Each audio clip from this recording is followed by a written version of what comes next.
The Book's Galaxy. The Prince and the Pauper.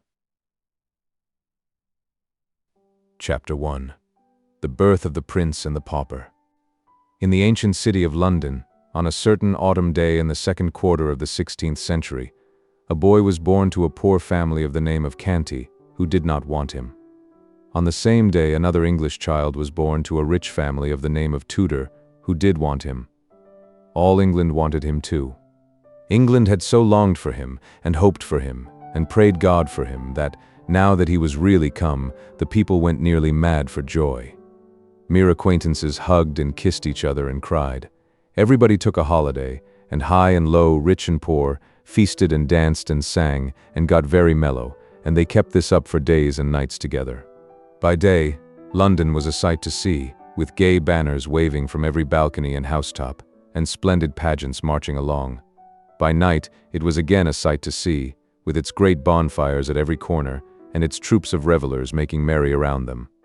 There was no talk in all England but of the new baby, Edward Tudor, Prince of Wales, who lay lapped in silks and satins, unconscious of all this fuss, and not knowing that great lords and ladies were tending him and watching over him, and not caring, either. But there was no talk about the other baby, Tom Canty, lapped in his poor rags, except among the family of paupers whom he had just come to trouble with his presence. Chapter 2. Tom's Early Life. Let us skip a number of years. London was 1500 years old and was a great town for that day. It had 100,000 inhabitants, some think double as many. The streets were very narrow and crooked and dirty, especially in the part where Tom Canty lived, which was not far from London Bridge. The houses were of wood, with the second story projecting over the first, and the third sticking its elbows out beyond the second. The higher the houses grew, the broader they grew. They were skeletons of strong criss-cross beams with solid material between, coated with plaster. The beams were painted red or blue or black according to the owner's taste, and this gave the houses a very picturesque look. The windows were small, glazed with little diamond-shaped panes, and they opened outward on hinges like doors. The house which Tom's father lived in was up a foul little pocket called Awful Court, out of Pudding Lane. It was small, decayed, and rickety, but it was packed full of wretchedly poor families. Canty's tribe occupied a room on the third floor. The mother and father had a sort of bedstead in the corner, but Tom, his grandmother, and his two sisters, Bet and Nan, were not restricted. They had all the floor to themselves, and might sleep where they chose. There were the remains of a blanket or two, and some bundles of ancient and dirty straw. But these could not rightly be called beds, for they were not organized. They were kicked into a general pile, mornings and selections made from the Mass at night, for service. Bet and Nan were 15 years old twins. They were good-hearted girls, unclean, clothed in rags, and profoundly ignorant. Their mother was like them. But the father and the grandmother were a couple of fiends. They got drunk whenever they could. Then they fought each other or anybody else who came in the way. They cursed and swore always, drunk or sober. John Canty was a thief, and his mother a beggar. They made beggars of the children, but failed to make thieves of them. Among but not of the dreadful rabble that inhabited the house was a good old priest whom the king had turned out of house and home with a pension of a few farthings, and he used to get the children aside and teach them right ways secretly. Father Andrew also taught Tom a little Latin, and how to read and write, and would have done the same with the girls, but they were afraid of the jeers of their friends, who could not have endured such a queer accomplishment in them. All Awful Court was just such another hive as Canty's house. Drunkenness, riot, and brawling were the order, there every night and nearly all night long. Broken heads were as common as hunger in that place. Yet little Tom was not unhappy. He had a hard time of it, but did not know it. It was the sort of time that all the Awful Court boys had, therefore he supposed it was the correct and comfortable thing. When he came home empty-handed at night, he knew his father would curse him and thrash him first, and that when he was done the awful grandmother would do it all over again and improve on it, and that away in the night his starving mother would slip to him stealthily with any miserable scrap or crust she had been able to save for him by going hungry herself. notwithstanding she was often caught in that sort of treason and soundly beaten for it by her husband. No, Tom's life went along well enough, especially in summer. He only begged just enough to save himself, for the laws against mendicancy were stringent, and the penalties heavy, so he put in a good deal of his time listening to good Father Andrew's charming old tales and legends about giants and fairies, dwarfs and genii, and enchanted castles, and gorgeous kings and princes. His head grew to be full of these wonderful things, and many a night as he lay in the dark on his scant and offensive straw, tired, hungry, and smarting from a thrashing, he unleashed his imagination and soon forgot his aches and pains in delicious picturings to himself of the charmed life of a petted prince in a regal palace. One desire came in time to haunt him day and night. It was to see a real prince with his own eyes. He spoke of it once to some of his awful court comrades, but they jeered him and scoffed him so unmercifully that he was glad to keep his dream to himself after that. He often read the priest's old books and got him to explain and enlarge upon them. His dreamings and readings worked certain changes in him by and by. His dream people were so fine that he grew to lament his shabby clothing and his dirt, and to wish to be clean and better clad.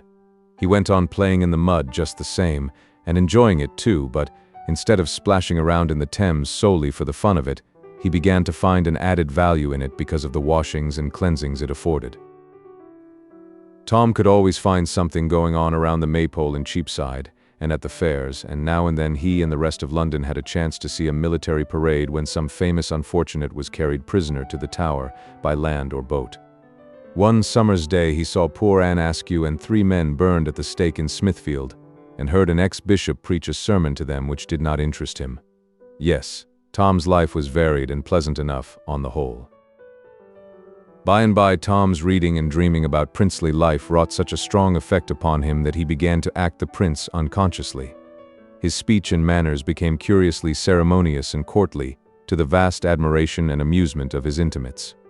But Tom's influence among these young people began to grow now, day by day, and in time he came to be looked up to, by them, with a sort of wondering awe, as a superior being. He seemed to know so much, and he could do and say such marvelous things, and withal, he was so deep and wise. Tom's remarks and Tom's performances were reported by the boys to their elders, and these also presently began to discuss Tom Canty, and to regard him as a most gifted and extraordinary creature.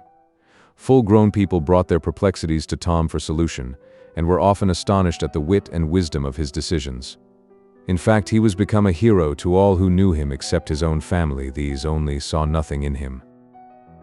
Privately, after a while, Tom organized a royal court. He was the prince. His special comrades were guards, chamberlains, equerries, lords and ladies in waiting, and the royal family. Daily the mock prince was received with elaborate ceremonials borrowed by Tom from his romantic readings. Daily the great affairs of the mimic kingdom were discussed in the royal council, and daily his mimic highness issued decrees to his imaginary armies, navies, and viceroyalties. After which he would go forth in his rags and beg a few farthings, eat his poor crust, take his customary cuffs and abuse, and then stretch himself upon his handful of foul straw, and resume his empty grandeurs in his dreams. And still his desire to look just once upon a real prince, in the flesh, grew upon him, day by day and week by week, until at last it absorbed all other desires, and became the one passion of his life.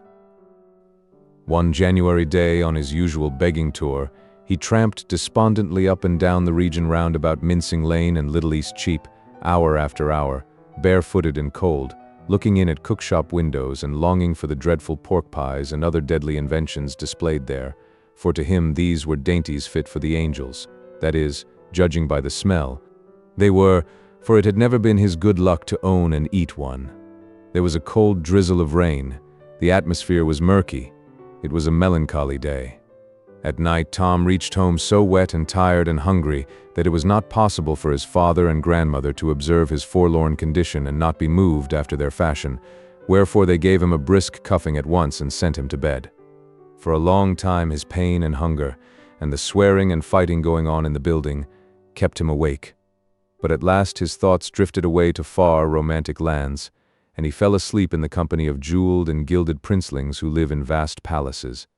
and had servants saloming before them or flying to execute their orders. And then, as usual, he dreamed that he was a princeling himself. All night long the glories of his royal estate shone upon him. He moved among great lords and ladies in a blaze of light, breathing perfumes, drinking in delicious music, and answering the reverent obeisances of the glittering throng as it parted to make way for him, with here a smile and there a nod of his princely head. And when he awoke in the morning and looked upon the wretchedness about him, his dream had had its usual effect. It had intensified the sordidness of his surroundings 1,000-fold. Then came bitterness, and heartbreak, and tears. Chapter 3. Tom's meeting with the prince. Tom got up hungry, and sauntered hungry away, but with his thoughts busy with the shadowy splendors of his night's dreams.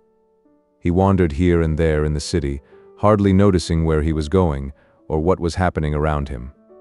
People jostled him, and some gave him rough speech, but it was all lost on the musing boy. By and by he found himself at Temple Bar, the farthest from home he had ever traveled in that direction. He stopped and considered a moment, then fell into his imaginings again, and passed on outside the walls of London.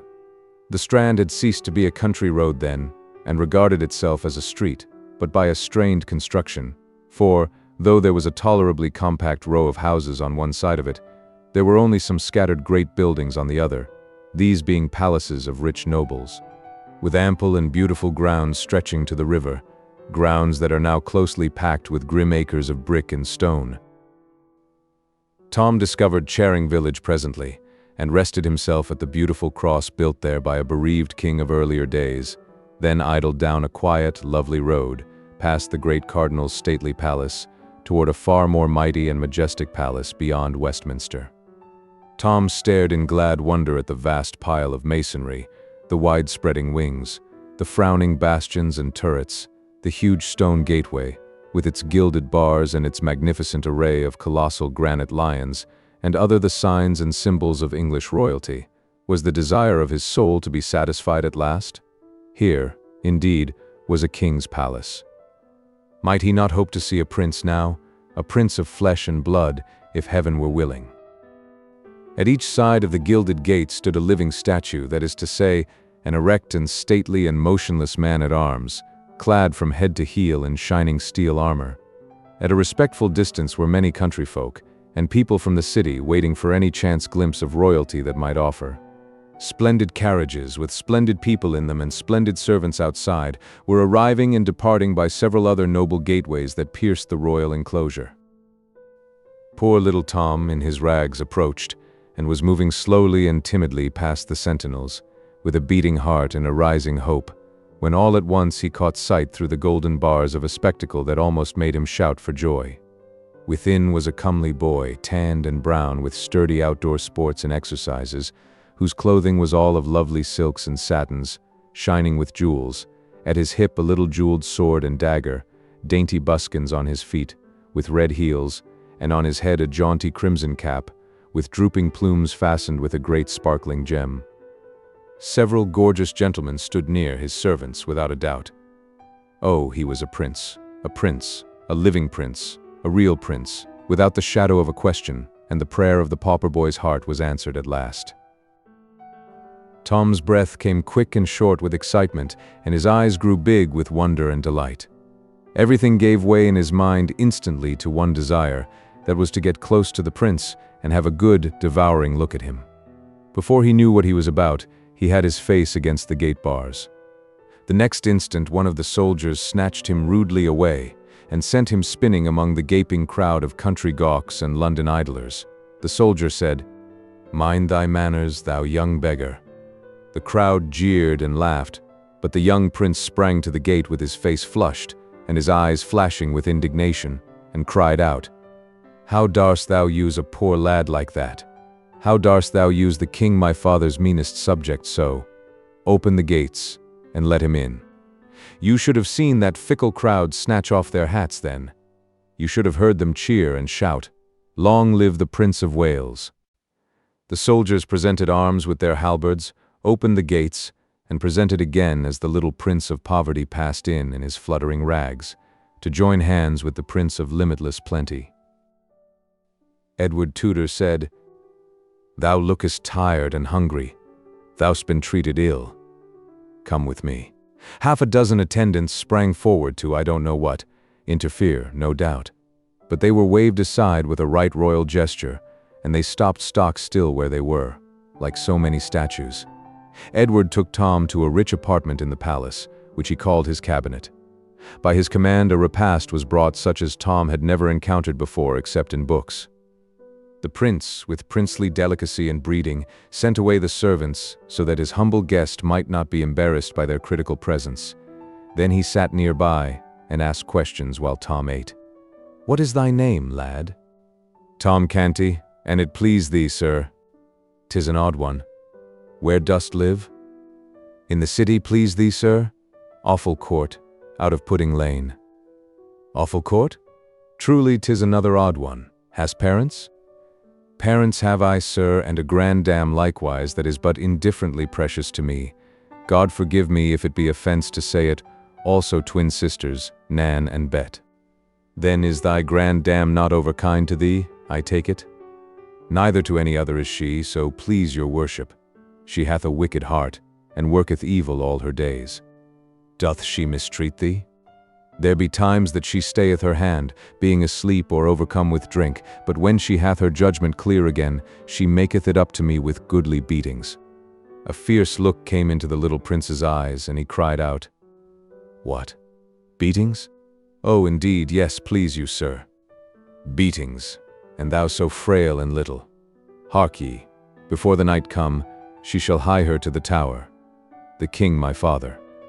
In sooth you forget, sir, her low degree. The Tower is for the great alone." "True, indeed, I had not thought of that. I will consider of her punishment. Is thy father kind to thee?" "Not more than Gammer Canty, sir. Fathers be alike, mayhap. Mine hath not a doll's temper. He smiteth with a heavy hand, yet spareth me. He spareth me not always with his tongue, though, sooth to say. How doth thy mother use thee?" "She is good, sir, and giveth me neither sorrow nor pain of any sort, and Nan and Bet are like to her in this." "How old be these?" 15, and it please you, sir. The Lady Elizabeth, my sister, is 14, and the Lady Jane Grey, my cousin, is of mine own age, and comely and gracious withal, but my sister the Lady Mary, with her gloomy mien, and, look you, do thy sisters forbid their servants to smile, lest the sin destroy their souls? "They? Oh, dost think, sir, that they have servants?" The little prince contemplated the little pauper gravely a moment, then said, "And prithee, why not? Who helpeth them undress at night? Who attireth them when they rise?" "None, sir. Wouldst have them take off their garment and sleep without, like the beasts?" "Their garment? Have they but one?" "Ah, good your worship, what would they do with more? Truly they have not two bodies each." "It is a quaint and marvelous thought. Thy pardon, I had not meant to laugh. But thy good Nan and thy Bet shall have raiment and lackeys enow, and that soon too. My cofferer shall look to it. No, thank me not, 'tis nothing. Thou speakest well, thou hast an easy grace in it, art learned." "I know not if I am or not, sir. The good priest that is called Father Andrew taught me, of his kindness from his books." "Know'st thou the Latin?" "But scantly, sir, I doubt." "Learn it, lad. 'Tis hard only at first. The Greek is harder, but neither these nor any tongues else, I think, are hard to the Lady Elizabeth and my cousin. Thou shouldst hear those damsels at it. But tell me of thy awful court. Hast thou a pleasant life there?"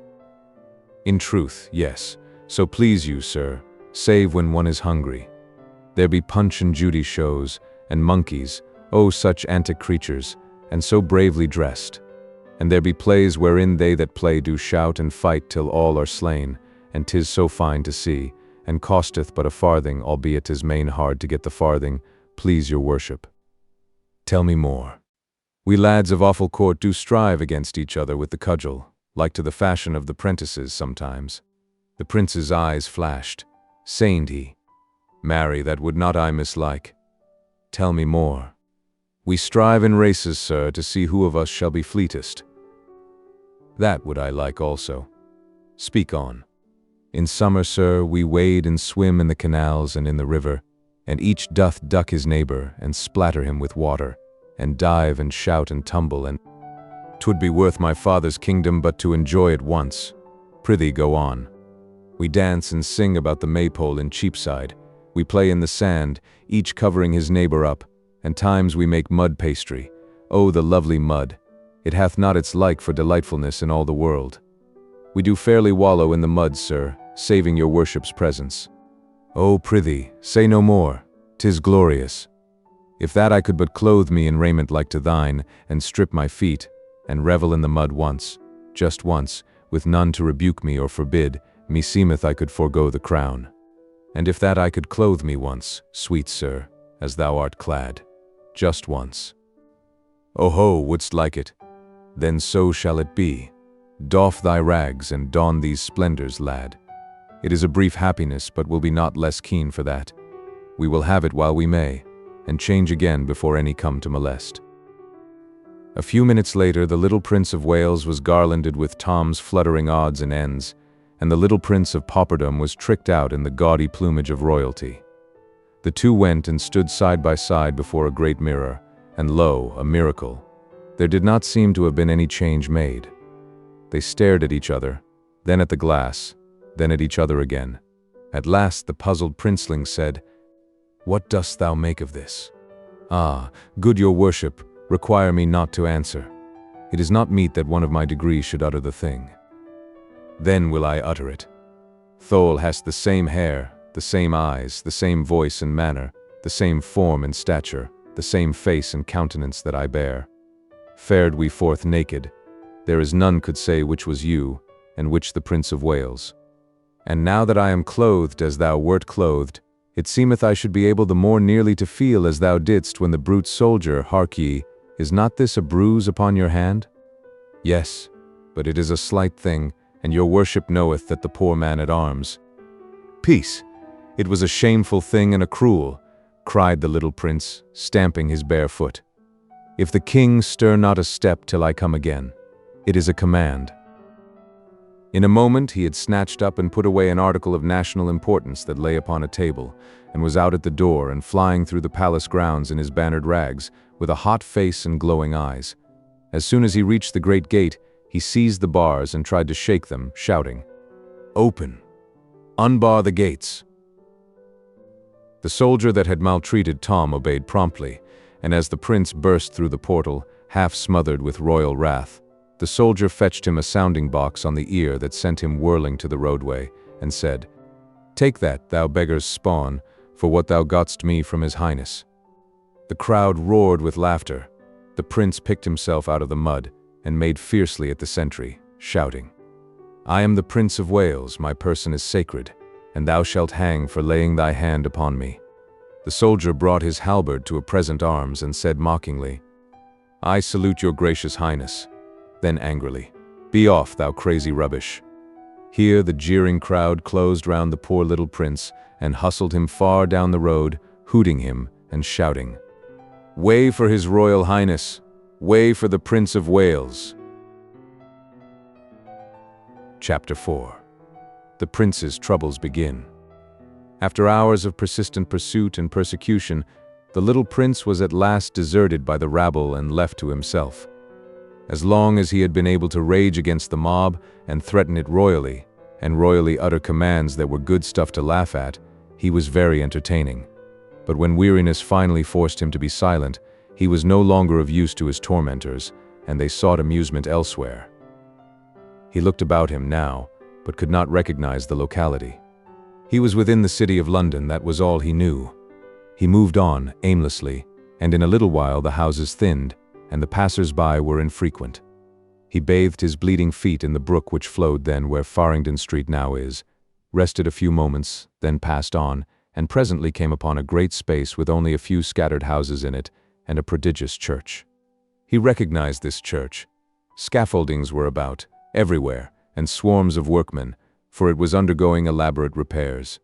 The prince took heart at once. He felt that his troubles were at an end, now. He said to himself, "It is the ancient Grey Friars Church, which the king my father hath taken from the monks and given for a home for ever for poor and forsaken children, and new named it Christ's church. Right gladly will they serve the son of him who hath done so generously by them, and the more that that son is himself as poor and as forlorn as any that be sheltered here this day, or ever shall be. He was soon in the midst of a crowd of boys who were running, jumping, playing at ball and leapfrog, and otherwise disporting themselves, and right noisily too.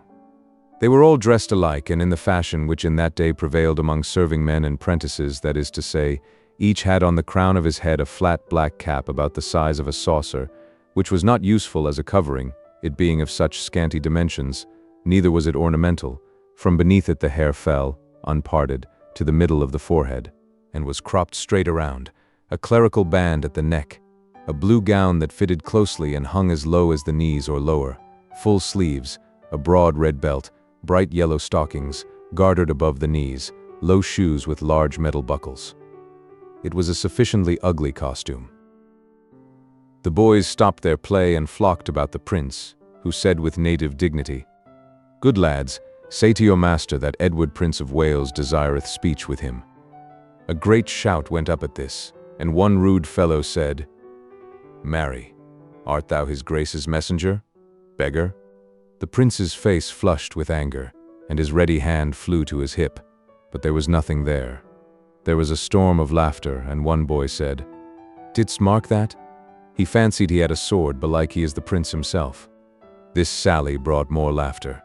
Poor Edward drew himself up proudly and said, "I am the prince, and it ill beseemeth you that feed upon the king my father's bounty to use me so."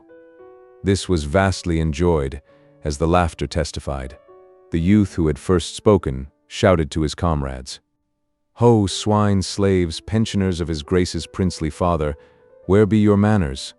Down on your marrow bones, all of ye, and do reverence to his kingly port and royal rags." With boisterous mirth they dropped upon their knees in a body and did mock homage to their prey. The prince spurned the nearest boy with his foot, and said fiercely, "Take thou that, till the morrow come, and I build thee a gibbet." Ah, but this was not a joke, this was going beyond fun. The laughter ceased on the instant, and fury took its place. A dozen shouted, "Hail him forth! To the horse pond, to the horse pond! Where be the dogs? Ho there, lion, ho fangs!" Then followed such a thing as England had never seen before, the sacred person of the heir to the throne rudely buffeted by plebeian hands and set upon and torn by dogs. As night drew to a close that day, the prince found himself far down in the close-built portion of the city. His body was bruised, his hands were bleeding, and his rags were all besmirched with mud. He wandered on, and grew more and more bewildered, and so tired and faint he could hardly drag one foot after the other. He had ceased to ask questions of anyone, since they brought him only insult instead of information. He kept muttering to himself, "Awful court, that is the name. If I can but find it before my strength is wholly spent and I drop, then am I saved, for his people will take me to the palace and prove that I am none of theirs, but the true prince, and I shall have mine own again." And now and then his mind reverted to his treatment by those rude Christ's hospital boys, and he said, "When I am king, they shall not have bread and shelter only, but also teachings out of books, for a full belly is little worth where the mind is starved, and the heart. I will keep this diligently in my remembrance, that this day's lesson be not lost upon me, and my people suffer thereby. For learning softeneth the heart and breedeth gentleness and charity." The lights began to twinkle, it came on to rain, the wind rose, and a raw and gusty night set in. The houseless prince, the homeless heir to the throne of England, still moved on, drifting deeper into the maze of squalid alleys where the swarming hives of poverty and misery were massed together. Suddenly a great drunken ruffian collared him and said, "Out to this time of night again, and hast not brought a farthing home, I warrant me. If it be so, and I do not break all the bones in thy lean body, then am I not John Canty, but some other." The prince twisted himself loose, unconsciously brushed his profane shoulder, and eagerly said, "O art his father, truly? Sweet heaven grant it be so, then wilt thou fetch him away and restore me." "His father? I know not what thou meanest. I but know I am thy father, as thou shalt soon have cause to. Oh, jest not, palter not, delay not. I am worn, I am wounded, I can bear no more. Take me to the king my father, and he will make thee rich beyond thy wildest dreams. Believe me, man, believe me. I speak no lie, but only the truth. Put forth thy hand and save me. I am indeed the Prince of Wales." The man stared down, stupefied, upon the lad, then shook his head and muttered, "Gone stark mad as any Tom o' Bedlam," then collared him once more and said with a coarse laugh and an oath, "But mad or no mad, I and thy gammer canty will soon find where the soft places in thy bones lie, or I am no true man." With this he dragged the frantic and struggling prince away, and disappeared up a front court followed by a delighted and noisy swarm of human vermin. Chapter 5. Tom as a patrician. Tom Canty, left alone in the prince's cabinet, made good use of his opportunity. He turned himself this way and that before the great mirror, admiring his finery, then walked away, imitating the prince's high-bred carriage and still observing results in the glass. Next he drew the beautiful sword and bowed, kissing the blade and laying it across his breast, as he had seen a noble knight do by way of salute to the lieutenant of the Tower, 5 or 6 weeks before, when delivering the great lords of Norfolk and Surrey into his hands for captivity. Tom played with the jeweled dagger that hung upon his thigh. He examined the costly and exquisite ornaments of the room. He tried each of the sumptuous chairs, and thought how proud he would be if the awful court herd could only peep in and see him in his grandeur. He wondered if they would believe the marvelous tale he should tell when he got home, or if they would shake their heads and say his overtaxed imagination had at last upset his reason. At the end of half an hour it suddenly occurred to him that the prince was gone a long time. Then right away he began to feel lonely. Very soon he fell to listening and longing, and ceased to toy with the pretty things about him. He grew uneasy, then restless, then distressed. Suppose someone should come and catch him in the prince's clothes, and the prince not there to explain. Might they not hang him at once and inquire into his case afterward? He had heard that the great were prompt about small matters. His fear rose higher and higher, and trembling he softly opened the door to the antechamber, resolved to fly and seek the prince, and through him, protection and release. 6 gorgeous gentlemen servants and 2 young pages of high degree, clothed like butterflies, sprang to their feet and bowed low before him. He stepped quickly back and shut the door. He said, "Oh, they mock at me. They will go and tell. Oh, why came I here to cast away my life?" He walked up and down the floor, filled with nameless fears, listening, starting at every trifling sound. Presently the door swung open, and a silken page said, "The Lady Jane Grey." The door closed, and a sweet young girl, richly clad, bounded toward him. But she stopped suddenly and said in a distressed voice, "Oh, what aileth thee, my lord?"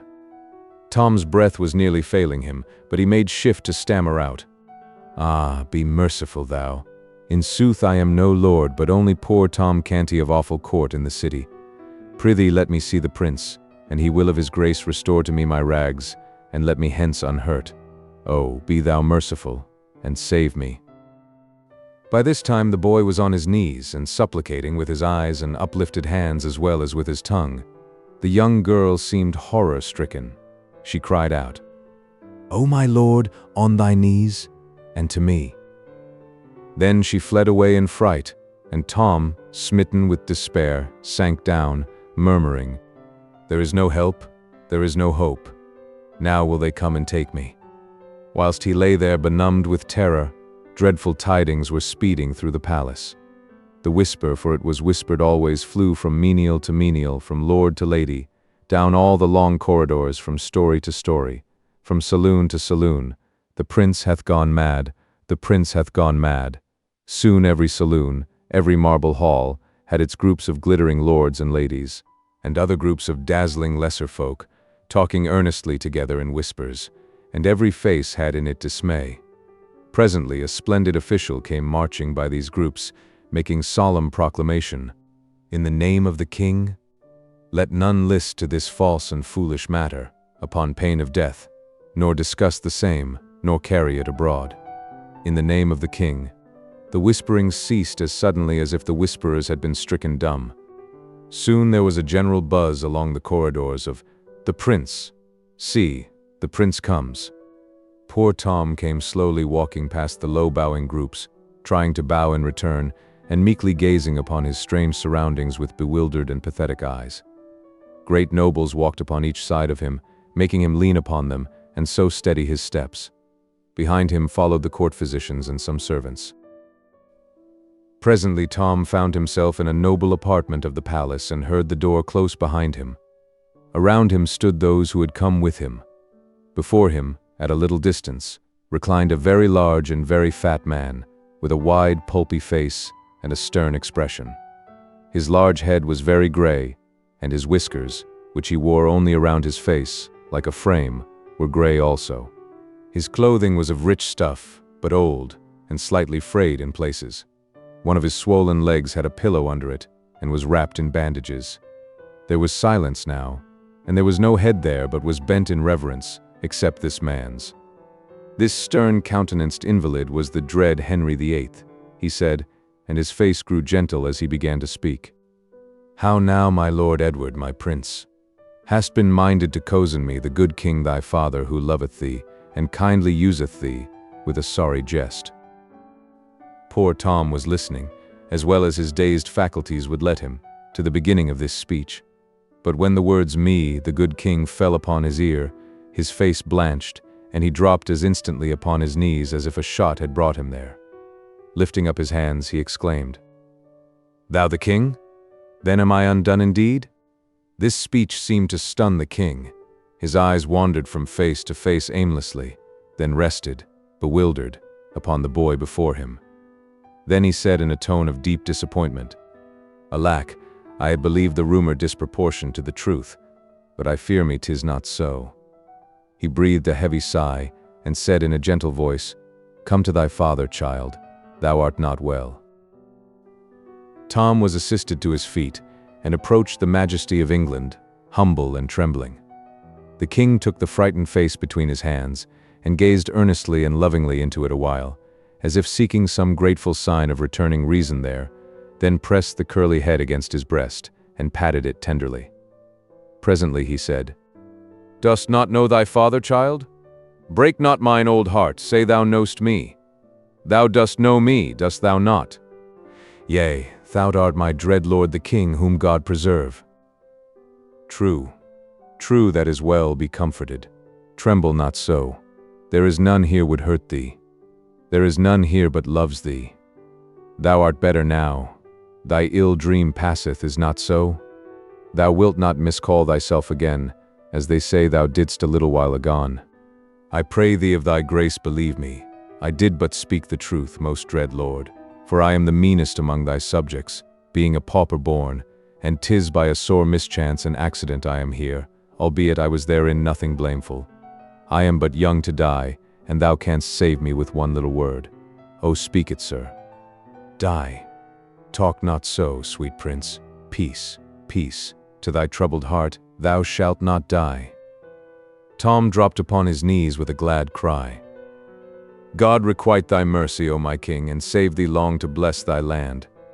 Then springing up, he turned a joyful face toward the two lords in waiting, and exclaimed, "Thou heardst it. I am not to die, the king hath said it." There was no movement, save that all bowed with grave respect, but no one spoke. He hesitated, a little confused, then turned timidly toward the king, saying, "I may go now." "Go? Surely, if thou desirest. But why not tarry yet a little? Whither wouldst go?" Tom dropped his eyes and answered humbly, "Peradventure I mistook, but I did think me free, and so was I moved to seek again the kennel where I was born and bred to misery, yet which harboureth my mother and my sisters, and so is home to me. Whereas these pomps and splendors whereunto I am not used, oh, please you, sir, to let me go." The king was silent and thoughtful a while, and his face betrayed a growing distress and uneasiness. Presently he said, with something of hope in his voice, "Perchance he is but mad upon this one strain, and hath his wits unmarred as toucheth other matter. God send it may be so. We will make trial." Then he asked Tom a question in Latin, and Tom answered him lamely in the same tongue. The lords and doctors manifested their gratification also. The king said, "'Twas not according to his schooling and ability, but showeth that his mind is but diseased, not stricken fatally. How say you, sir?" The physician addressed bowed low, and replied, "It jumpeth with my own conviction, sire, that thou hast divined aright." The king looked pleased with this encouragement, coming as it did from so excellent authority, and continued with good heart, "Now mark ye all, we will try him further." He put a question to Tom in French. Tom stood silent a moment, embarrassed by having so many eyes centered upon him, then said diffidently, "I have no knowledge of this tongue, so please your majesty." The king fell back upon his couch. The attendants flew to his assistance, but he put them aside and said, "Trouble me not. It is nothing but a scurvy faintness. Raise me. There, 'tis sufficient. Come hither, child, there.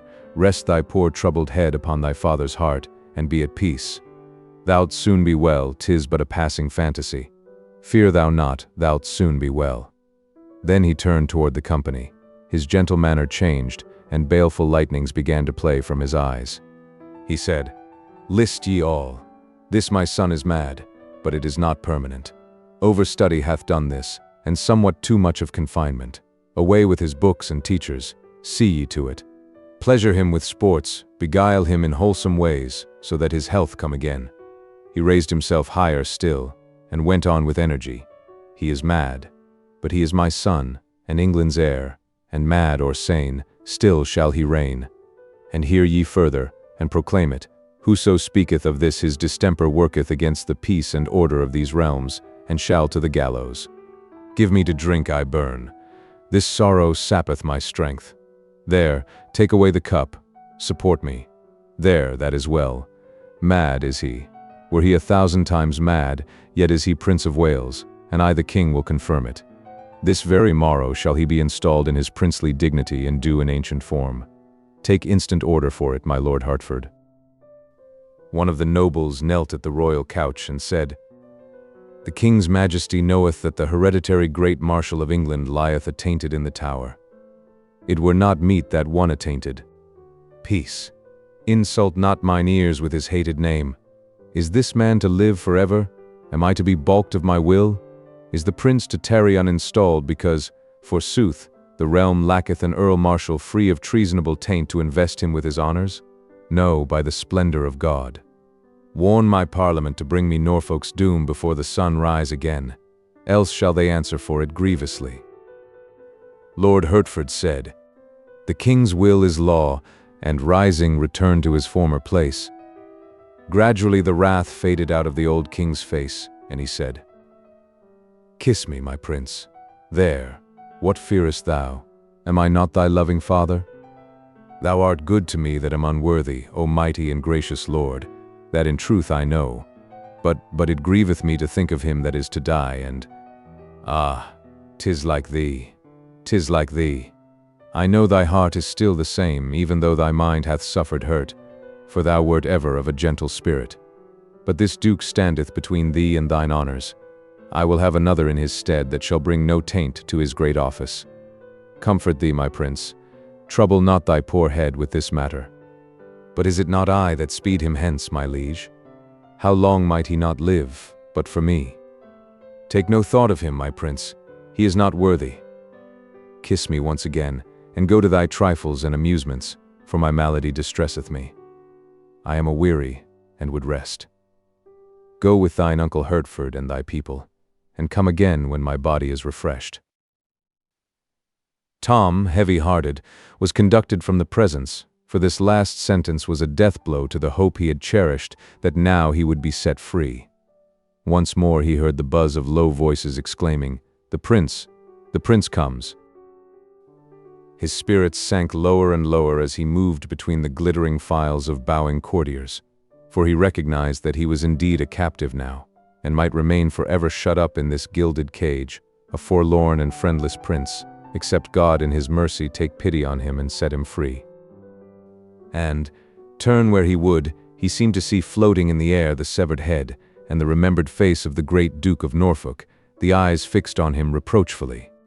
His old dreams had been so pleasant, but this reality was so dreary. Chapter 6. Tom receives instructions.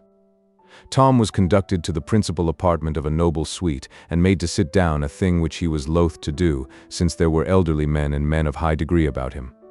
He begged them to be seated also, but they only bowed their thanks or murmured them and remained standing. He would have insisted, but his uncle, the Earl of Hertford, whispered in his ear, "Prithee, insist not, my lord. It is not meet that they sit in thy presence." The Lord St. John was announced, and after making obeisance to Tom, he said, "I come upon the king's errand, concerning a matter which requireth privacy.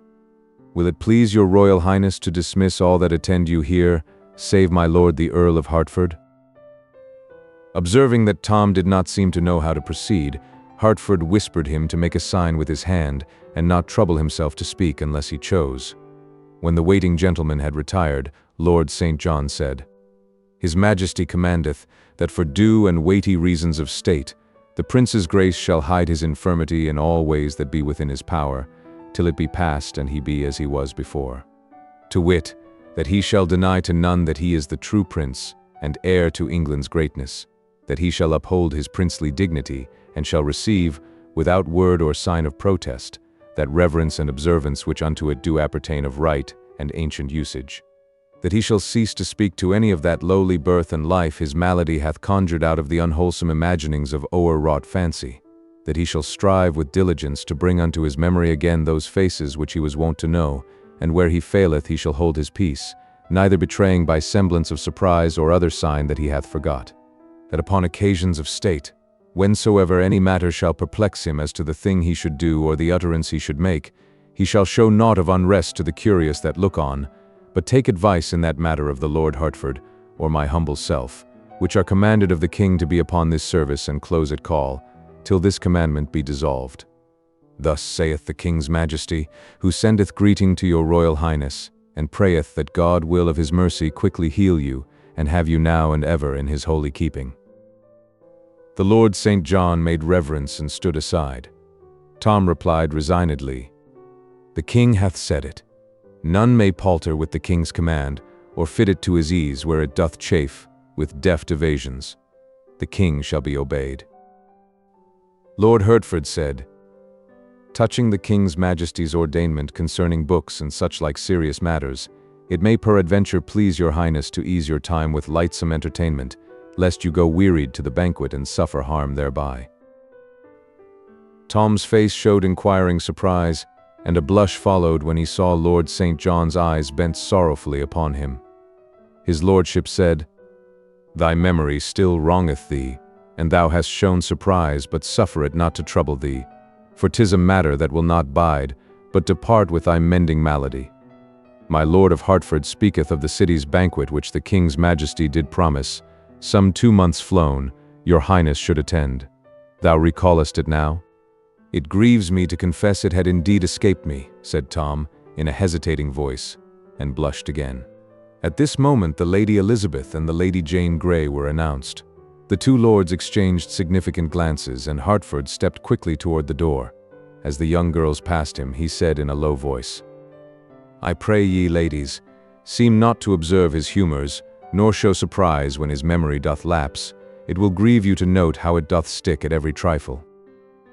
Meantime Lord St. John was saying in Tom's ear, "Please you, sir, keep diligently in mind his majesty's desire. Remember all thou canst, seem to remember all else. Let them not perceive that thou art much changed from thy wont, for thou knowest how tenderly thy old playfellows bear thee in their hearts, and how 'twould grieve them. Art willing, sir, that I remain, and thine uncle?" Tom signified assent with a gesture and a murmured word, for he was already learning, and in his simple heart was resolved to acquit himself as best he might, according to the king's command.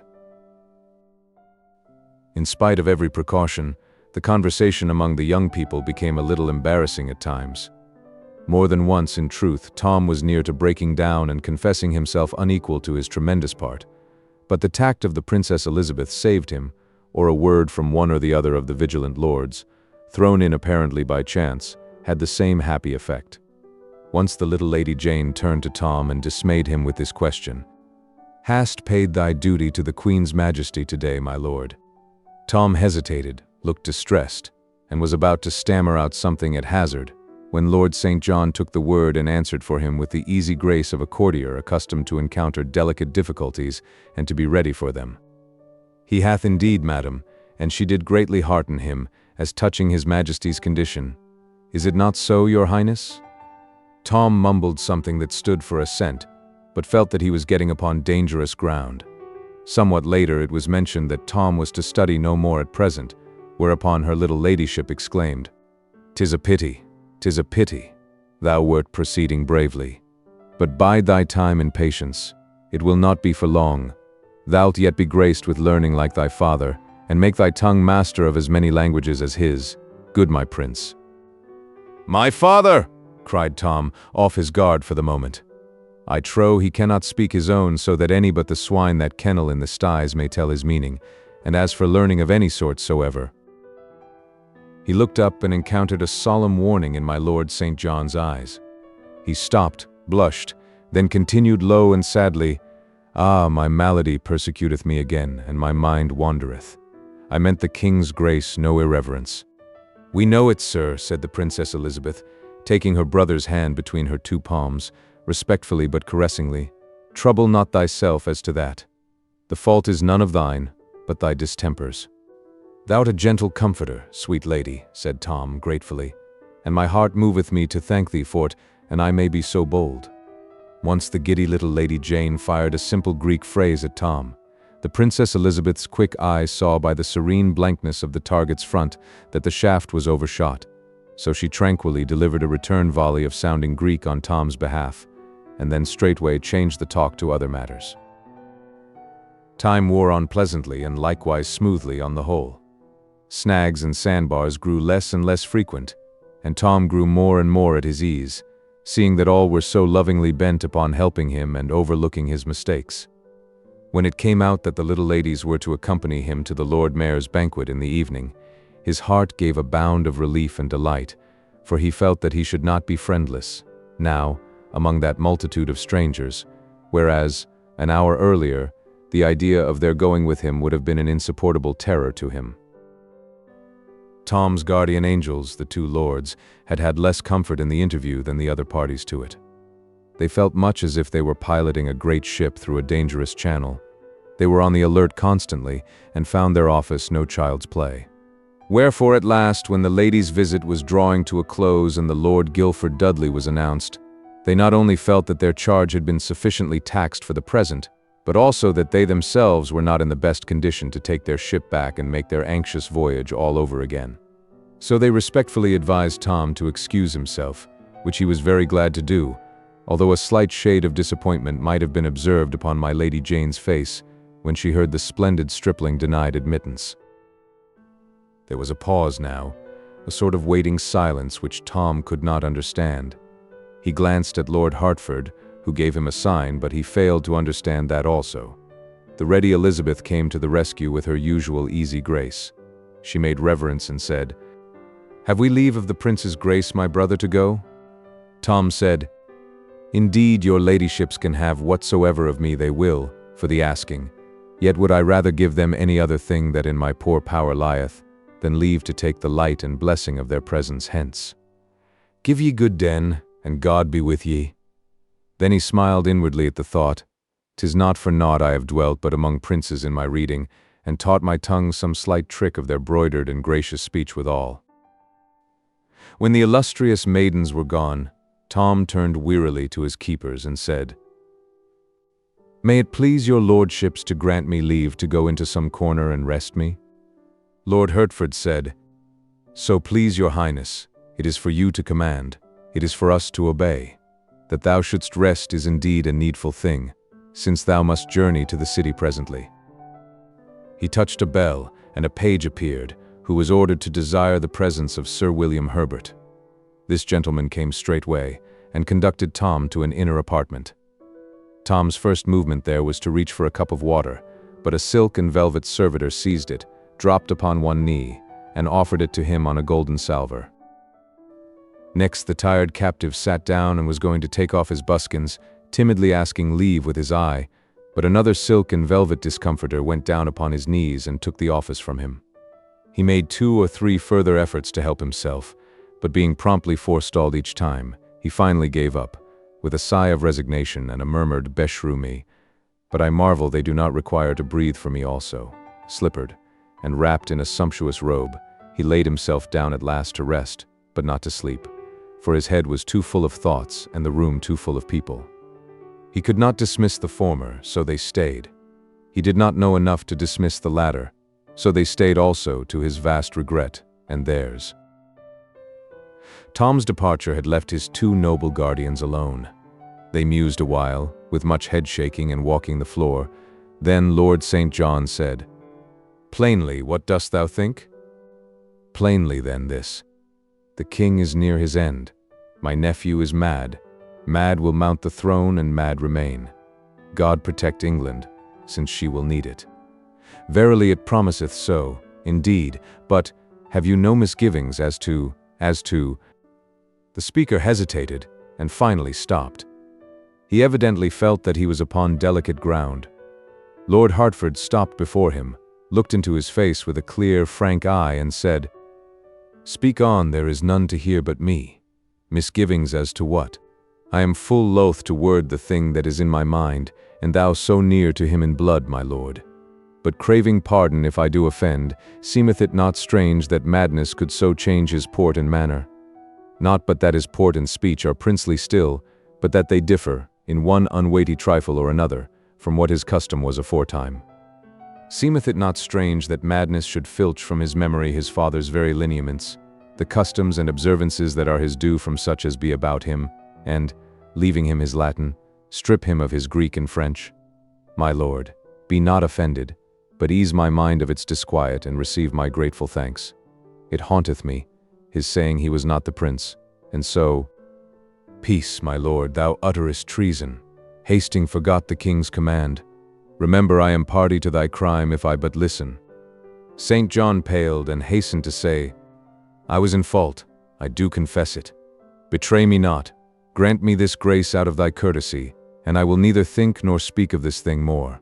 Deal not hardly with me, sir, else am I ruined." "I am content, my lord. So thou offend not again, here or in the ears of others. It shall be as though thou hadst not spoken. But thou needst not have misgivings. He is my sister's son. Are not his voice, his face, his form, familiar to me from his cradle? Madness can do all the odd conflicting things thou seest in him, and more. Dost not recall how that the old Baron Marley, being mad, forgot the favor of his own countenance that he had known for 60 years, and held it was another's, nay, even claimed he was the son of Mary Magdalene, and that his head was made of Spanish glass, and, sooth to say, he suffered none to touch it, lest by mischance some heedless hand might shiver it. Give thy misgivings easement, good my lord. This is the very prince, I know him well, and soon will be thy king. It may advantage thee to bear this in mind, and more dwell upon it than the other." After some further talk in which the Lord St. John covered up his mistake as well as he could by repeated protests that his faith was thoroughly grounded now, and could not be assailed by doubts again, the Lord Hertford relieved his fellow keeper, and sat down to keep watch and ward alone. He was soon deep in meditation, and evidently the longer he thought, the more he was bothered. By and by he began to pace the floor and mutter, "Tush, he must be the prince. Will any be in all the land maintain there can be 2, not of one blood and birth, so marvelously twinned? And even were it so, 'twere yet a stranger miracle that chance should cast the one into the other's place. Nay, 'tis folly, folly, folly." Presently he said, "Now were he impostor and called himself prince, look you, that would be natural, that would be reasonable. But lived ever an impostor yet, who, being called prince by the king, prince by the court, prince by all, denied his dignity and pleaded against his exaltation? No, by the soul of St. XVIII, no. This is the true prince, gone mad." Chapter 7. Tom's first royal dinner. Somewhat after 1 in the afternoon, Tom resignedly underwent the ordeal of being dressed for dinner. He found himself as finely clothed as before, but everything different, everything changed, from his ruff to his stockings. He was presently conducted with much state to a spacious and ornate apartment, where a table was already set for one. Its furniture was all of massy gold, and beautified with designs which well nigh made it priceless, since they were the work of Benvenuto.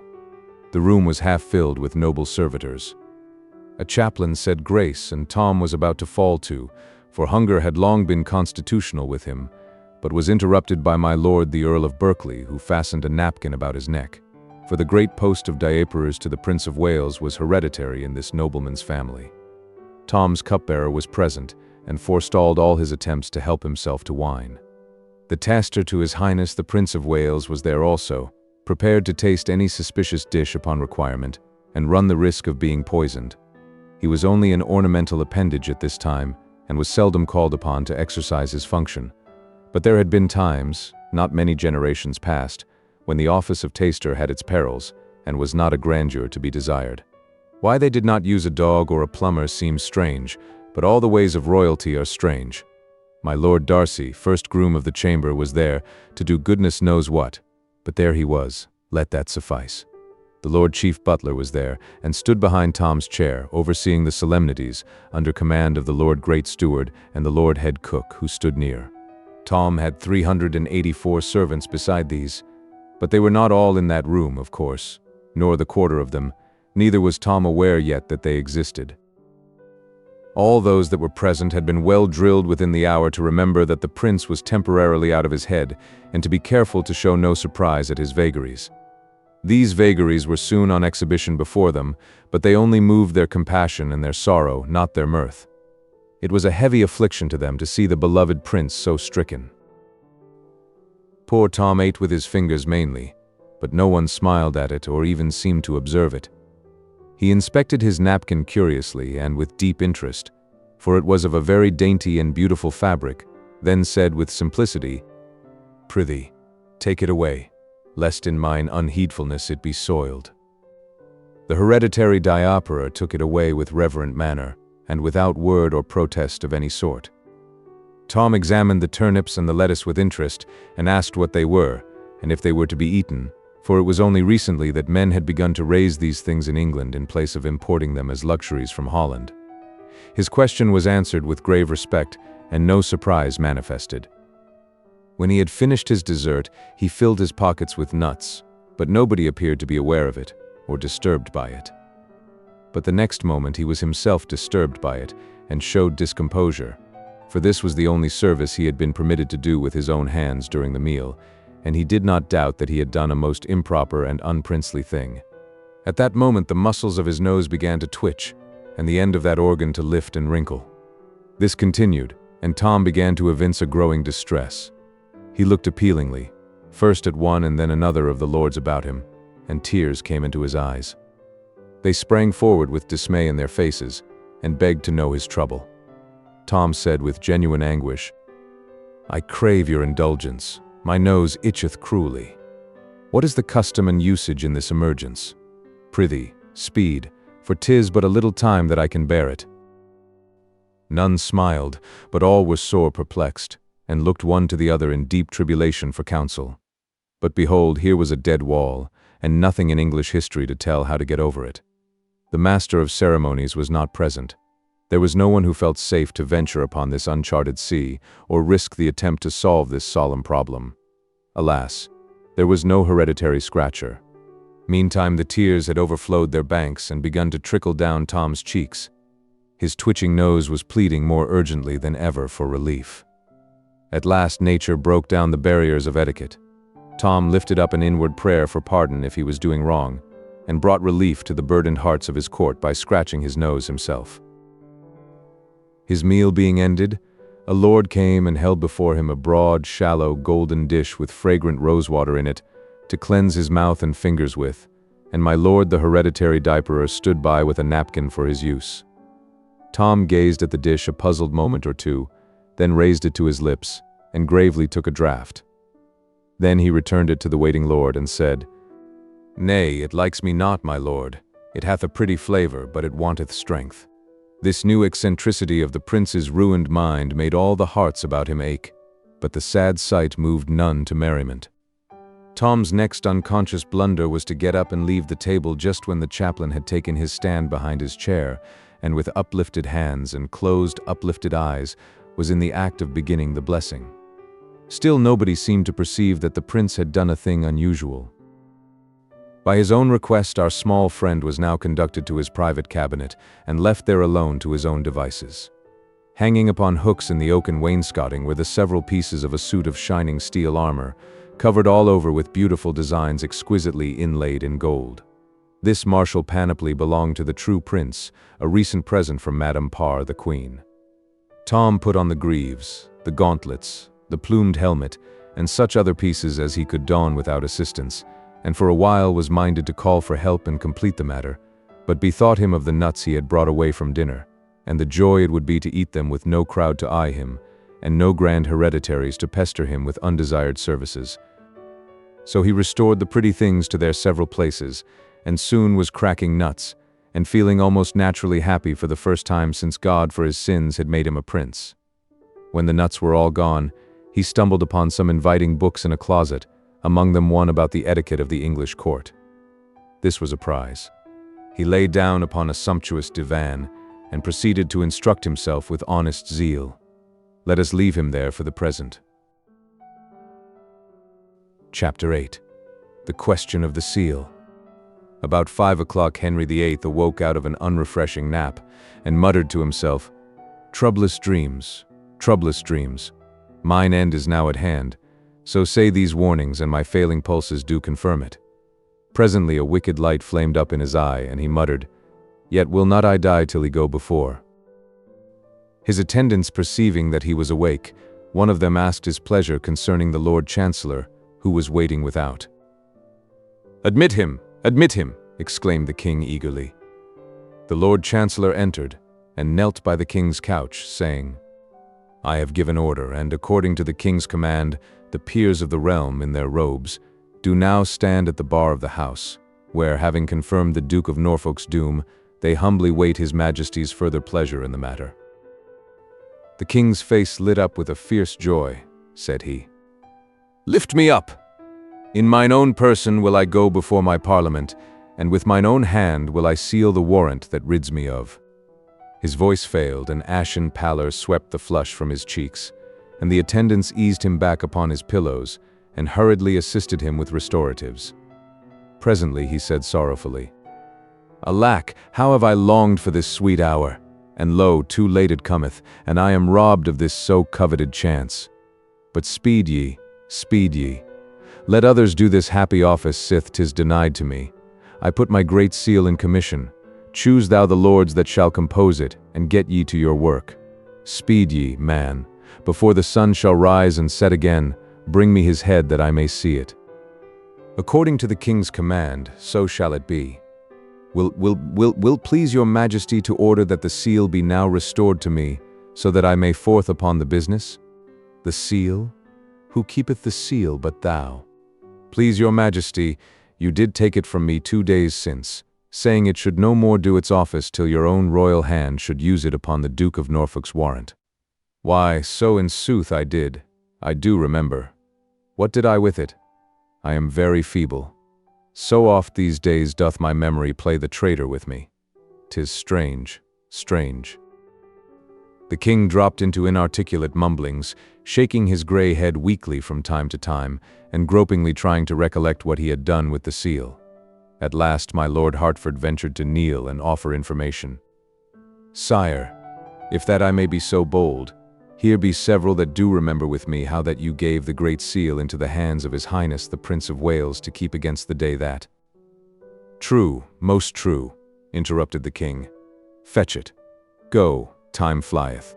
Lord Hertford flew to Tom, but returned to the king before very long, troubled and empty-handed. He delivered himself to this effect. It grieveth me, my lord the king, to bear so heavy and unwelcome tidings, but it is the will of God that the prince's affliction abideth still, and he cannot recall to mind that he received the seal. So came I quickly to report, thinking it were waste of precious time, and little worth withal, that any should attempt to search the long array of chambers and saloons that belong unto his royal high. A groan from the king interrupted the lord at this point, After a little while his Majesty said, with a deep sadness in his tone, "Trouble him no more, poor child. The hand of God lieth heavy upon him, and my heart goeth out in loving compassion for him, and sorrow that I may not bear his burden on mine old trouble-weighted shoulders, and so bring him peace." He closed his eyes, fell to mumbling, and presently was silent. After a time he opened his eyes again and gazed vacantly around until his glance rested upon the kneeling Lord Chancellor. Instantly his face flushed with wrath.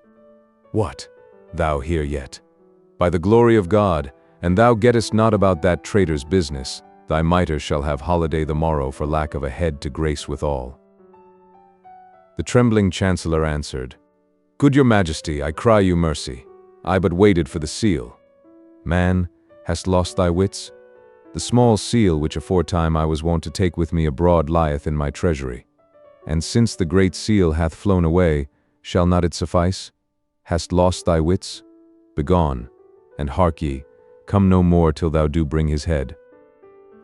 The poor Chancellor was not long in removing himself from this dangerous vicinity, nor did the Commission waste time in giving the royal assent to the work of the slavish Parliament and appointing the morrow for the beheading of the premier peer of England, the luckless Duke of Norfolk. Chapter 9. The River Pageant. At 9 in the evening the whole vast river front of the palace was blazing with light.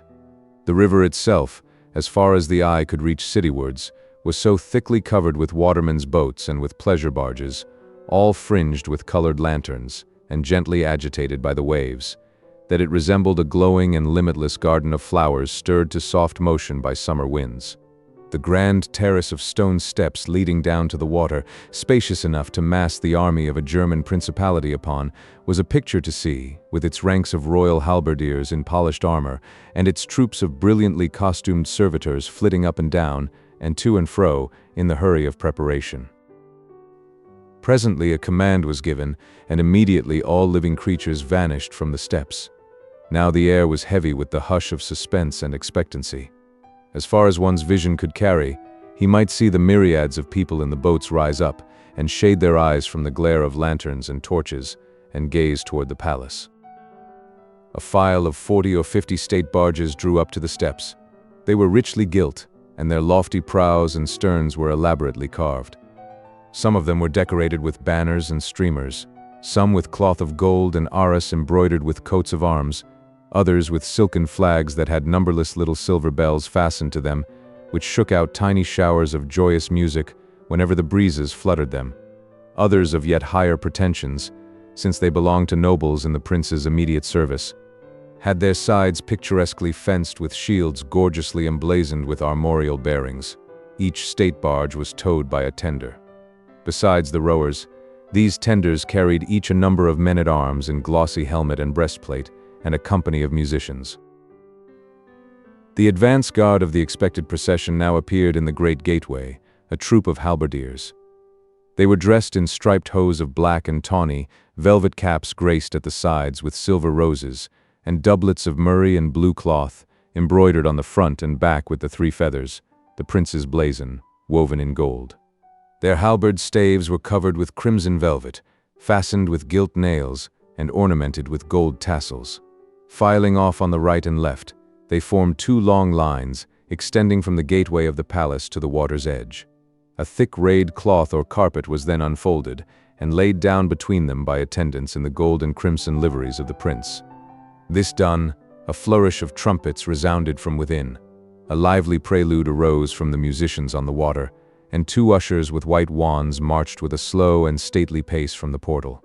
They were followed by an officer bearing the civic mace, after whom came another carrying the city's sword, then several sergeants of the city guard, in their full accoutrements, and with badges on their sleeves, then the garter king-at-arms in his tabard, then several knights of the bath, each with a white lace on his sleeve, then their esquires, then the judges, in their robes of scarlet and coifs, then the Lord High Chancellor of England, in a robe of scarlet, open before, and purfled with miniver, then a deputation of aldermen, in their scarlet cloaks, and then the heads of the different civic companies in their robes of state.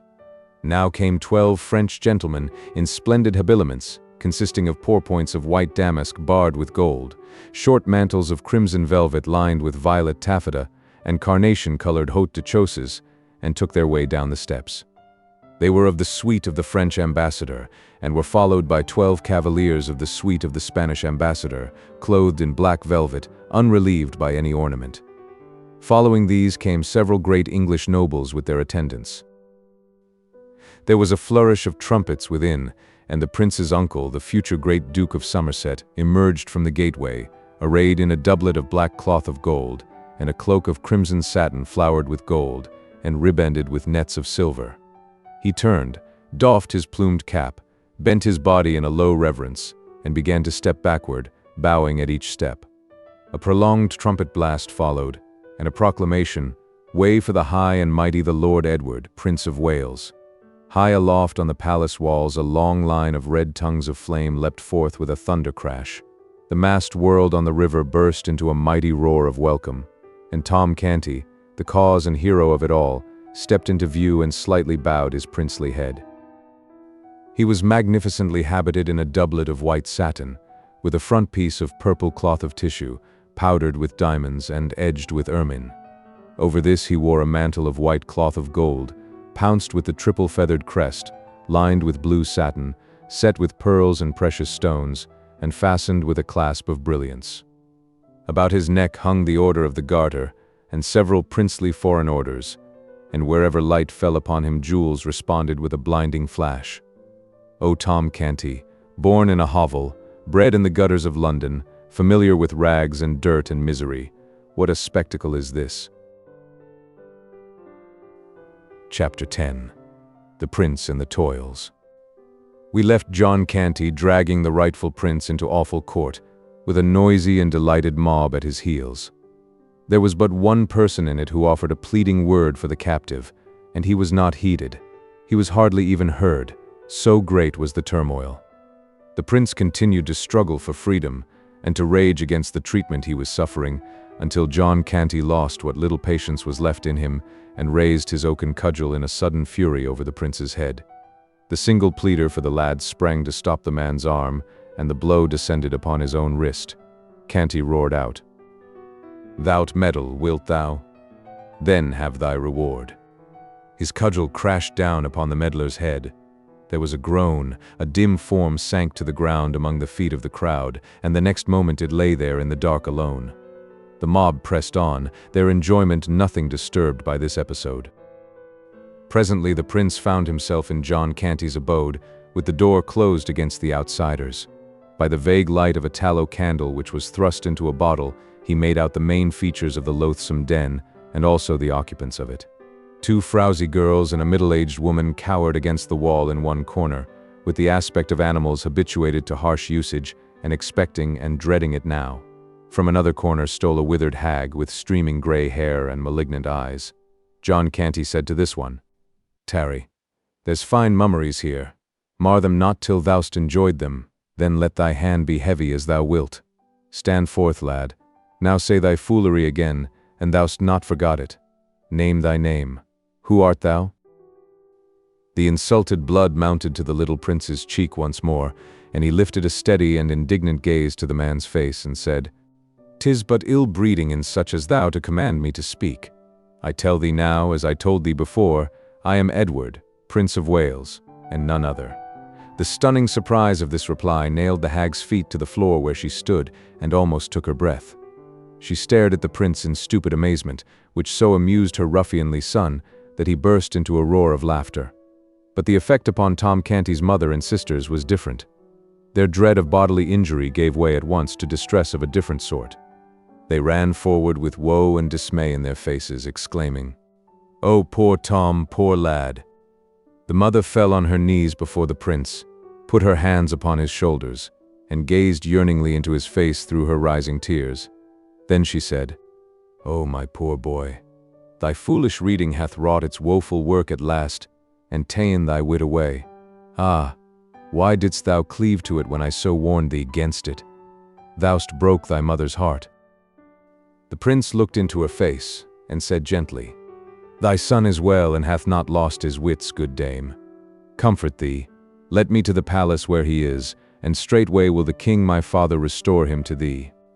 The king thy father, O my child, unsay these words that be freighted with death for thee, and ruin for all that be near to thee. Shake of this gruesome dream. Call back thy poor wandering memory. Look upon me. Am not I thy mother that bore thee, and loveth thee? The prince shook his head and reluctantly said, God knoweth I am loath to grieve thy heart, but truly have I never looked upon thy face before. The woman sank back to a sitting posture on the floor, and, covering her eyes with her hands, gave way to heartbroken sobs and wailings. Let the show go on, shouted Canty. What, Nan, what, Bet, mannerless wenches, will ye stand in the prince's presence? Upon your knees, ye pauper scum, and do him reverence. He followed this with another hoarse laugh. The girls began to plead timidly for their brother, and Nan said, And thou wilt but let him to bed, father, rest and sleep will heal his madness. Prithee, do. Do, father, said Bet. He is more worn than is his wont. Tomorrow will he be himself again, and will beg with diligence, and come not empty home again. This remark sobered the father's joviality, and brought his mind to business. He turned angrily upon the prince, and said, The morrow must we pay 2 pennies to him that owns this hole. 2 pennies, mark ye, all this money for a half-year's rent, else out of this we go. Show what thou'st gathered with thy lazy begging. The prince said, Offend me not with thy sordid matters. I tell thee again, I am the king's son. A sounding blow upon the prince's shoulder from Canty's broad palm sent him staggering into goodwife Canty's arms, who clasped him to her breast, and sheltered him from a pelting rain of cuffs and slaps by interposing her own person. The frightened girls retreated to their corner, but the grandmother stepped eagerly forward to assist her son. The prince sprang away from Mrs. Canty, exclaiming, Thou shalt not suffer for me, madam. Let these swine do their will upon me alone. This speech infuriated the swine to such a degree that they set about their work without waste of time. Between them they belabored the boy right soundly, and then gave the girls and their mother a beating for showing sympathy for the victim. Now, said Canty, to bed, all of ye. The entertainment has tired me. The light was put out, and the family retired. As soon as the snorings of the head of the house and his mother showed that they were asleep, the young girls crept to where the prince lay, and covered him tenderly from the cold with straw and rags, and their mother crept to him also, and stroked his hair, and cried over him, whispering broken words of comfort and compassion in his ear the while. She had saved a morsel for him to eat also, but the boy's pains had swept away all appetite, at least for black and tasteless crusts. He was touched by her brave and costly defense of him, and by her commiseration, and he thanked her in very noble and princely words, and begged her to go to her sleep and try to forget her sorrows. And he added that the king his father would not let her loyal kindness and devotion go unrewarded. This return to his madness broke her heart anew, and she strained him to her breast again and again, and then went back, drowned in tears, to her bed.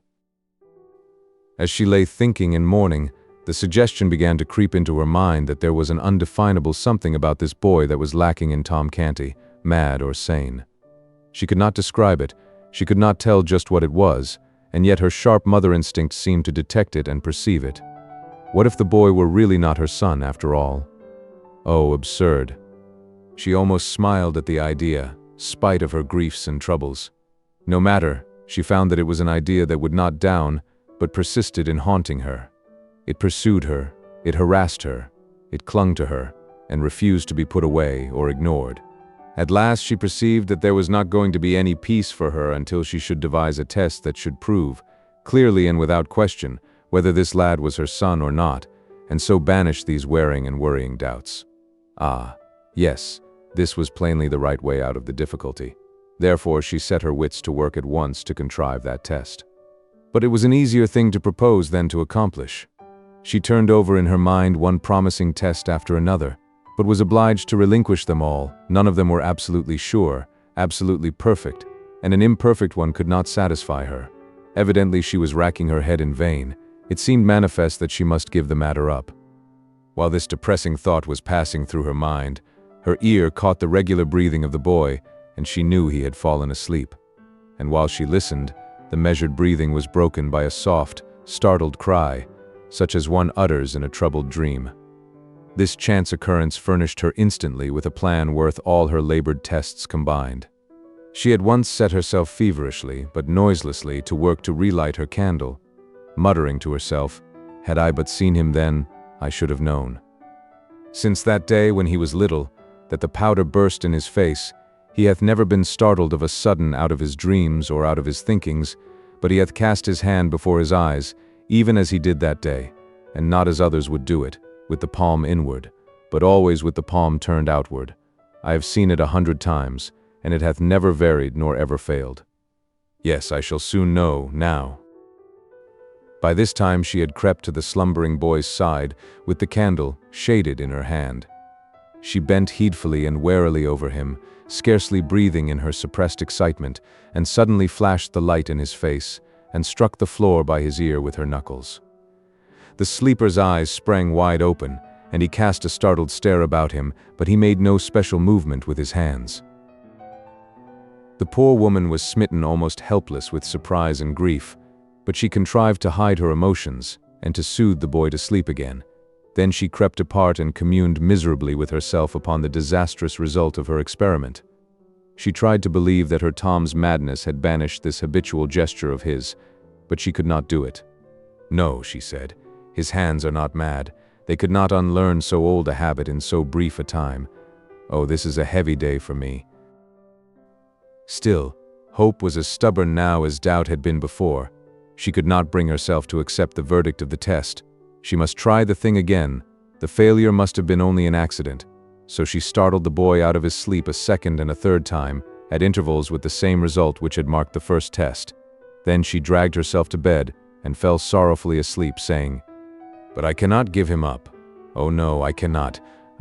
He must be my boy." The poor mother's interruptions having ceased, and the prince's pains having gradually lost their power to disturb him, utter weariness at last sealed his eyes in a profound and restful sleep. Hour after hour slipped away, and still he slept like the dead. Thus 4 or 5 hours passed. Then his stupor began to lighten. Presently, while half asleep and half awake, he murmured, "Sir William?" After a moment, "Ho, Sir William Herbert, hie thee hither, and list to the strangest dream that ever. Sir William, dost hear? Man, I did think me changed to a pauper, and ho there. Guards, Sir William, what, is there no groom of the chamber in waiting? Alack, it shall go hard with." "What aileth thee?" asked a whisper near him. "Who art thou calling?" "Sir William Herbert, who art thou?" "I? Who should I be, but thy sister Nan? Oh, Tom, I had forgot. Thou'rt mad yet, poor lad, thou'rt mad yet, would I had never woke to know it again. But prithee master thy tongue, lest we be all beaten till we die." The startled prince sprang partly up, but a sharp reminder from his stiffened bruises brought him to himself, and he sank back among his foul straw with a moan and the ejaculation, "Alas, it was no dream then." In a moment all the heavy sorrow and misery which sleep had banished were upon him again, and he realized that he was no longer a petted prince in a palace, with the adoring eyes of a nation upon him, but a pauper, an outcast, clothed in rags, prisoner in a den fit only for beasts, and consorting with beggars and thieves. In the midst of his grief he began to be conscious of hilarious noises and shoutings, apparently but a block or two away. The next moment there were several sharp raps at the door. John Canty ceased from snoring and said, "Who knocketh? What wilt thou?" A voice answered, "Knowst thou who it was thou laid thy cudgel on?" "No, neither know I, nor care. Belike thou'lt change thy note eftsoons, and thou would save thy neck, nothing but flight may stead thee. The man is this moment delivering up the ghost. 'Tis the priest, Father Andrew." "Go to mercy," exclaimed Canty. He roused his family and hoarsely commanded, "Up with ye all and fly, or bide where ye are and perish." Scarcely 5 minutes later the Canty household were in the street and flying for their lives. John Canty held the prince by the wrist and hurried him along the dark way, giving him this caution in a low voice, "Mind thy tongue, thou mad fool, and speak not our name." I will choose me a new name speedily to throw the law's dogs off the scent. Mind thy tongue, I tell thee." He growled these words to the rest of the family. "If it so chance that we be separated, let each make for London Bridge. Whoso findeth himself as far as the last linen-draper's shop on the bridge, let him tarry there till the others be come. Then will we flee into Southwark together." At this moment the party burst suddenly out of darkness into light, and not only into light, but into the midst of a multitude of singing, dancing, and shouting people, massed together on the river frontage. There was a line of bonfires stretching as far as one could see, up and down the Thames. London Bridge was illuminated, Southwark Bridge likewise. The entire river was aglow with the flash and sheen of colored lights, and constant explosions of fireworks filled the skies with an intricate commingling of shooting splendors and a thick rain of dazzling sparks that almost turned night into day. Everywhere were crowds of revelers. All London seemed to be at large. John Canty delivered himself of a furious curse and commanded a retreat, but it was too late. He and his tribe were swallowed up in that swarming hive of humanity and hopelessly separated from each other in an instant. We are not considering that the prince was one of his tribe. Canty still kept his grip upon him. The prince's heart was beating high with hopes of escape. Now, a burly waterman, considerably exalted with liquor, found himself rudely shoved by Canty in his efforts to plow through the crowd. He laid his great hand on Canty's shoulder and said, "Nay, whither so fast, friend? Dost canker thy soul with sordid business when all that be leal men and true make holiday?" "Mine affairs are mine own, they concern thee not," answered Canty roughly. "Take away thy hand and let me pass." "Sith that is thy humour, thou'lt not pass till thou'st drunk to the Prince of Wales. I tell thee that," said the waterman, barring the way resolutely. "Give me the cup then, and make speed, make speed." Other revelers were interested by this time. They cried out, "The loving cup, the loving cup, make the sour knave drink the loving cup, else will we feed him to the fishes." So a huge loving cup was brought, the waterman grasping it by one of its handles, and with the other hand bearing up the end of an imaginary napkin, presented it in due and ancient form to Canty, who had to grasp the opposite handle with one of his hands and take off the lid with the other, according to ancient custom. This left the prince hand-free for a second, of course. He wasted no time, but dived among the forest of legs about him and disappeared. In another moment he could not have been harder to find, under that tossing sea of life, if its billows had been the Atlantic's and he a lost sixpence. He very soon realized this fact and straightway busied himself about his own affairs without further thought of John Canty. He quickly realized another thing, too, to wit, that a spurious Prince of Wales was being feasted by the city in his stead. He easily concluded that the pauper lad, Tom Canty, had deliberately taken advantage of his stupendous opportunity and become a usurper. Therefore there was but one course to pursue: find his way to the Guildhall, make himself known, and denounce the impostor. He also made up his mind that Tom should be allowed a reasonable time for spiritual preparation and then be hanged, drawn and quartered, according to the law and usage of the day in cases of high treason. Chapter 11. At Guildhall. The royal barge, attended by its gorgeous fleet, took its stately way down the Thames through the wilderness of illuminated boats. The air was laden with music, the river banks were beruffled with joy flames. The distant city lay in a soft, luminous glow from its countless invisible bonfires. Above it rose many a slender spire into the sky, encrusted with sparkling lights, wherefore in their remoteness they seemed like jeweled lances thrust aloft, as the fleet swept along. It was greeted from the banks with a continuous hoarse roar of cheers and the ceaseless flash and boom of artillery. To Tom Canty, half buried in his silken cushions, these sounds and this spectacle were a wonder unspeakably sublime and astonishing. To his little friends at his side, the Princess Elizabeth and the Lady Jane Grey, they were nothing. Arrived at the Dowgate, the fleet was towed up the limpid Walbrook, whose channel has now been for 2 centuries buried out of sight under acres of buildings, to Bucklersbury, past houses and under bridges populous with merrymakers and brilliantly lighted, and at last came to a halt in a basin where now is Barge Yard, in the center of the ancient city of London.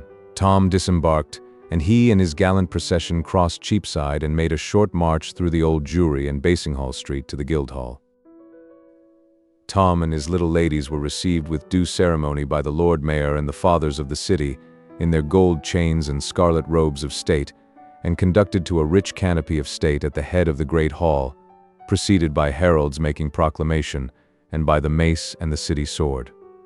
The lords and ladies who were to attend upon Tom and his two small friends took their places behind their chairs. At a lower table the court grandees and other guests of noble degree were seated, with the magnates of the city.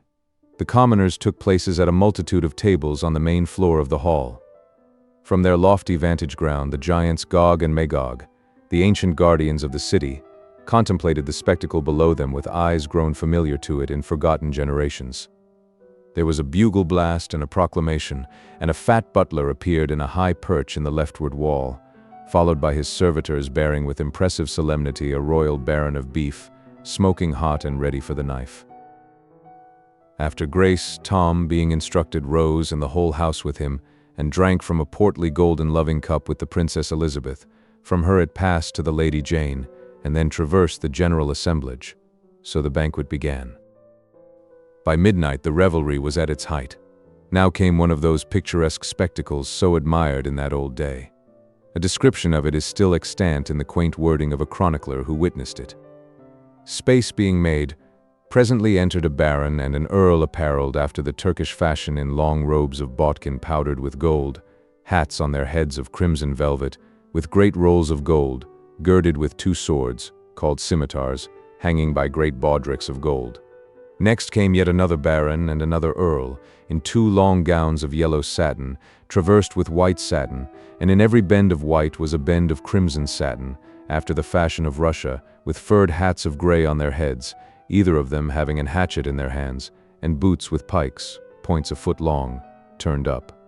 And after them came a knight, then the Lord High Admiral, and with him 5 nobles in doublets of crimson velvet, voided low on the back and before to the cannel bone, laced on the breasts with chains of silver, and over that, short cloaks of crimson satin, and on their heads hats after the dancer's fashion, with pheasants' feathers in them. These were apparelled after the fashion of Prussia. The torchbearers, which were about 100, were apparelled in crimson satin and green, like Moors, their faces black. Next came an aumaury.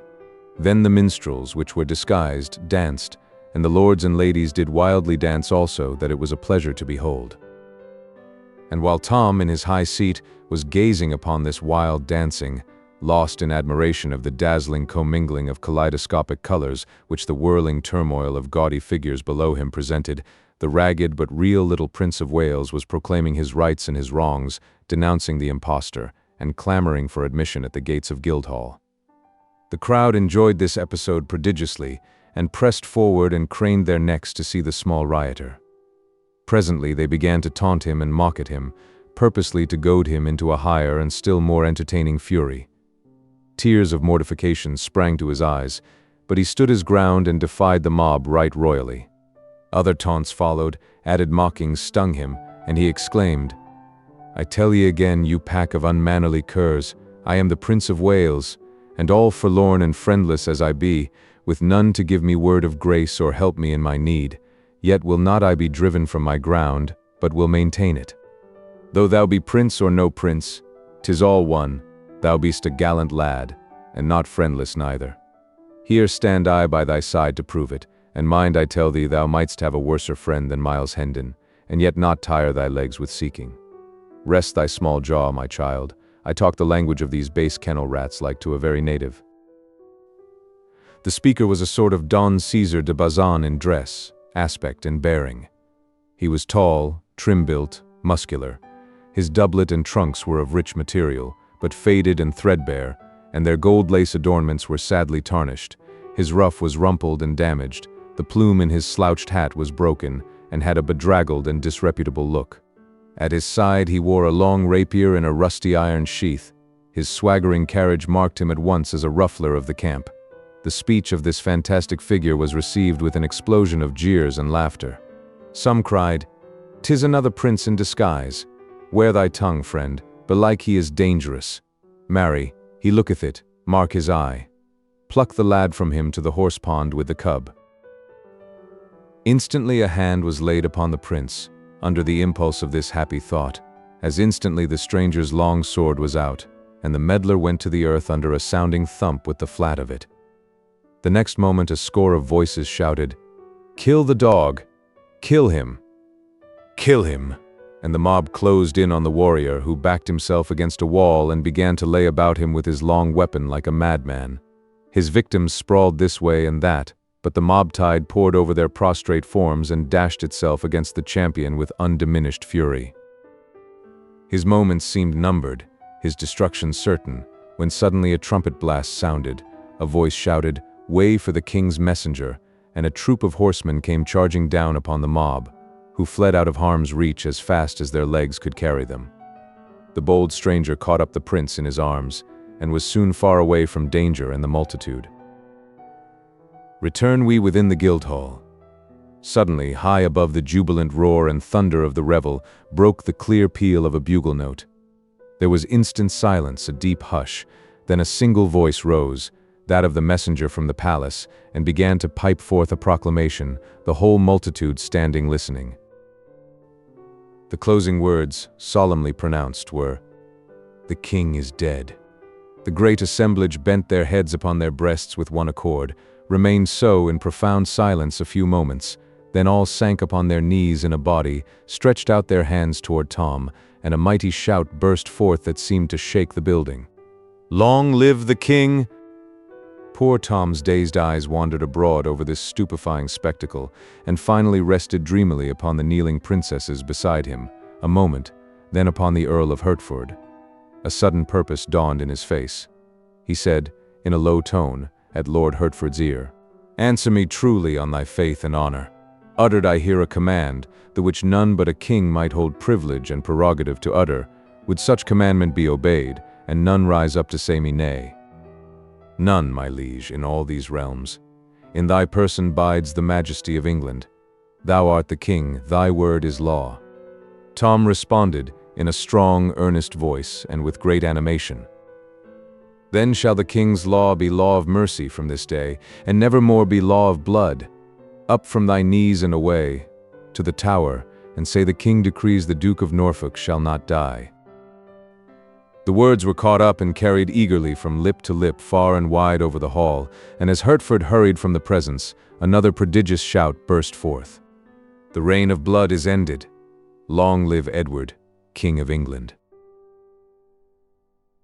Chapter 12. The Prince and His Deliverer. As soon as Miles, Hendon, and the little prince were clear of the mob, they struck down through back lanes and alleys toward the river. Their way was unobstructed until they approached London Bridge. Then they plowed into the multitude again, Hendon keeping a fast grip upon the prince's, the king's wrist. The tremendous news was already abroad, and the boy learned it from 1,000 voices at once. The king is dead.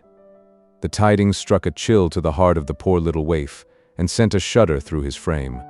He realized the greatness of his loss, and was filled with a bitter grief, for the grim tyrant who had been such a terror to others had always been gentle with him. The tears sprang to his eyes and blurred all objects. For an instant he felt himself the most forlorn, outcast, and forsaken of God's creatures. Then another cry shook the night with its far-reaching thunders, "Long live King Edward VI." And this made his eyes kindle, and thrilled him with pride to his fingers' ends. "Ah," he thought, "how grand and strange it seems I am king." Our friends threaded their way slowly through the throngs upon the bridge. This structure, which had stood for 600 years, and had been a noisy and populous thoroughfare all that time, was a curious affair for a closely packed rank of stores and shops, with family quarters overhead, stretched along both sides of it, from one bank of the river to the other. The bridge was a sort of town to itself. It had its inn, its beer houses, its bakeries, its haberdasheries, its food markets, its manufacturing industries, and even its church. It looked upon the two neighbors which had linked together, London and Southwark, as being well enough as suburbs, but not otherwise particularly important. It was a close corporation, so to speak. It was a narrow town of a single street 1/5 of a mile long. Its population was but a village population, and everybody in it knew all his fellow townsmen intimately, and had known their fathers and mothers before them, and all their little family affairs into the bargain. It had its aristocracy, of course, its fine old families of butchers and bakers and whatnot, who had occupied the same old premises for 500 or 600 years, and knew the great history of the bridge from beginning to end and all its strange legends, and who always talked bridgy talk, and thought bridgy thoughts, and lied in a long, level, direct, substantial bridgy way. It was just the sort of population to be narrow and ignorant and self-conceited. Children were born on the bridge, were reared there, grew to old age, and finally died without ever having set a foot upon any part of the world but London Bridge alone. Such people would naturally imagine that the mighty and interminable procession which moved through its street night and day, with its confused roar of shouts and cries, its neighings and bellowing and bleatings and its muffled thunder tramp, was the one great thing in this world, and themselves somehow the proprietors of it. And so they were, in effect. At least they could exhibit it from their windows, and did for a consideration whenever a returning king or hero gave it a fleeting splendor, for there was no place like it for affording a long, straight, uninterrupted view of marching columns. Men born and reared upon the bridge found life unendurably dull and inane elsewhere. History tells of one of these who left the bridge at the age of 71 and retired to the country. But he could only fret and toss in his bed. He could not go to sleep. The deep stillness was so painful, so awful, so oppressive. When he was worn out with it at last, he fled back to his old home, a lean and haggard spectre, and fell peacefully to rest in pleasant dreams under the lulling music of the lashing waters and the boom and crash and thunder of London Bridge. In the times of which we are writing, the bridge furnished object lessons in English history for its children, namely the livid and decaying heads of renowned men impaled upon iron spikes atop of its gateways. But we digress. Hendon's lodgings were in the little inn on the bridge. As he neared the door with his small friend, a rough voice said, "So, thou'rt come at last. Thou'lt not escape again, I warrant thee, and if pounding thy bones to a pudding can teach thee somewhat, thou'lt not keep us waiting another time, mayhap." And John Canty put out his hand to seize the boy. Miles Hendon stepped in the way and said, "Not too fast, friend. Thou art needlessly rough, methinks. What is the lad to thee? If it be any business of thine to make and meddle in others' affairs, he is my son." "'Tis a lie," cried the little king hotly. "Boldly said, and I believe thee whether thy small headpiece be sound or cracked, my boy. But whether this scurvy ruffian be thy father or no, 'tis all one, he shall not have thee to beat thee and abuse, according to his threat, so thou prefer to bide with me." I do, I know him not. I loathe him, and will die before I will go with him." "Then 'tis settled, and there is naught more to say." "We will see as to that," exclaimed John Canty, striding past Hendon to get at the boy. "By force shall he. If thou do but touch him, thou animated offal, I will spit thee like a goose," said Hendon, barring the way and laying his hand upon his sword hilt. Canty drew back. "Now mark ye," continued Hendon, "I took this lad under my protection when a mob of such as thou would have mishandled him, mayhap killed him. Dost imagine I will desert him now to a worser fate? For whether thou art his father or no, in sooth to say, I think it is a lie. A decent swift death were better for such a lad than life in such brute hands as thine. So go thy ways and set quick about it, for I like not much bandying of words, being not over-patient in my nature." John Canty moved off, muttering threats and curses, and was swallowed from sight in the crowd. Hendon ascended 3 flights of stairs to his room, with his charge, after ordering a meal to be sent thither. It was a poor apartment, with a shabby bed and some odds and ends of old furniture in it, and was vaguely lighted by a couple of sickly candles. The little king dragged himself to the bed and lay down upon it, almost exhausted with hunger and fatigue. He had been on his feet a good part of a day and a night, for it was now 2 or 3 o'clock in the morning, and had eaten nothing meantime. He murmured drowsily, "Prithee call me when the table is spread," and sank into a deep sleep immediately. A smile twinkled in Hendon's eye, and he said to himself, "By the mass, the little beggar takes to one's quarters and usurps one's bed with as natural and easy a grace as if he owned them, with never a by your leave or so please it you, or anything of the sort. In his diseased ravings he called himself the Prince of Wales, and bravely doth he keep up the character. Poor little friendless rat, doubtless his mind has been disordered with ill usage. Well, I will be his friend. I have saved him. and it draweth me strongly to him. Already I love the bold-tongued little rascal. How soldier-like he faced the smutty rabble and flung back his high defiance. And what a comely, sweet, and gentle face he hath, now that sleep hath conjured away its troubles and its griefs. I will teach him, I will cure his malady. Yea, I will be his elder brother, and care for him and watch over him, and whoso would shame him, or do him hurt may order his shroud, for though I be burnt for it, he shall need it. He bent over the boy and contemplated him with kind and pitying interest, tapping the young cheek tenderly and smoothing back the tangled curls with his great brown hand. A slight shiver passed over the boy's form. Hendon muttered, "See now, how like a man it was to let him lie here uncovered and fill his body with deadly rheums. Now what shall I do? 'Twill wake him to take him up and put him within the bed, and he sorely needeth sleep." He looked about for extra covering, but finding none, doffed his doublet and wrapped the lad in it, saying, "I am used to nipping air and scant apparel, 'tis little I shall mind the cold." Then walked up and down the room, to keep his blood in motion, soliloquizing as before. His injured mind persuades him he is Prince of Wales. 'Twill be odd to have a Prince of Wales still with us, now that he that was the prince is prince no more, but king, for this poor mind is set upon the one fantasy, and will not reason out that now it should cast by the prince and call itself the king. If my father liveth still, after these 7 years that I have heard naught from home in my foreign dungeon, he will welcome the poor lad and give him generous shelter for my sake. So will my good elder brother Arthur, my other brother Hugh, but I will crack his crown and he interfere, the fox-hearted, ill-conditioned animal. Yes, thither will we fare, and straightway too." A servant entered with a smoking meal, disposed it upon a small deal table, placed the chairs and took his departure, leaving such cheap lodgers as these to wait upon themselves. The door slammed after him, and the noise woke the boy, who sprang to a sitting posture and shot a glad glance about him. Then a grieved look came into his face, and he murmured to himself, with a deep sigh, "Alack, it was but a dream, woe is me." Next he noticed Miles Hendon's doublet, glanced from that to Hendon, comprehended the sacrifice that had been made for him, and said gently, "Thou art good to me, yes, thou art very good to me. Take it and put it on, I shall not need it more." Then he got up and walked to the washstand in the corner and stood there, waiting. Hendon said in a cheery voice, "We'll have a right hearty sup and bite now, for everything is savory and smoking hot, and that and thy nap together will make thee a little man again, never fear." The boy made no answer, but bent a steady look, that was filled with grave surprise, and also somewhat touched with impatience, upon the tall knight of the sword. Hendon was puzzled, and said, "What's amiss?" "Good sir, I would wash me." "Oh, is that all?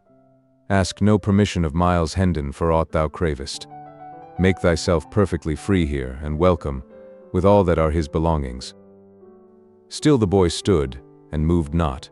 More, he tapped the floor once or twice with his small, impatient foot. Hendon was wholly perplexed. Said he, "Bless us, what is it? Prithee pour the water, and make not so many words." Hendon, suppressing a hoarse laugh and saying to himself, "By all the saints, but this is admirable," stepped briskly forward and did the small insolence bidding, then stood by in a sort of stupefaction until the command, "Come, the towel," woke him sharply up. He took up a towel from under the boy's nose and handed it to him without comment.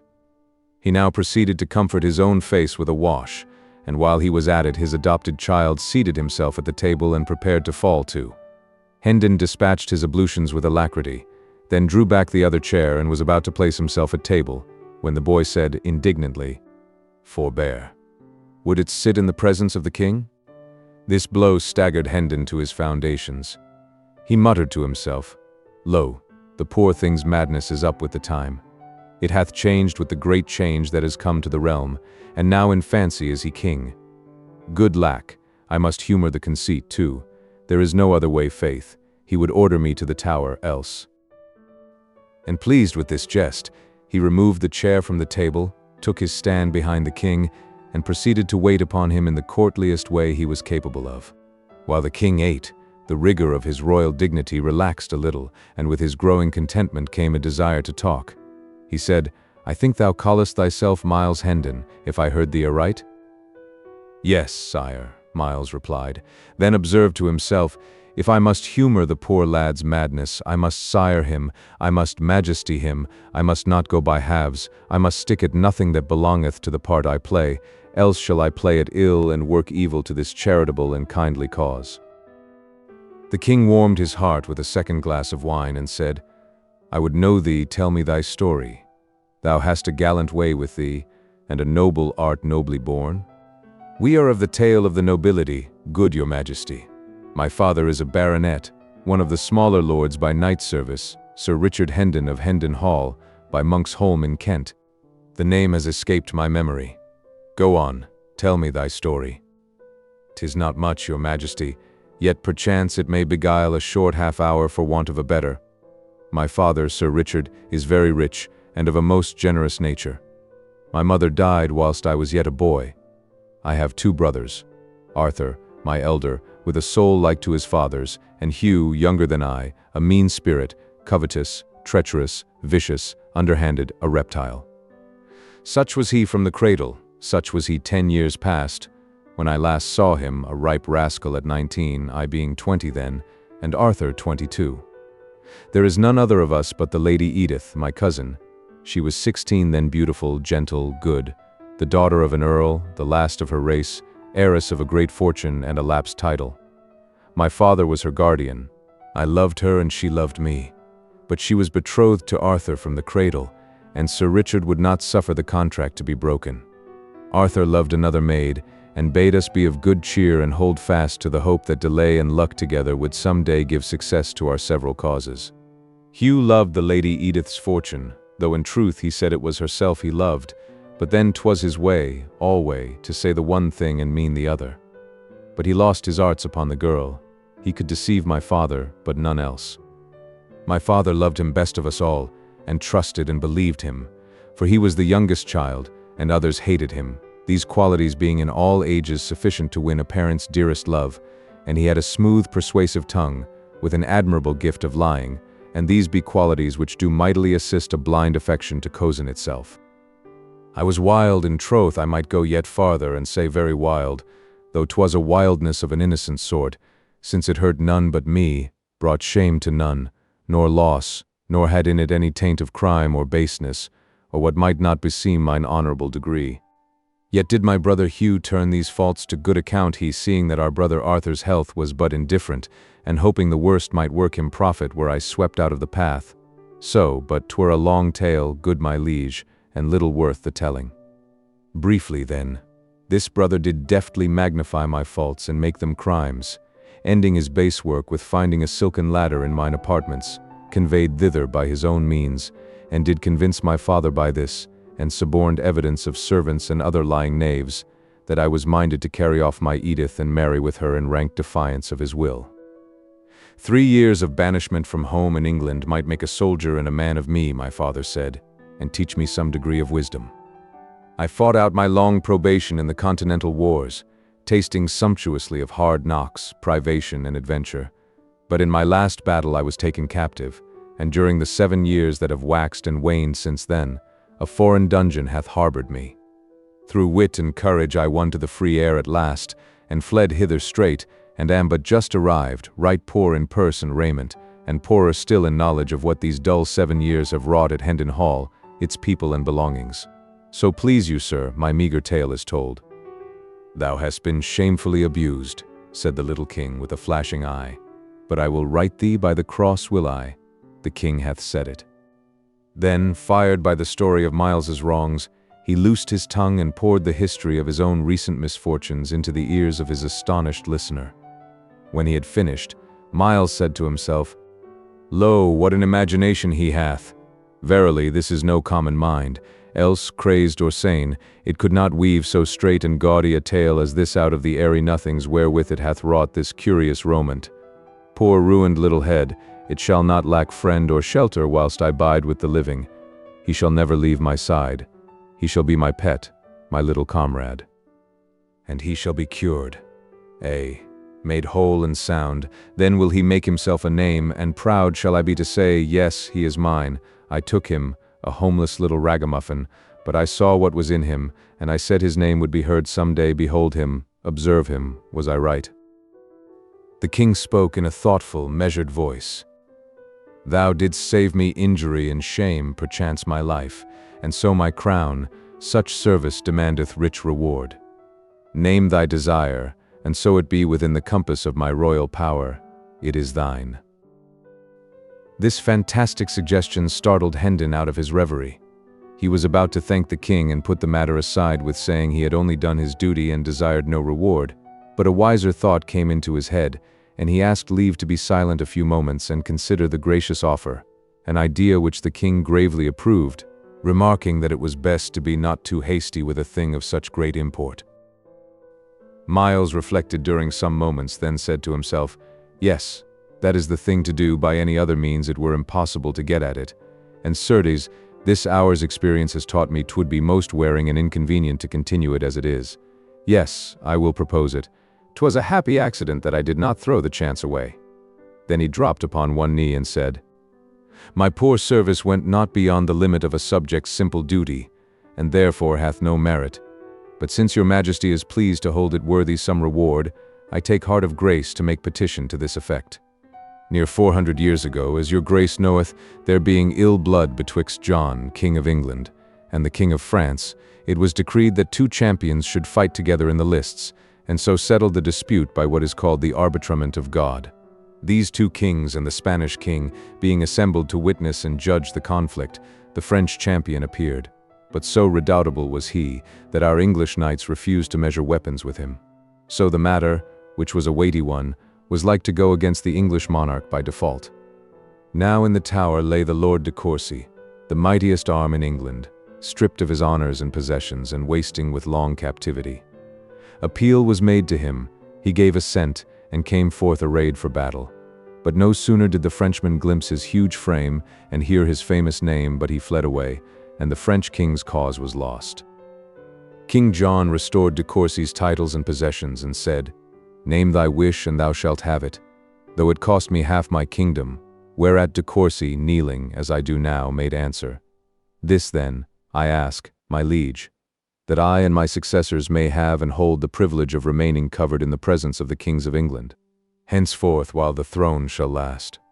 The boon was granted, as your majesty knoweth, and there hath been no time, these 400 years, that line has failed of an heir, and so, even unto this day, the head of that ancient house still weareth his hat or helm before the king's majesty, without let or hindrance, and this none other may do. Invoking this precedent in aid of my prayer, I beseech the king to grant to me but this one grace and privilege to my more than sufficient reward, and none other, to wit, that I and my heirs, forever, may sit in the presence of the majesty of England." "Rise, Sir Miles Hendon, knight," said the king, gravely, giving the accolade with Hendon's sword. "Rise and seat thyself.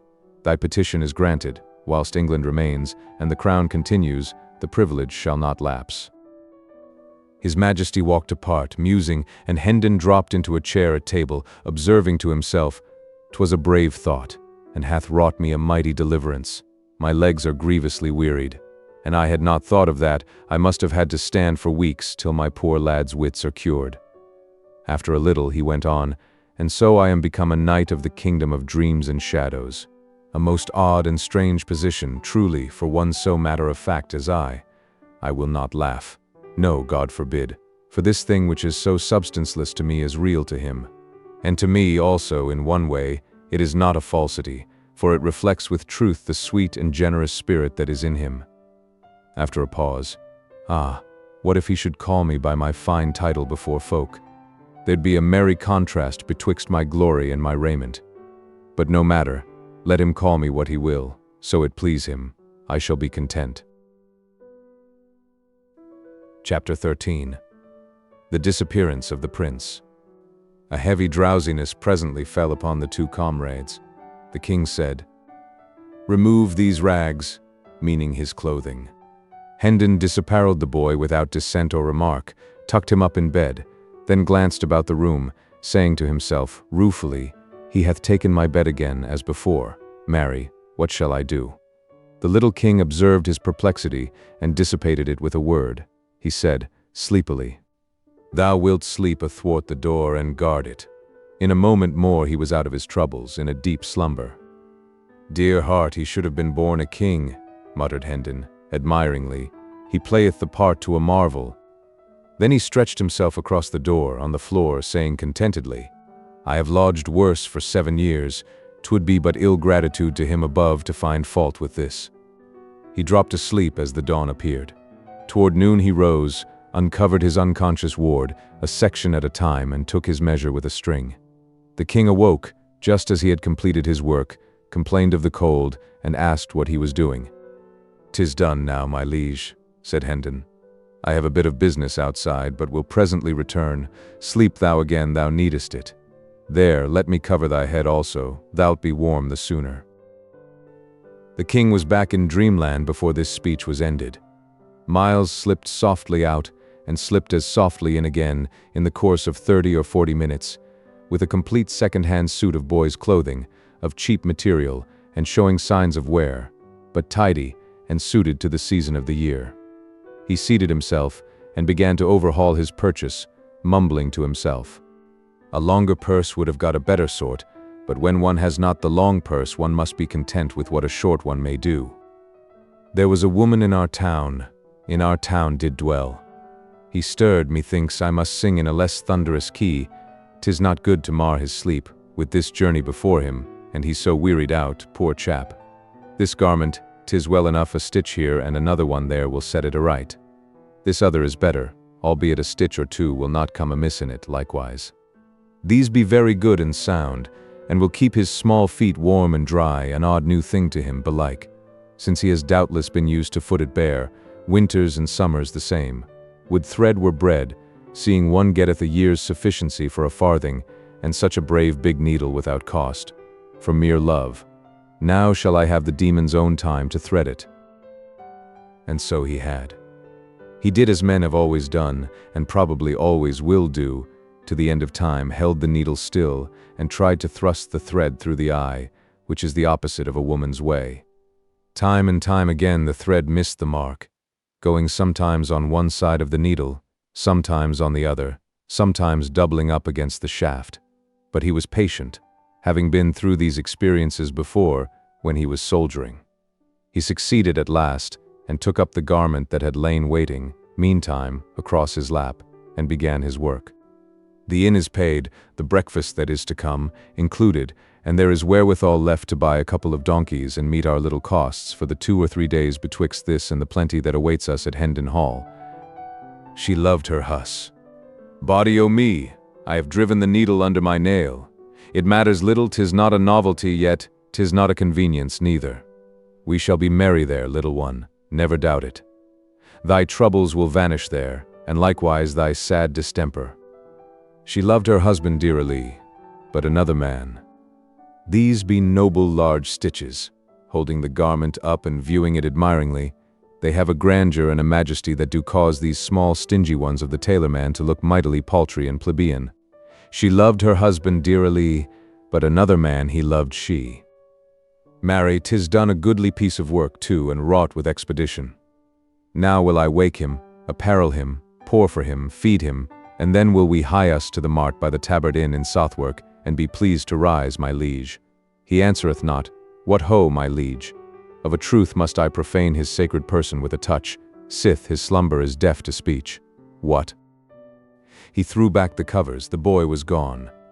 He stared about him in speechless astonishment for a moment, noticed for the first time that his ward's ragged raiment was also missing.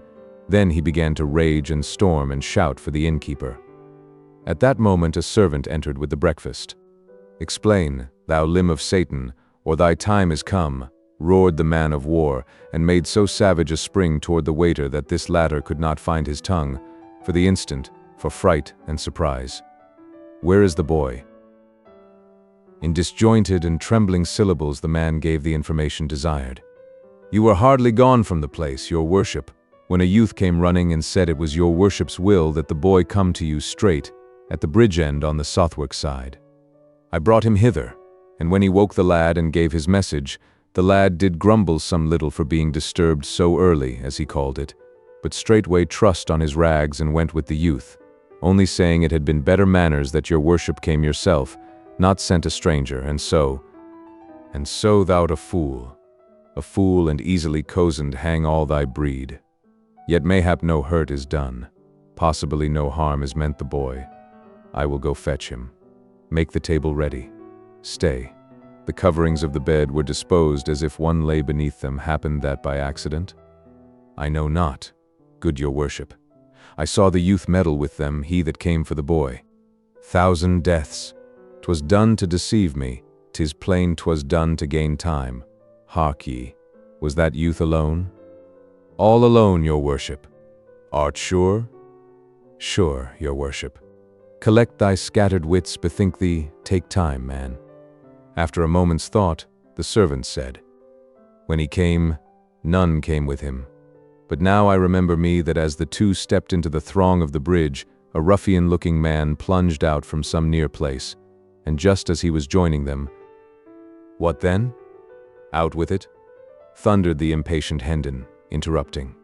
Just then the crowd lapped them up and closed them in, and I saw no more, being called by my master, who was in a rage because a joint that the scrivener had ordered was forgot, though I take all the saints to witness that to blame me for that miscarriage were like holding the unborn babe to judgment for sin's calm.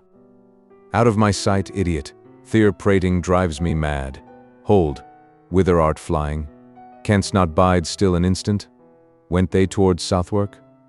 Even so, your worship, for, as I said before, as to that detestable joint, the babe unborn is no whit more blameless than.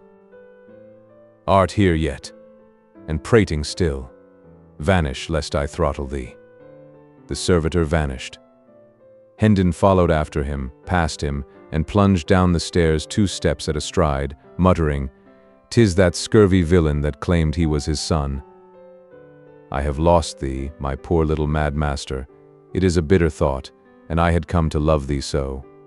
No, by book and bell, not lost. Not lost, for I will ransack the land till I find thee again. Poor child, yonder is his breakfast and mine, but I have no hunger now, so let the rats have it. Speed, speed. That is the word." As he wormed his swift way through the noisy multitudes upon the bridge, he several times said to himself, clinging to the thought as if it were a particularly pleasing one, he grumbled. But he went, yes, because he thought Miles Hendon asked it, sweet lad. He would ne'er have done it for another, I know it well. Chapter 14. Le roi est mort. Vive le roi. Toward daylight of the same morning, Tom Canty stirred out of a heavy sleep and opened his eyes in the dark. He lay silent a few moments, trying to analyze his confused thoughts and impressions and get some sort of meaning out of them. Then suddenly he burst out in a rapturous but guarded voice. "I see it all, I see it all. Now God be thanked, I am indeed awake at last. Come joy, vanish sorrow, ho Nan, bet. Kick off your straw and hie ye hither to my side, till I do pour into your unbelieving ears the wildest madcap dream that ever the spirits of night did conjure up to astonish the soul of man withal. Ho Nan, I say, bet." A dim form appeared at his side, and a voice said, "Wilt deign to deliver thy commands?" "Commands? Oh, woe is me, I know thy voice. Speak thou, who am I?" "Thou, in sooth. Yesternight wert thou the Prince of Wales. Today art thou my most gracious liege, Edward, King of England." Tom buried his head among his pillows, murmuring plaintively, "Alack, it was no dream. Go to thy rest, sweet sir, leave me to my sorrows." Tom slept again, and after a time he had this pleasant dream. He thought it was summer, and he was playing all alone in the fair meadow called Goodman's Fields, when a dwarf only a foot high, with long red whiskers and a humped back, appeared to him suddenly and said, "Dig by that stump." He did so, and found 12 bright new pennies, wonderful riches. Yet this was not the best of it, for the dwarf said, "I know thee. Thou art a good lad, and a deserving. Thy distresses shall end, for the day of thy reward is come. Dig here every 7th day, and thou shalt find always the same treasure, 12 bright new pennies. Tell none, keep the secret." Then the dwarf vanished, and Tom flew to awful court with his prize, saying to himself, "Every night will I give my father a penny. He will think I begged it, it will glad his heart, and I shall no more be beaten." 1 penny every week the good priest that teacheth me shall have, mother, Nan, and bet the other 4. We be done with hunger and rags now, done with fears and frets and savage usage. In his dream he reached his sordid home all out of breath, but with eyes dancing with grateful enthusiasm, cast 4 of his pennies into his mother's lap and cried out, "They are for thee, all of them, every one, for thee and Nan and Bet, and honestly come by, not begged nor stolen." The happy and astonished mother strained him to her breast and exclaimed, "It waxeth late, may it please your majesty to rise?" Ah, that was not the answer he was expecting. The dream had snapped asunder. He was awake. He opened his eyes. The richly clad first lord of the bedchamber was kneeling by his couch. The gladness of the lying dream faded away. The poor boy recognized that he was still a captive and a king. The room was filled with courtiers clothed in purple mantles, the morning color, and with noble servants of the monarch. Tom sat up in bed and gazed out from the heavy silken curtains upon this fine company. The weighty business of dressing began, and one courtier after another knelt and paid his court, and offered to the little king his condolences upon his heavy loss, whilst the dressing proceeded. In the beginning, a shirt was taken up by the chief equerry in waiting, who passed it to the first lord of the buckhounds, who passed it to the second gentleman of the bedchamber, who passed it to the head ranger of Windsor Forest, who passed it to the third groom of the stole, who passed it to the Chancellor Royal of the Duchy of Lancaster, who passed it to the Master of the Wardrobe, who passed it to Norroy King at Arms, who passed it to the Constable of the Tower, who passed it to the Chief Steward of the Household, who passed it to the Hereditary Grand Diaperer, who passed it to the Lord High Admiral of England, who passed it to the Archbishop of Canterbury, who passed it to the First Lord of the Bedchamber, who took what was left of it and put it on Tom. Poor little wondering chap, it reminded him of passing buckets at a fire. Each garment in its turn had to go through this slow and solemn process. Consequently, Tom grew very weary of the ceremony, so weary that he felt an almost gushing gratefulness when he at last saw his long silken hose begin the journey down the line and knew that the end of the matter was drawing near. But he exulted too soon. The first lord of the bedchamber received the hose and was about to encase Tom's legs in them, when a sudden flush invaded his face, and he hurriedly hustled the things back into the hands of the Archbishop of Canterbury, with an astounded look and a whispered, "See, my lord," pointing to a something connected with the hose. The Archbishop paled, then flushed, and passed the hose to the Lord High Admiral, whispering, "See, my lord." The Admiral passed the hose to the Hereditary Grand Diaperer, and had hardly breath enough in his body to ejaculate, "See, my lord." The hose drifted backward along the line, to the Chief Steward of the Household, the Constable of the Tower, Norroy King at Arms, the Master of the Wardrobe, the Chancellor Royal of the Duchy of Lancaster, the third groom of the stole, the head ranger of Windsor Forest, the second gentleman of the bedchamber, the first lord of the buckhounds, accompanied always with that amazed and frightened, "See, see," till they finally reached the hands of the chief equerry in waiting, who gazed a moment, with a pallid face, upon what had caused all this dismay, then hoarsely whispered, "Body of my life," a tag gone from a truss point to the tower with the head keeper of the king's hose, after which he leaned upon the shoulder of the first lord of the buckhounds to regather his vanished strength, whilst fresh hose, without any damaged strings to them, were brought. But all things must have an end, and so in time Tom Canty was in a condition to get out of bed. The proper official poured water. The proper official engineered the washing. The proper official stood by with a towel, and by Tom got safely through the purifying stage and was ready for the services of the hairdresser royal. When he at length emerged from this master's hands, he was a gracious figure and as pretty as a girl, in his mantle and trunks of purple satin and purple-plumed cap. He now moved in state toward his breakfast room, through the midst of the courtly assemblage, and as he passed, these fell back, leaving his way free, and dropped upon their knees.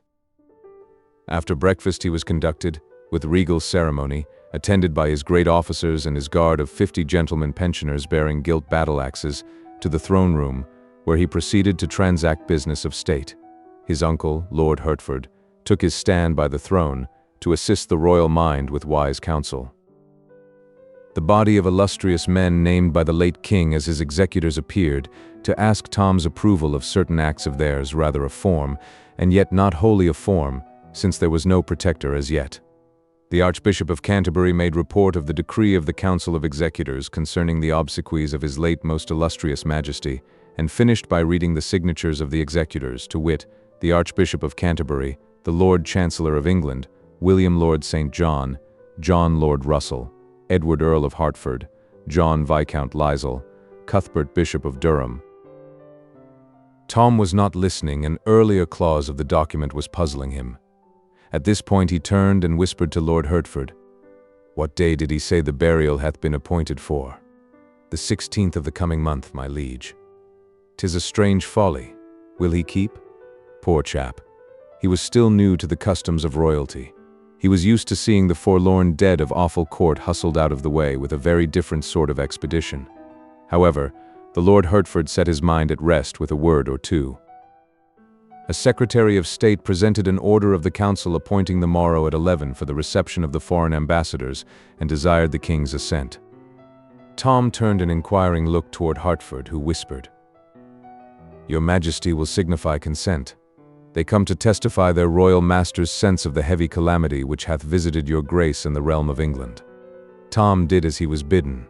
Another secretary began to read a preamble concerning the expenses of the late king's household, which had amounted to £28,000 during the preceding 6 months, a sum so vast that it made Tom Canty gasp. He gasped again when the fact appeared that £20,000 of this money was still owing and unpaid, and once more when it appeared that the king's coffers were about empty, and his 1,200 servants much embarrassed for lack of the wages due them. Tom spoke out, with lively apprehension, "We be going to the dogs, 'tis plain.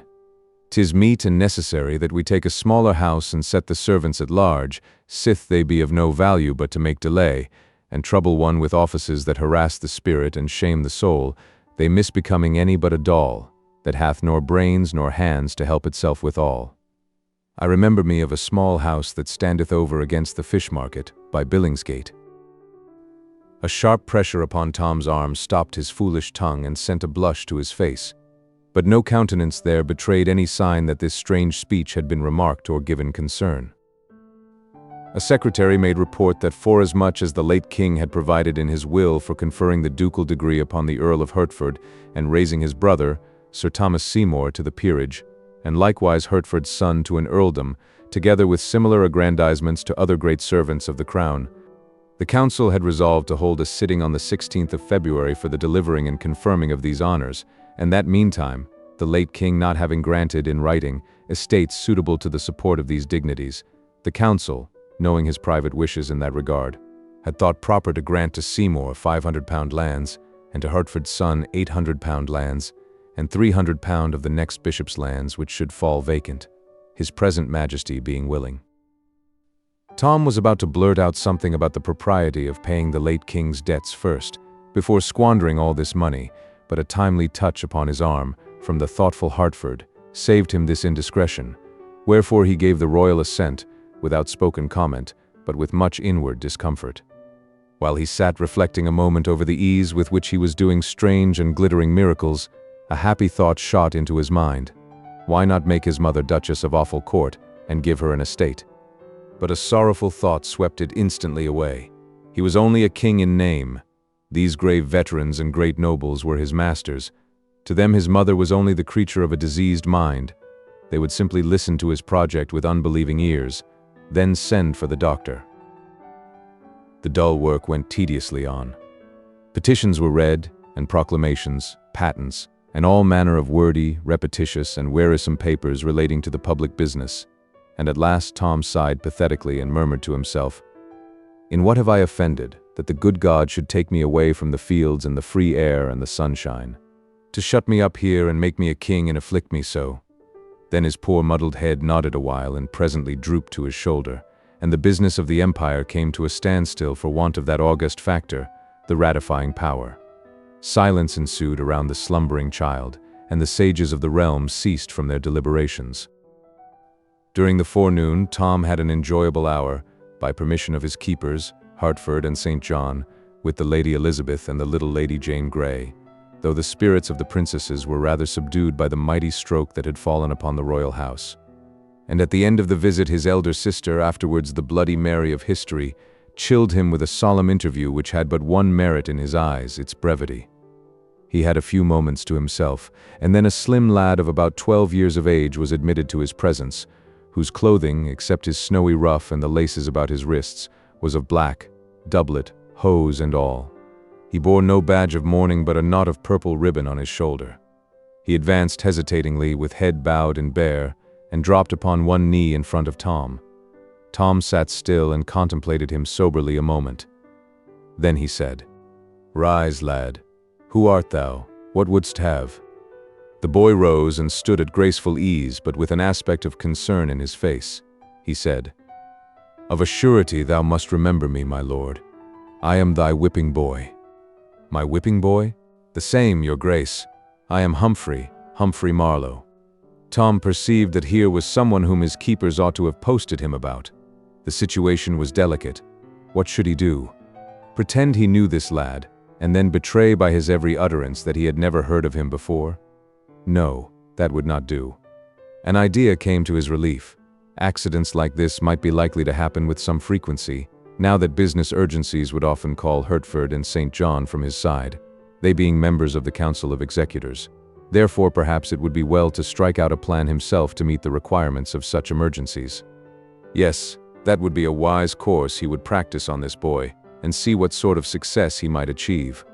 So he stroked his brow perplexedly a moment or two, and presently said, "Now I seem to remember thee somewhat, but my wit is clogged and dim with suffering." "Alack, my poor master," ejaculated the whipping boy with feeling, adding to himself, "In truth 'tis, as they said, his mind is gone. Alas, poor soul! But misfortune catch me, how am I forgetting? They said one must not seem to observe that aught is wrong with him." "'Tis strange how my memory doth wanton with me these days," said Tom. "But mind it not, I mend apace. A little clue doth often serve to bring me back again the things and names which had escaped me, and not they, only, forsooth, but e'en such as I ne'er heard before, as this lad shall see. Give thy business speech." "'Tis matter of small weight, my liege, yet will I touch upon it, and it please your grace. 2 days gone by, when your majesty faulted thrice in your Greek in the morning lessons. Dost remember it?" "Yes, methinks I do. It is not much of a lie, and I had meddled with the Greek at all. I had not faulted simply thrice, but 40 times. Yes, I do recall it. Now, go on." "The master, being wroth with what he termed such slovenly and doltish work, did promise that he would soundly whip me for it, and—" "Whip thee?" said Tom, astonished out of his presence of mind. "Why should he whip thee for faults of mine?" "Ah, your grace forgetteth again. He always scourgeth me when thou dost fail in thy lessons." "True, I had forgot. Thou teachest me in private, then if I fail, he argueth that thy office was lamely done, and— Oh, my liege, what words are these? I, the humblest of thy servants, presume to teach thee. Then where is thy blame? What riddle is this? Am I in truth gone mad, or is it thou? Explain, speak out. But good your majesty, there is naught that needeth simplifying. None may visit the sacred person of the Prince of Wales with blows. Wherefore, when he faulteth, 'tis I that take them, and meet it is and right, for that it is mine office and my livelihood." Tom stared at the tranquil boy, observing to himself, "Lo, it is a wonderful thing, a most strange and curious trade. I marvel they have not hired a boy to take my combings and my dressings for me. Would heaven they would. And they will do this thing. I will take my lashings in mine own person, giving God thanks for the change." Then he said aloud, "And hast thou been beaten, poor friend, according to the promise?" "No.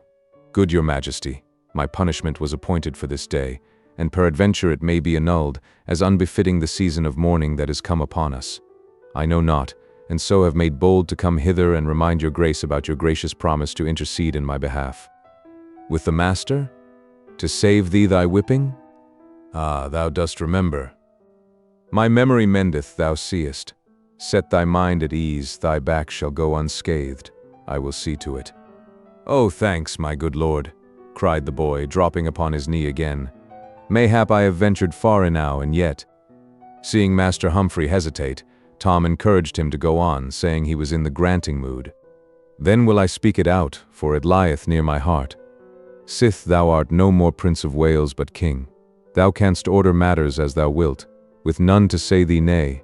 Wherefore it is not in reason that thou wilt longer vex thyself with dreary studies, but wilt burn thy books and turn thy mind to things less irksome.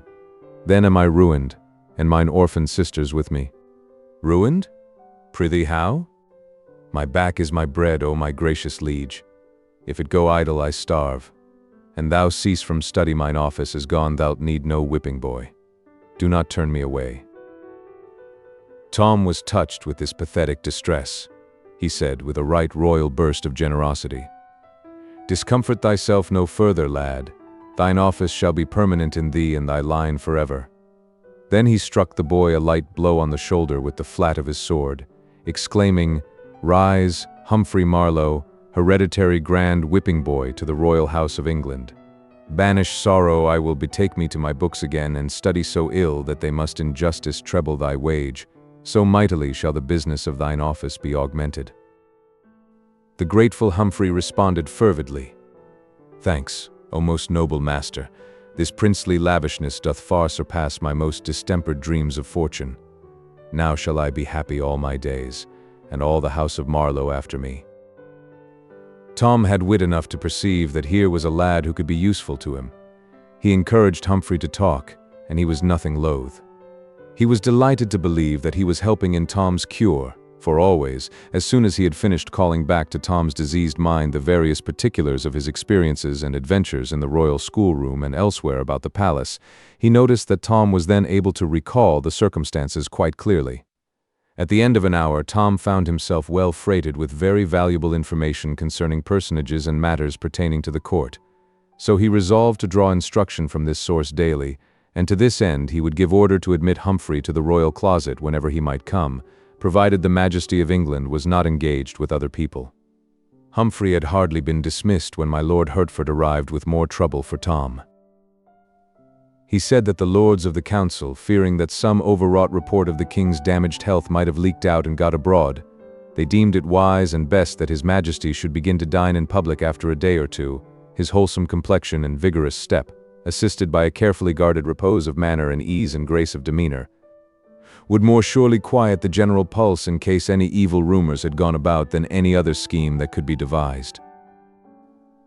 Then the Earl proceeded, very delicately, to instruct Tom as to the observances proper to the stately occasion, under the rather thin disguise of reminding him concerning things already known to him. But to his vast gratification, it turned out that Tom needed very little help in this line. He had been making use of Humphrey in that direction. For Humphrey had mentioned that within a few days he was to begin to dine in public, having gathered it from the swift-winged gossip of the court. Tom kept these facts to himself, however. Seeing the royal memory so improved, the Earl ventured to apply a few tests to it, in an apparently casual way, to find out how far its amendment had progressed. The results were happy, here and there, in spots where Humphrey's tracks remained, and on the whole my lord was greatly pleased and encouraged. So encouraged was he, indeed, that he spoke up and said in a quite hopeful voice, "Now am I persuaded that if your Majesty will but tax your memory yet a little further, it will resolve the puzzle of the Great Seal, a loss which was of moment yesterday, although of none today, since its term of service ended with our late Lord's life. May it please your grace to make the trial?" Tom was at sea. A great seal was something which he was totally unacquainted with. After a moment's hesitation, he looked up innocently and asked, "What was it like, my lord?" The Earl started, almost imperceptibly, muttering to himself, "Alack, his wits are flown again." It was ill wisdom to lead him on to strain them. Then he deftly turned the talk to other matters, with the purpose of sweeping the unlucky seal out of Tom's thoughts, a purpose which easily succeeded. Chapter 15. Tom as King. The next day the foreign ambassadors came, with their gorgeous trains, and Tom, throned in awful state, received them. The splendors of the scene delighted his eye and fired his imagination at first, but the audience was long and dreary, and so were most of the addresses, wherefore, what began as a pleasure grew into weariness and homesickness by and by. Tom said the words which Hertford put into his mouth from time to time, and tried hard to acquit himself satisfactorily, but he was too new to such things, and too ill at ease to accomplish more than a tolerable success. He looked sufficiently like a king, but he was ill able to feel like one. He was cordially glad when the ceremony was ended. The larger part of his day was wasted, as he termed it, in his own mind and labors pertaining to his royal office. Even the 2 hours devoted to certain princely pastimes and recreations were rather a burden to him than otherwise. They were so fettered by restrictions and ceremonious observances. However, he had a private hour with his whipping boy which he counted clear gain, since he got both entertainment and needful information out of it. The third day of Tom Canty's kingship came and went much as the others had done, but there was a lifting of his cloud in one way. He felt less uncomfortable than at first. He was getting a little used to his circumstances and surroundings. His chains still galled, but not all the time. He found that the presence and homage of the great afflicted and embarrassed him less and less sharply with every hour that drifted over his head. But for one single dread, he could have seen the fourth day approach without serious distress. The dining in public. It was to begin that day. There were greater matters in the program, for on that day he would have to preside at a council which would take his views and commands concerning the policy to be pursued toward various foreign nations scattered far and near over the great globe.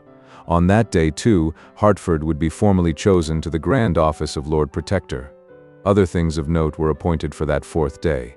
Also, but to Tom they were all insignificant compared with the ordeal of dining all by himself, with a multitude of curious eyes fastened upon him, and a multitude of mouths whispering comments upon his performance, and upon his mistakes, if he should be so unlucky as to make any. Still, nothing could stop that fourth day, and so it came. It found poor Tom low-spirited and absent-minded, and this mood continued. He could not shake it off. The ordinary duties of the morning dragged upon his hands and wearied him. Once more he felt the sense of captivity heavy upon him. Late in the forenoon he was in a large audience chamber, conversing with the Earl of Hertford and dully awaiting the striking of the hour appointed for a visit of ceremony from a considerable number of great officials and courtiers. After a little while Tom, who had wandered to a window and become interested in the life and movement of the great highway beyond the palace gates, and not idly interested but longing with all his heart to take part in person in its stir and freedom, saw the van of a hooting and shouting mob of disorderly men, women and children of the lowest and poorest degree approaching from up the road. "I would I knew what 'tis about," he exclaimed, with all a boy's curiosity in such happenings. "Thou art the king," solemnly responded the Earl with a reverence. "Have I your grace's leave to act?" "Oh, blithely, yes." "Oh, gladly, yes," exclaimed Tom excitedly, adding to himself with a lively sense of satisfaction, "In truth, being a king is not all dreariness, it hath its compensations and conveniences." The Earl called a page, and sent him to the captain of the guard with the order, "Let the mob be halted, and inquiry made concerning the occasion of its movement," by the king's command. A few seconds later a long rank of the royal guards, cased in flashing steel, filed out at the gates and formed across the highway in front of the multitude. A messenger returned, to report that the crowd were following a man, a woman, and a young girl to execution for crimes committed against the peace and dignity of the realm. Death, and a violent death for these poor unfortunates. The thought wrung Tom's heartstrings. The spirit of compassion took control of him, to the exclusion of all other considerations. He never thought of the offended laws, or of the grief or loss which these three criminals had inflicted upon their victims. He could think of nothing but the scaffold and the grisly fate hanging over the heads of the condemned. His concern made him even forget, for the moment, that he was but the false shadow of a king, not the substance, and before he knew it he had blurted out the command. "Bring them here." Then he blushed scarlet, and a sort of apology sprung to his lips, but observing that his order had wrought no sort of surprise in the Earl or the waiting page, he suppressed the words he was about to utter. The page, in the most matter-of-course way, made a profound obeisance and retired backwards out of the room to deliver the command. Tom experienced a glow of pride and a renewed sense of the compensating advantages of the kingly office. He said to himself, "Truly it is like what I was used to feel when I read the old priest's tales, and did imagine mine own self a prince, giving law and command to all, saying do this, do that, whilst none durst offer let or hindrance to my will. Now the doors swung open, one high-sounding title after another was announced, the personages owning them followed, and the place was quickly half-filled with noble folk and finery. But Tom was hardly conscious of the presence of these people. So wrought up was he, and so intensely absorbed in that other and more interesting matter. He seated himself absently in his chair of state, and turned his eyes upon the door with manifestations of impatient expectancy, seeing which the company forbore to trouble him, and fell to chatting a mixture of public business and court gossip one with another. In a little while the measured tread of military men was heard approaching, and the culprits entered the presence in charge of an under-sheriff and escorted by a detail of the king's guard. The civil officer knelt before Tom, then stood aside. The three doomed persons knelt also, and remained so. The guard took position behind Tom's chair. Tom scanned the prisoners curiously.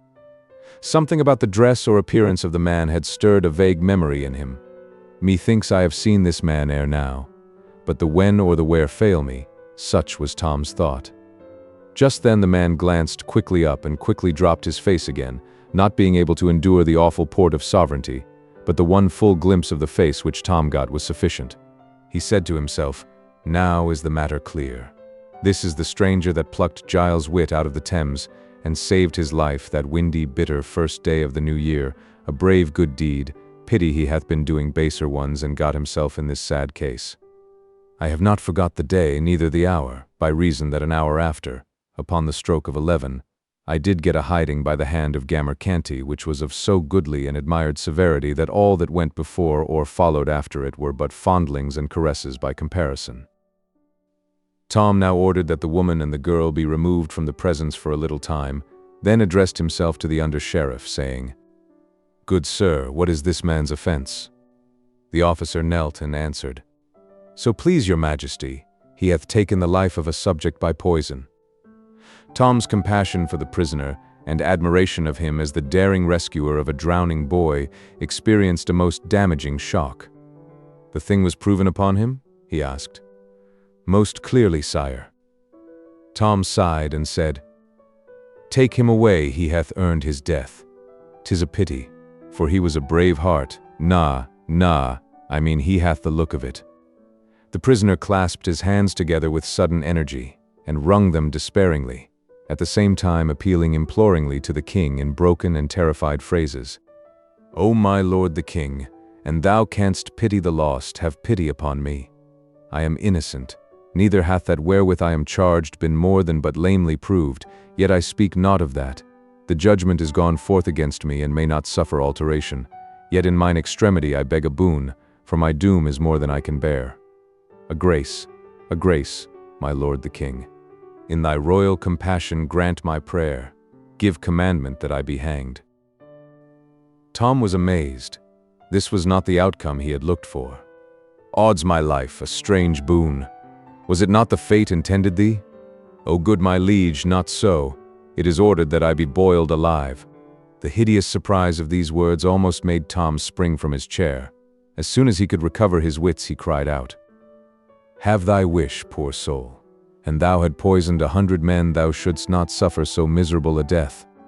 The prisoner bowed his face to the ground and burst into passionate expressions of gratitude, ending with, "If ever thou shouldest know misfortune which God forfend, may thy goodness to me this day be remembered and requited."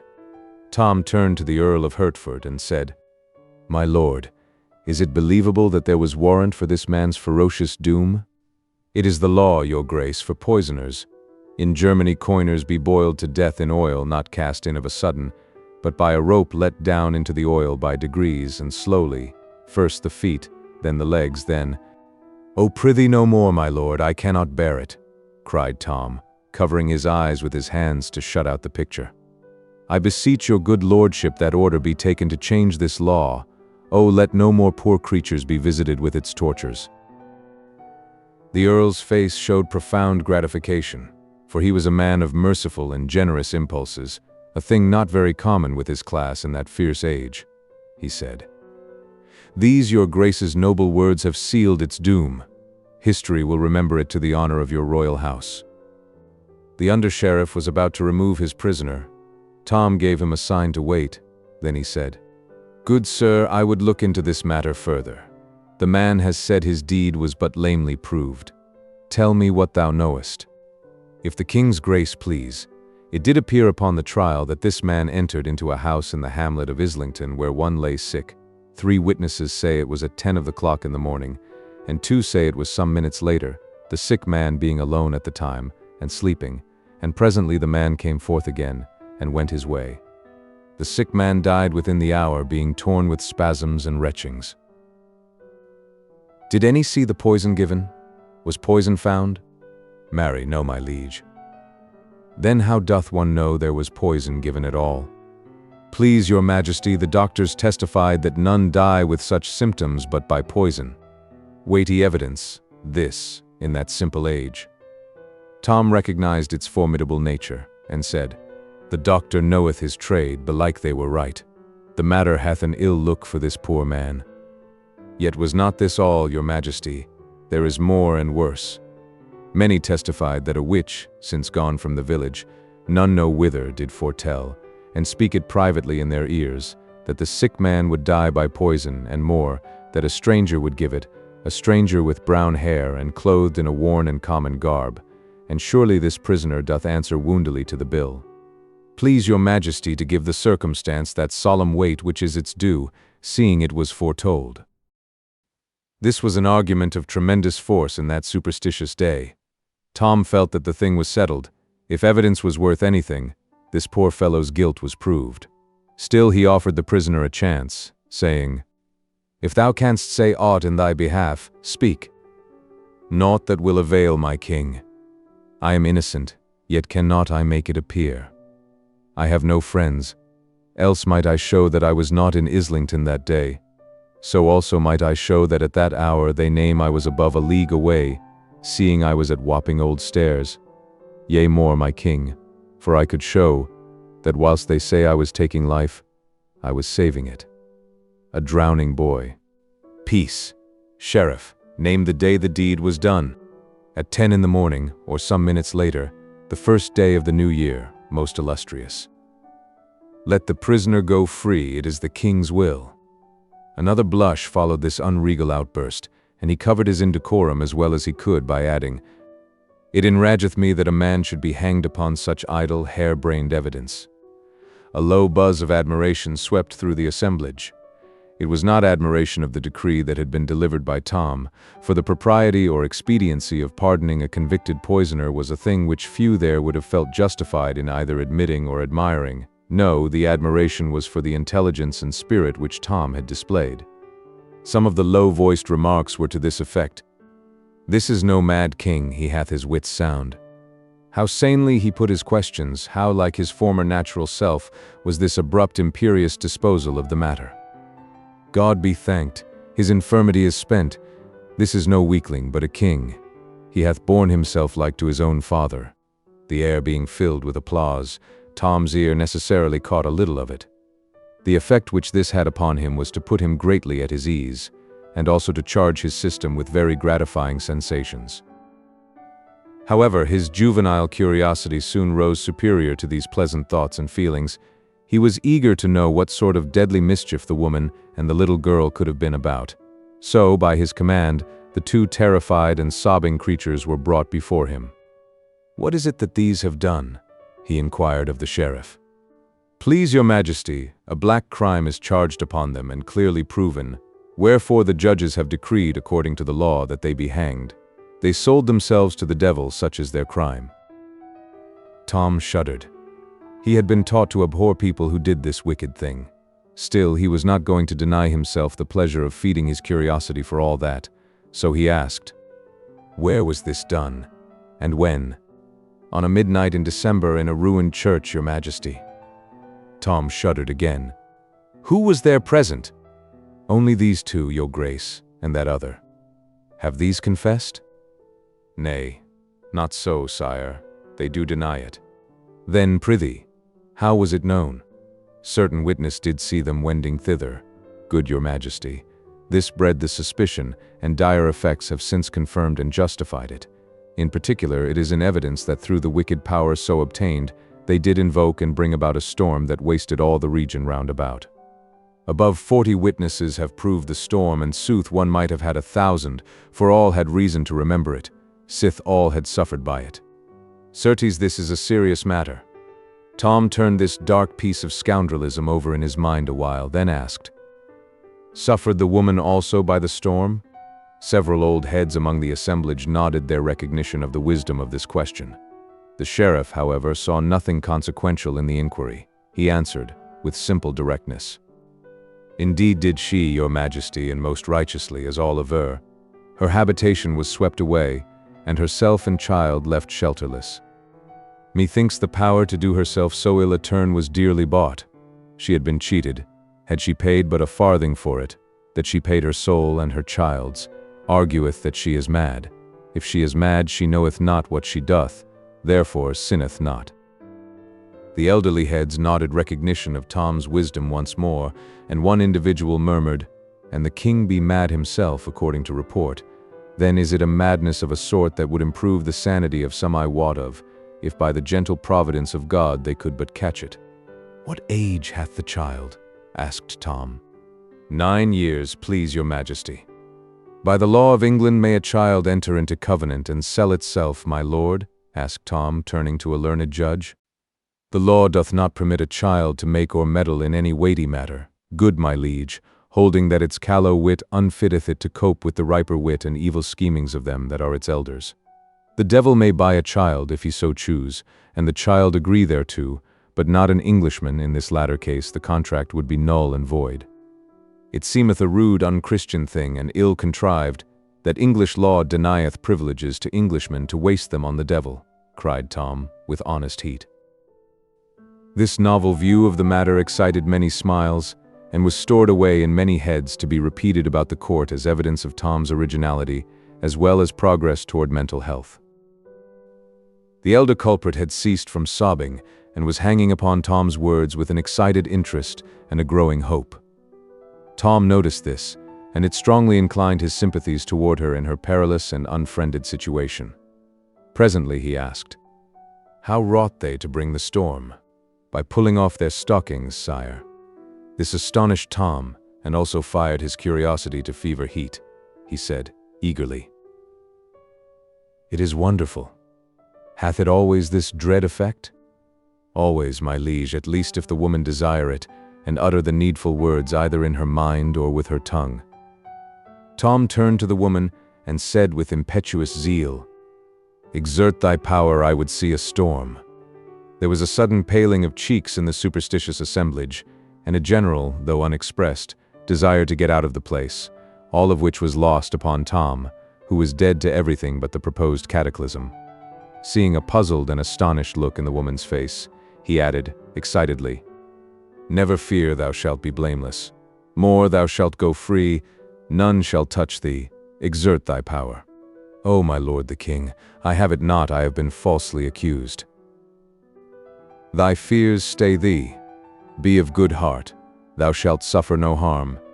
Make a storm, it mattereth not how small a one, I require naught great or harmful, but indeed prefer the opposite. Do this and thy life is spared, thou shalt go out free, with thy child, bearing the king's pardon, and safe from hurt or malice from any in the realm."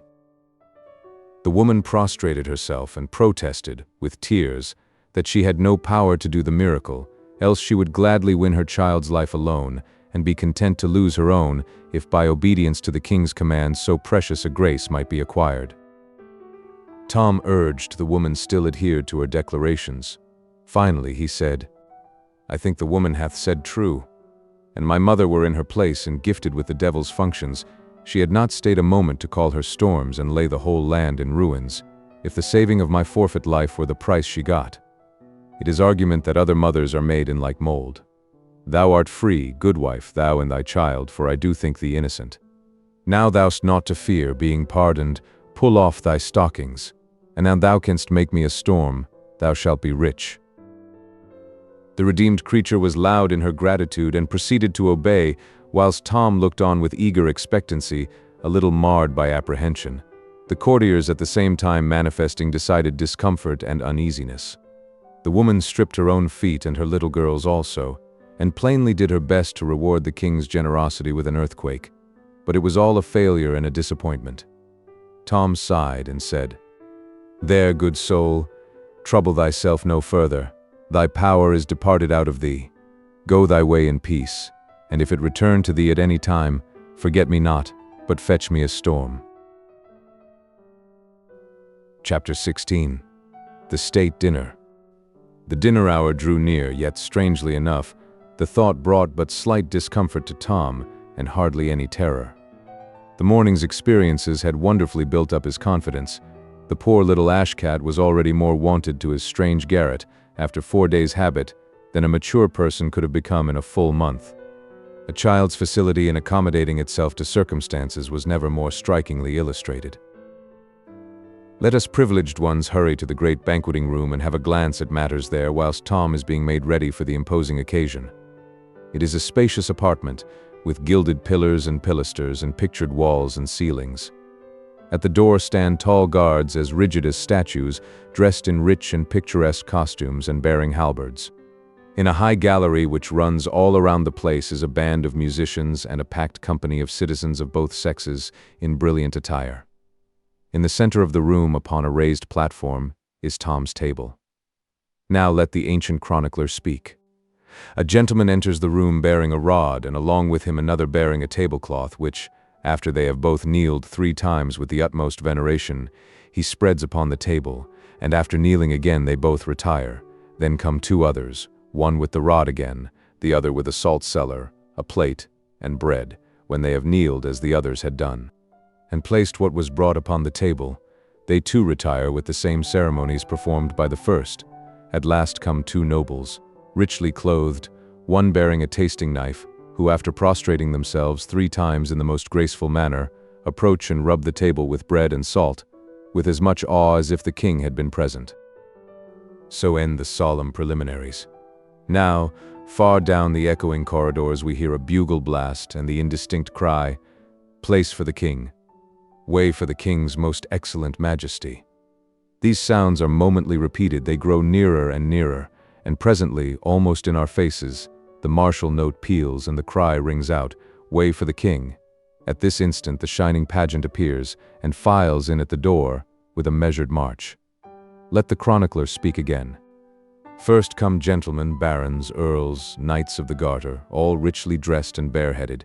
Next comes the chancellor between 2, one of which carries the royal scepter, the other the sword of state in a red scabbard, studded with golden fleurs de lis, the point upwards. Next comes the king himself, whom upon his appearing, 12 trumpets and many drums salute with a great burst of welcome.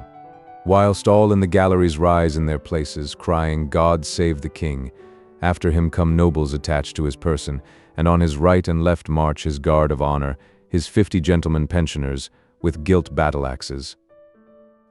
This was all fine and pleasant. Tom's pulse beat high, and a glad light was in his eye. He bore himself right gracefully, and all the more so because he was not thinking of how he was doing it, his mind being charmed and occupied with the blithe sights and sounds about him.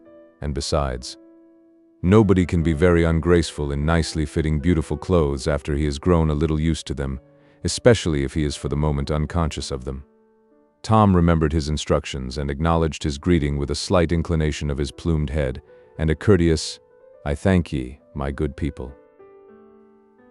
He seated himself at table, without removing his cap, and did it without the least embarrassment, for to eat with one's cap on was the one solitary royal custom upon which the kings and the canties met upon common ground, neither party having any advantage over the other in the matter of old familiarity with it.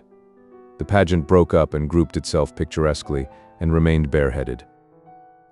Now, to the sound of gay music, the yeomen of the guard entered, the tallest and mightiest men in England, they being carefully selected in this regard, but we will let the chronicler tell about it.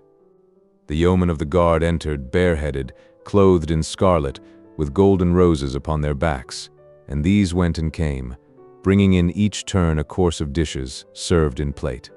These dishes were received by a gentleman in the same order they were brought, and placed upon the table, while the taster gave to each guard a mouthful to eat of the particular dish he had brought, for fear of any poison. Tom made a good dinner, Notwithstanding, he was conscious that hundreds of eyes followed each morsel to his mouth and watched him eat it with an interest which could not have been more intense if it had been a deadly explosive and was expected to blow him up and scatter him all about the place. He was careful not to hurry, and equally careful not to do anything whatever for himself, but wait till the proper official knelt down and did it for him. He got through without a mistake. Flawless and precious triumph. When the meal was over at last and he marched away in the midst of his bright pageant, with the happy noises in his ears of blaring bugles, rolling drums and thundering acclamations, he felt that if he had seen the worst of dining in public, it was an ordeal which he would be glad to endure several times a day, if by that means he could but buy himself free from some of the more formidable requirements of his royal office. Chapter 17. Foo-foo the First. Miles Hendon hurried along toward the Southwark end of the bridge, keeping a sharp lookout for the persons he sought and hoping and expecting to overtake them presently. He was disappointed in this, however. By asking questions, he was enabled to track them part of the way through Southwark. Then all traces ceased, and he was perplexed as to how to proceed. Still, he continued his efforts as best he could during the rest of the day. Nightfall found him leg-weary, half-famished, and his desire as far from accomplishment as ever, so he supped at the Tabard Inn and went to bed, resolved to make an early start in the morning and give the town an exhaustive search. As he lay thinking and planning, he presently began to reason thus. The boy would escape from the ruffian, his reputed father, if possible. Would he go back to London and seek his former haunts? No, he would not do that. He would avoid recapture. What then would he do? Never having had a friend in the world or a protector until he met Miles Hendon, he would naturally try to find that friend again, provided the effort did not require him to go toward London in danger.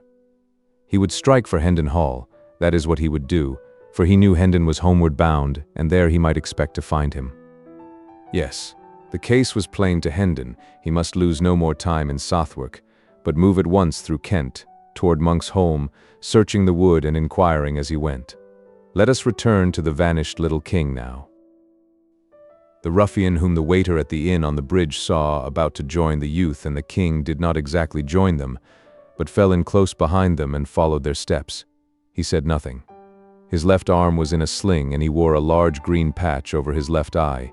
He limped slightly and used an oaken staff as a support. The youth led the king a crooked course through Southwark, and by struck into the high road beyond. The king was irritated now and said he would stop here. It was Hendon's place to come to him, not his to go to Hendon. He would not endure such insolence. He would stop where he was. The youth said, "Thou'lt tarry here and thy friend lying wounded in the wood yonder." "So be it then." The king's manner changed at once. He cried out, "Wounded? And who hath dared to do it? But that is apart. Lead on, faster, sirrah. Art shod with lead? Wounded is he.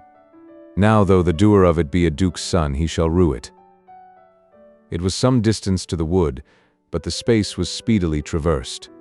The youth looked about him, discovered a bough sticking in the ground, with a small bit of rag tied to it, then led the way into the forest, watching for similar boughs and finding them at intervals. They were evidently guides to the point he was aiming at. By and by an open place was reached, where were the charred remains of a farmhouse, and near them a barn which was falling to ruin and decay. There was no sign of life anywhere, and utter silence prevailed. The youth entered the barn, the king following eagerly upon his heels. No one there. The king shot a surprised and suspicious glance at the youth, and asked, "Where is he?" A mocking laugh was his answer. The king was in a rage in a moment. He seized a billet of wood and was in the act of charging upon the youth when another mocking laugh fell upon his ear. It was from the lame ruffian who had been following at a distance. The king turned and said angrily, "Who art thou? What is thy business here?" "Leave thy foolery," said the man, "and quiet thyself. My disguise is none so good that thou canst pretend thou knowest not thy father through it. Thou art not my father. I know thee not. I am the king. If thou hast hid my servant, find him for me, or thou shalt sup sorrow for what thou hast done." John Canty replied, in a stern and measured voice, "It is plain thou art mad, and I am loath to punish thee. But if thou provoke me, I must. Thy prating doth no harm here, where there are no ears that need to mind thy follies. Yet it is well to practice thy tongue to wary speech, that it may do no hurt when our quarters change. I have done a murder, and may not tarry at home, neither shalt thou, seeing I need thy service. My name is changed for wise reasons. It is Hobbes, John Hobbes. Thine is Jack. Charge thy memory accordingly. Now then speak. Where is thy mother? Where are thy sisters? They came not to the place appointed, knowest thou whither they went? The king answered sullenly, Trouble me not with these riddles. My mother is dead. My sisters are in the palace. The youth nearby burst into a derisive laugh, and the king would have assaulted him, but Canty, or Hobbes, as he now called himself, prevented him, and said, Peace, Hugo, vex him not. His mind is astray, and thy ways fret him. Sit thee down, Jack, and quiet thyself. Thou shalt have a morsel to eat anon. Hobbes and Hugo fell to talking together in low voices, and the king removed himself as far as he could from their disagreeable company. He withdrew into the twilight of the farther end of the barn, where he found the earthen floor bedded a foot deep with straw. He lay down here, drew straw over himself in lieu of blankets, and was soon absorbed in thinking. He had many griefs, but the minor ones were swept almost into forgetfulness by the supreme one, the loss of his father. To the rest of the world the name of Henry VIII brought a shiver, and suggested an ogre whose nostrils breathed destruction and whose hand dealt scourgings and death. But to this boy the name brought only sensations of pleasure. The figure it invoked wore a countenance that was all gentleness and affection. He called to mind a long succession of loving passages between his father and himself, and dwelt fondly upon them, his unstinted tears attesting how deep and real was the grief that possessed his heart. As the afternoon wasted away, the lad, wearied with his troubles, sank gradually into a tranquil and healing slumber. After a considerable time he could not tell how long his senses struggled to a half-consciousness, and as he lay with closed eyes vaguely wondering where he was and what had been happening, he noted a murmurous sound, the sullen beating of rain upon the roof. A snug sense of comfort stole over him, which was rudely broken, the next moment, by a chorus of piping cackles and coarse laughter. It startled him disagreeably, and he unmuffled his head to see whence this interruption proceeded. A grim and unsightly picture met his eye. A bright fire was burning in the middle of the floor, at the other end of the barn, and around it, and lit weirdly up by the red glare, lolled and sprawled the motliest company of tattered gutter scum and ruffians, of both sexes, he had ever read or dreamed of. They were huge, stalwart men, brown with exposure, long-haired, and clothed in fantastic rags. There were middle-sized youths of truculent countenance, and similarly clad. There were blind mendicants with patched or bandaged eyes, crippled ones with wooden legs and crutches, diseased ones with running sores peeping from ineffectual wrappings. There was a villain-looking peddler with his pack, a knife grinder, a tinker, and a barber surgeon with the implements of their trades. Some of the females were hardly grown girls, some were at prime, some were old and wrinkled hags, and all were loud, brazen, foul-mouthed, and all soiled and slatternly. There were 3 sore-faced babies. There were a couple of starveling curs, with strings about their necks, whose office was to lead the blind. The night was come. The gang had just finished feasting. An orgy was beginning. The can of liquor was passing from mouth to mouth. A general cry broke forth. A song from the Bat and Dick and Dot and Go one. One of the blind men got up and made ready by casting aside the patches that sheltered his excellent eyes, and the pathetic placard which recited the cause of his calamity. Dot and Go one disencumbered himself of his timber leg and took his place, upon sound and healthy limbs beside his fellow rascal. Then they roared out a rollicking ditty, and were reinforced by the whole crew at the end of each stanza in a rousing chorus. By the time the last stanza was reached, the half-drunken enthusiasm had risen to such a pitch that everybody joined in and sang it clear through from the beginning, producing a volume of villainous sound that made the rafters quake. These were the inspiring words. Bien Darkmans then, Bos Mort and Ken, the Bien Coves Bings a West, on Chates to trine by Rome coves dine for his long lib at last. Binged out bien morts and toure, bing out of the Rome vile bine, and toure the cove that cloyed your duds, upon the chates to trine. From the English Rogue, London, 1665. Conversation followed, not in the thieves' dialect of the song, for that was only used in talk when unfriendly ears might be listening. In the course of it, it appeared that John Hobbs was not altogether a new recruit, but had trained in the gang at some former time. His later history was called for, and when he said he had accidentally killed a man, considerable satisfaction was expressed. When he added that the man was a priest, he was roundly applauded, and had to take a drink with everybody. Old acquaintances welcomed him joyously, and new ones were proud to shake him by the hand. He was asked why he had tarried away so many months. He answered, "London is better than the country, and safer, these late years, the laws be so bitter and so diligently enforced. And I had not had that accident, I had stayed there. I had resolved to stay, and never more venture countrywards, but the accident has ended that." He inquired how many persons the gang numbered now. The ruffler, or chief, answered, 25 sturdy budges, bulks, files, clapperdogeons, and maunders, counting the dells and duxies and other morts. Most are here, the rest are wandering eastward, along the winter lay. We follow at dawn. I do not see the wen among the honest folk about me. Where may he be?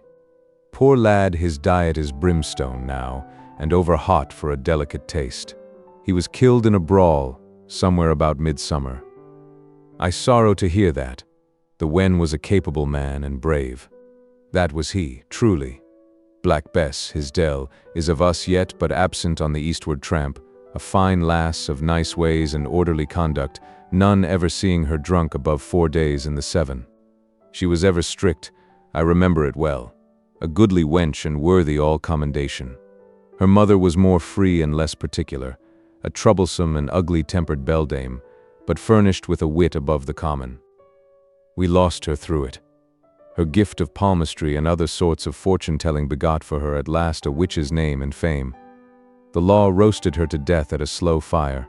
It did touch me to a sort of tenderness to see the gallant way she met her lot, cursing and reviling all the crowd that gaped and gazed around her, whilst the flames licked upward toward her face and catched her thin locks and crackled about her old grey head, cursing them. Why, an thou shouldst live 1,000 years, thou'dst never hear so masterful a cursing. Alack, her art died with her. There be base and weakling imitations left, but no true blasphemy.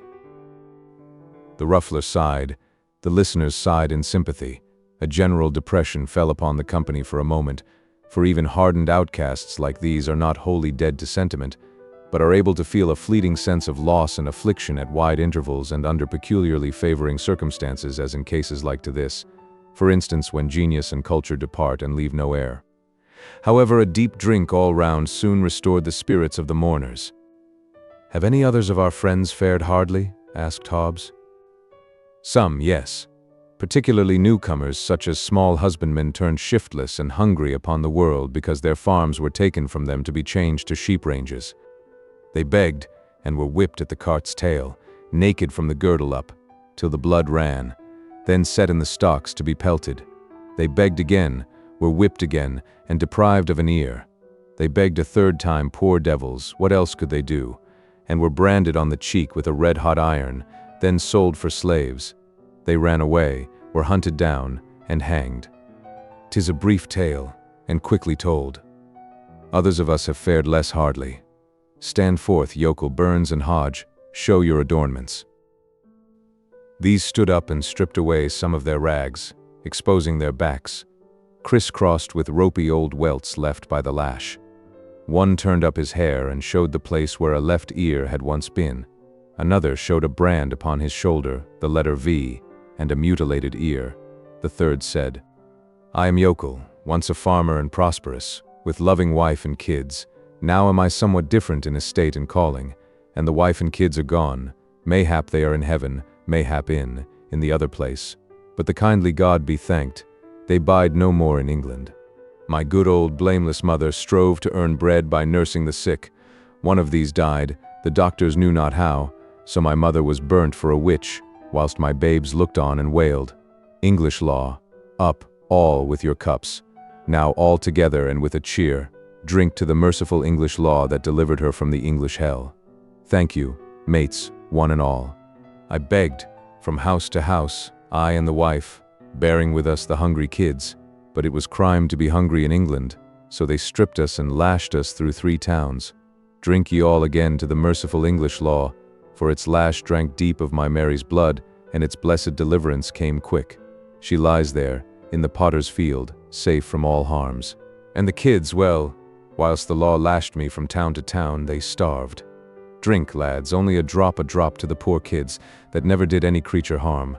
I begged again, begged for a crust, and got the stalks and lost an ear. See, here bides the stump. I begged again, and here is the stump of the other to keep me minded of it. And still I begged again, and was sold for a slave here on my cheek under this stain. If I washed it off, ye might see the red S, the branding iron left there. A slave. Do you understand that word? An English slave. That is he that stands before ye. I have run from my master, and when I am found, the heavy curse of heaven fall on the law of the land that hath commanded it. I shall hang. A ringing voice came through the murky air. Thou shalt not. And this day the end of that law is come. All turned and saw the fantastic figure of the little king approaching hurriedly. As it emerged into the light and was clearly revealed, a general explosion of inquiries broke out. Who is it? What is it? Who art thou, mannikin? The boy stood unconfused in the midst of all those surprised and questioning eyes, and answered with princely dignity. I am Edward, King of England. A wild burst of laughter followed, partly of derision and partly of delight in the excellence of the joke. The king was stung. He said sharply, Ye mannerless vagrants, is this your recognition of the royal boon I have promised?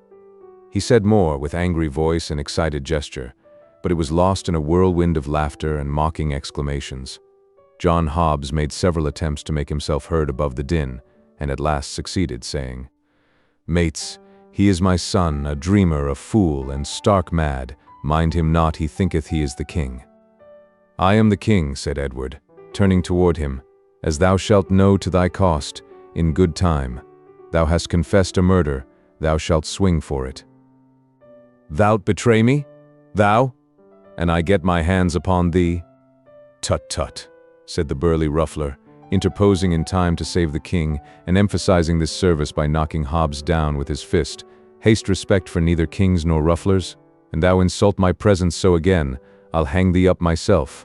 Then he said to his majesty, Thou must make no threats against thy mates, lad, and thou must guard thy tongue from saying evil of them elsewhere. Be king, if it please thy mad humor, but be not harmful in it. Sink the title thou hast uttered, 'tis treason. We be bad men in some few trifling ways, but none among us is so base as to be traitor to his king. We be loving and loyal hearts in that regard. Note if I speak truth. Now, all together, long live Edward, King of England. Long live Edward, King of England. The response came with such a thundergust from the motley crew that the crazy building vibrated to the sound. The little king's face lighted with pleasure for an instant, and he slightly inclined his head, and said with grave simplicity, I thank you, my good people. This unexpected result threw the company into convulsions of merriment. When something like quiet was presently come again, the ruffler said firmly, but with an accent of good nature, Drop it, boy, 'tis not wise nor well. Humor thy fancy if thou must, but choose some other title. A tinker shrieked out a suggestion. Foo-foo the First, King of the Mooncalves. The title took, at once, every throat responded, and a roaring shout went up, of Long live Foo-foo the First, King of the Mooncalves, followed by hootings, catcalls, and peals of laughter. Hail him forth and crown him. Robe him. Scepter him. Throne him. These and 20 other cries broke out at once, and almost before the poor little victim could draw a breath, he was crowned with a tin basin, robed in a tattered blanket, throned upon a barrel, and sceptered with the tinker's soldering iron. Then all flung themselves upon their knees about him and sent up a chorus of ironical wailings and mocking supplications, whilst they swabbed their eyes with their soiled and ragged sleeves and aprons. Be gracious to us, O sweet king. Trample not upon thy beseeching worms, O noble majesty. Pity thy slaves and comfort them with a royal kick. Cheer us and warm us with thy gracious rays, O flaming sun of sovereignty. Sanctify the ground with the touch of thy foot, that we may eat the dirt and be ennobled. Deign to spit upon us, O sire, that our children's children may tell of thy princely condescension and be proud and happy forever. But the humorous tinker made the hit of the evening and carried off the honors. Kneeling, he pretended to kiss the king's foot and was indignantly spurned, whereupon he went about begging for a rag to paste over the place upon his face, which had been touched by the foot, saying it must be preserved from contact with the vulgar air, and that he should make his fortune by going on the highway and exposing it to view at the rate of 100 shillings a sight. He made himself so killingly funny that he was the envy and admiration of the whole mangy rabble. Tears of shame and indignation stood in the little monarch's eyes, and the thought in his heart was, had I offered them a deep wrong, they could not be more cruel, yet have I proffered naught but to do them a kindness, and it is thus they use me for it. Chapter 18. The Prince with the Tramps. The troop of vagabonds turned out at early dawn and set forward on their march. There was a lowering sky overhead, sloppy ground underfoot, and a winter chill in the air. All gaiety was gone from the company. Some were sullen and silent, some were irritable and petulant, none were gentle-humored, all were thirsty. The ruffler put Jack in Hugo's charge with some brief instructions and commanded John Canty to keep away from him and let him alone. He also warned Hugo not to be too rough with the lad. After a while the weather grew milder, and the clouds lifted somewhat. The troops ceased to shiver, and their spirits began to improve. They grew more and more cheerful, and finally began to chaff each other and insult passengers along the highway. This showed that they were awaking to an appreciation of life and its joys once more. The dread in which their sort was held was apparent in the fact that everybody gave them the road and took their ribald insolences meekly, without venturing to talk back. They snatched linen from the hedges, occasionally in full view of the owners, who made no protest, but only seemed grateful that they did not take the hedges too. By and by they invaded a small farmhouse and made themselves at home while the trembling farmer and his people swept the larder clean to furnish a breakfast for them. They chucked the housewife and her daughters under the chin whilst receiving the food from their hands, and made coarse jests about them, accompanied with insulting epithets and bursts of hoarse laughter. They threw bones and vegetables at the farmer and his sons, kept them dodging all the time, and applauded uproariously when a good hit was made. They ended by buttering the head of one of the daughters who resented some of their familiarities. When they took their leave, they threatened to come back and burn the house over the heads of the family if any report of their doings got to the ears of the authorities. About noon, after a long and weary tramp, the gang came to a halt behind a hedge on the outskirts of a considerable village. An hour was allowed for rest, then the crew scattered themselves abroad to enter the village at different points to ply their various trades. Jack was sent with Hugo. They wandered hither and thither for some time, Hugo watching for opportunities to do a stroke of business, but finding none, so he finally said, "I see naught to steal. It is a paltry place, wherefore we will beg. We, forsooth, follow thy trade, it befits thee, but I will not beg." "Thou'lt not beg," exclaimed Hugo, eyeing the king with surprise. "Prithee, since when hast thou reformed? What dost thou mean?" "Mean? Hast thou not begged the streets of London all thy life?" "Aye? Thou idiot? Spare thy compliments, thy stock will last the longer. Thy father says thou hast begged all thy days. Mayhap he lied. Peradventure you will even make so bold as to say he lied," scoffed Hugo. "Him you call my father?" "Yes, he lied." "Come, play not thy merry game of madman so far, mate. Use it for thy amusement, not thy hurt. And I tell him this, he will scorch thee finely for it. Save thyself the trouble. I will tell him. I like thy spirit, I do in truth, but I do not admire thy judgment. Bone-rackings and bastings be plenty enow in this life, without going out of one's way to invite them. But a truce to these matters. I believe your father. I doubt not he can lie. I doubt not he doth lie, upon occasion, for the best of us do that. But there is no occasion here. A wise man does not waste so good a commodity as lying for naught. But come, sith it is thy humor to give over begging, wherewithal shall we busy ourselves? With robbing kitchens?" The king said, impatiently, "Have done with this folly, you weary me." Hugo replied with temper, "Now harkee, mate, you will not beg, you will not rob, so be it. But I will tell you what you will do. You will play decoy whilst I beg. Refuse and you think you may venture." The king was about to reply contemptuously when Hugo said, interrupting, "Peace. Here comes one with a kindly face. Now will I fall down in a fit. When the stranger runs to me, set you up a wail, and fall upon your knees, seeming to weep. Then cry out as all the devils of misery were in your belly, and say, 'O sir, it is my poor afflicted brother, and we be friendless.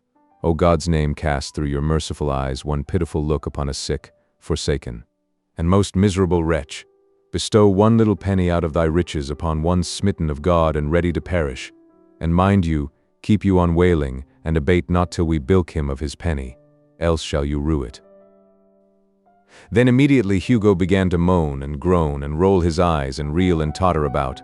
And when the stranger was close at hand, down he sprawled before him with a shriek, and began to writhe and wallow in the dirt, in seeming agony. "Oh dear," cried the benevolent stranger.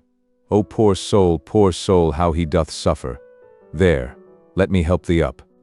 O noble sir, forbear, and God love you for a princely gentleman, but it giveth me cruel pain to touch me when I am taken so. My brother there will tell your worship how I am racked with anguish when these fits be upon me. A penny, dear sir, a penny, to buy a little food, then leave me to my sorrows. A penny. Thou shalt have 3, thou hapless creature," and he fumbled in his pocket with nervous haste and got them out. "There, poor lad, take them and most welcome. Now come hither, my boy, and help me carry thy stricken brother to yon house where—" "I am not his brother," said the king, interrupting. "What? Not his brother? Oh, hear him," groaned Hugo, then privately ground his teeth. "He denies his own brother, and he with one foot in the grave. Boy, thou art indeed hard of heart if this is thy brother. For shame, and he's scarce able to move hand or foot. If he is not thy brother, who is he then? A beggar and a thief. He has got your money and has picked your pocket likewise. And thou wouldst do a healing miracle, lay thy staff over his shoulders and trust Providence for the rest." But Hugo did not tarry for the miracle. In a moment he was up and off like the wind, the gentleman following after and raising the hue and cry lustily as he went. The king, breathing deep gratitude to heaven for his own release, fled in the opposite direction, and did not slacken his pace until he was out of harm's reach. He took the first road that offered, and soon put the village behind him. He hurried along, as briskly as he could, during several hours, keeping a nervous watch over his shoulder for pursuit, but his fears left him at last, and a grateful sense of security took their place. He recognized now that he was hungry and also very tired. So he halted at a farmhouse, but when he was about to speak, he was cut short and driven rudely away. His clothes were against him. He wandered on, wounded and indignant, and was resolved to put himself in the way of like treatment no more. But hunger is pride's master. So, as the evening drew near, he made an attempt at another farmhouse, but here he fared worse than before, for he was called hard names and was promised arrest as a vagrant, except he moved on promptly. The night came on, chilly and overcast, and still the footsore monarch labored slowly on. He was obliged to keep moving, for every time he sat down to rest he was soon penetrated to the bone with the cold. All his sensations and experiences, as he moved through the solemn gloom and the empty vastness of the night, were new and strange to him. At intervals he heard voices approach, pass by, and fade into silence, and as he saw nothing more of the bodies they belonged to than a sort of formless drifting blur, there was something spectral and uncanny about it all that made him shudder. Occasionally he caught the twinkle of a light, always far away, apparently almost in another world. If he heard the tinkle of a sheep's bell, it was vague, distant, indistinct. The muffled lowing of the herds floated to him on the night wind in vanishing cadences, a mournful sound. Now and then came the complaining howl of a dog over viewless expanses of field and forest. All sounds were remote. They made the little king feel that all life and activity were far removed from him, and that he stood solitary, companionless, in the center of a measureless solitude.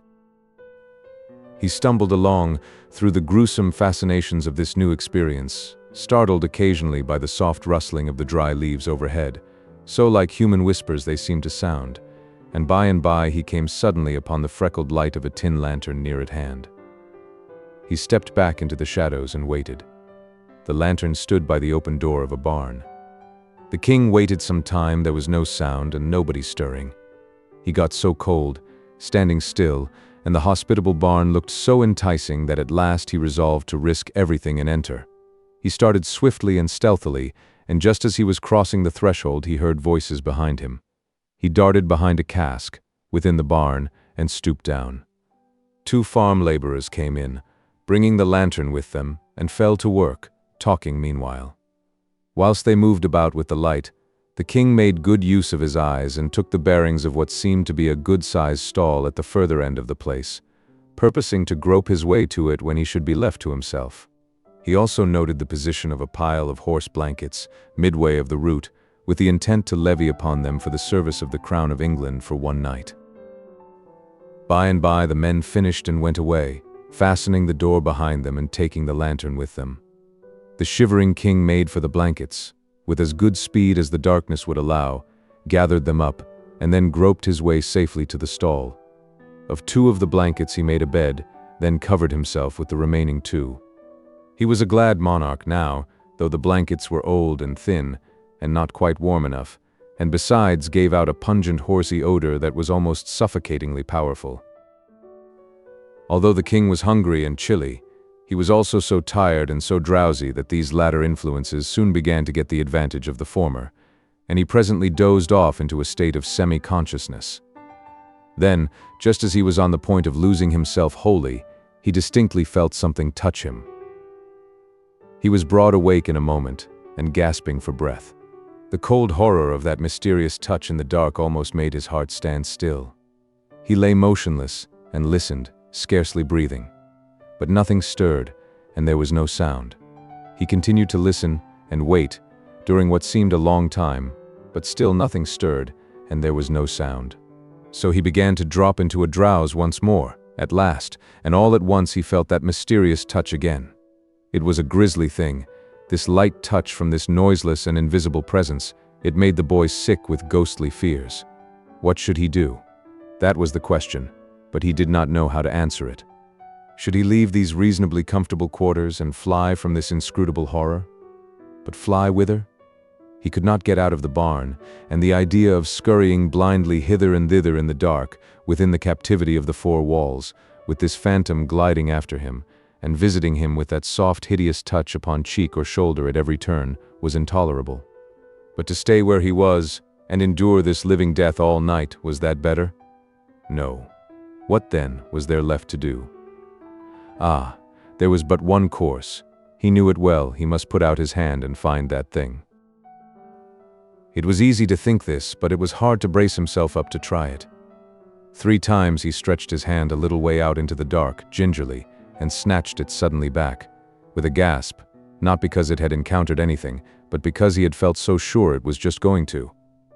But the 4th time, he groped a little further, and his hand lightly swept against something soft and warm. This petrified him nearly with fright. His mind was in such a state that he could imagine the thing to be nothing else than a corpse, newly dead and still warm. He thought he would rather die than touch it again. But he thought this false thought because he did not know the immortal strength of human curiosity. In no long time his hand was tremblingly groping again against his judgment, and without his consent, but groping persistently on just the same. It encountered a bunch of long hair. He shuddered, but followed up the hair and found what seemed to be a warm rope, followed up the rope and found an innocent calf. For the rope was not a rope at all, but the calf's tail. The king was cordially ashamed of himself for having gotten all that fright and misery out of so paltry a matter as a slumbering calf, but he need not have felt so about it, for it was not the calf that frightened him, but a dreadful non-existent something which the calf stood for, and any other boy in those old superstitious times would have acted and suffered just as he had done. The king was not only delighted to find that the creature was only a calf, but delighted to have the calf's company, for he had been feeling so lonesome and friendless that the company and comradeship of even this humble animal were welcome. and he had been so buffeted, so rudely entreated by his own kind, that it was a real comfort to him to feel that he was at last in the society of a fellow creature that had at least a soft heart and a gentle spirit, whatever loftier attributes might be lacking. So he resolved to waive rank and make friends with the calf. While stroking its sleek, warm back, for it lay near him and within easy reach, it occurred to him that this calf might be utilized in more ways than one. Whereupon he rearranged his bed, spreading it down close to the calf's back, drew the covers up over himself and his friend, and in a minute or two was as warm and comfortable as he had ever been in the downy couches of the regal palace of Westminster. Pleasant thoughts came at once. Life took on a cheerfuller seeming. He was free of the bonds of servitude and crime, free of the companionship of base and brutal outlaws. He was warm. He was sheltered. In a word, he was happy. The night wind was rising. It swept by in fitful gusts that made the old barn quake and rattle. Then its forces died down at intervals and went moaning and wailing around corners and projections. But it was all music to the king, now that he was snug and comfortable. Let it blow and rage. Let it batter and bang. Let it moan and wail. He minded it not. He only enjoyed it. He merely snuggled the closer to his friend in a luxury of warm contentment, and drifted blissfully out of consciousness into a deep and dreamless sleep that was full of serenity and peace. The distant dogs howled, the melancholy kine complained, and the winds went on raging, whilst furious sheets of rain drove along the roof. But the majesty of England slept on, undisturbed, and the calf did the same, it being a simple creature, and not easily troubled by storms or embarrassed by sleeping with a king. Chapter 19. The Prince with the Peasants. When the king awoke in the early morning, he found that a wet but thoughtful rat had crept into the place during the night and made a cozy bed for itself in his bosom. Being disturbed now, it scampered away. The boy smiled and said, "Poor fool, why so fearful? I am as forlorn as thou. 'Twould be a sham in me to hurt the helpless, who am myself so helpless. Moreover, I owe you thanks for a good omen. For when a king has fallen so low that the very rats do make a bed of him, it surely meaneth that his fortunes be upon the turn, since it is plain he can no lower go." He got up and stepped out of the stall, and just then he heard the sound of children's voices. The barn door opened and a couple of little girls came in.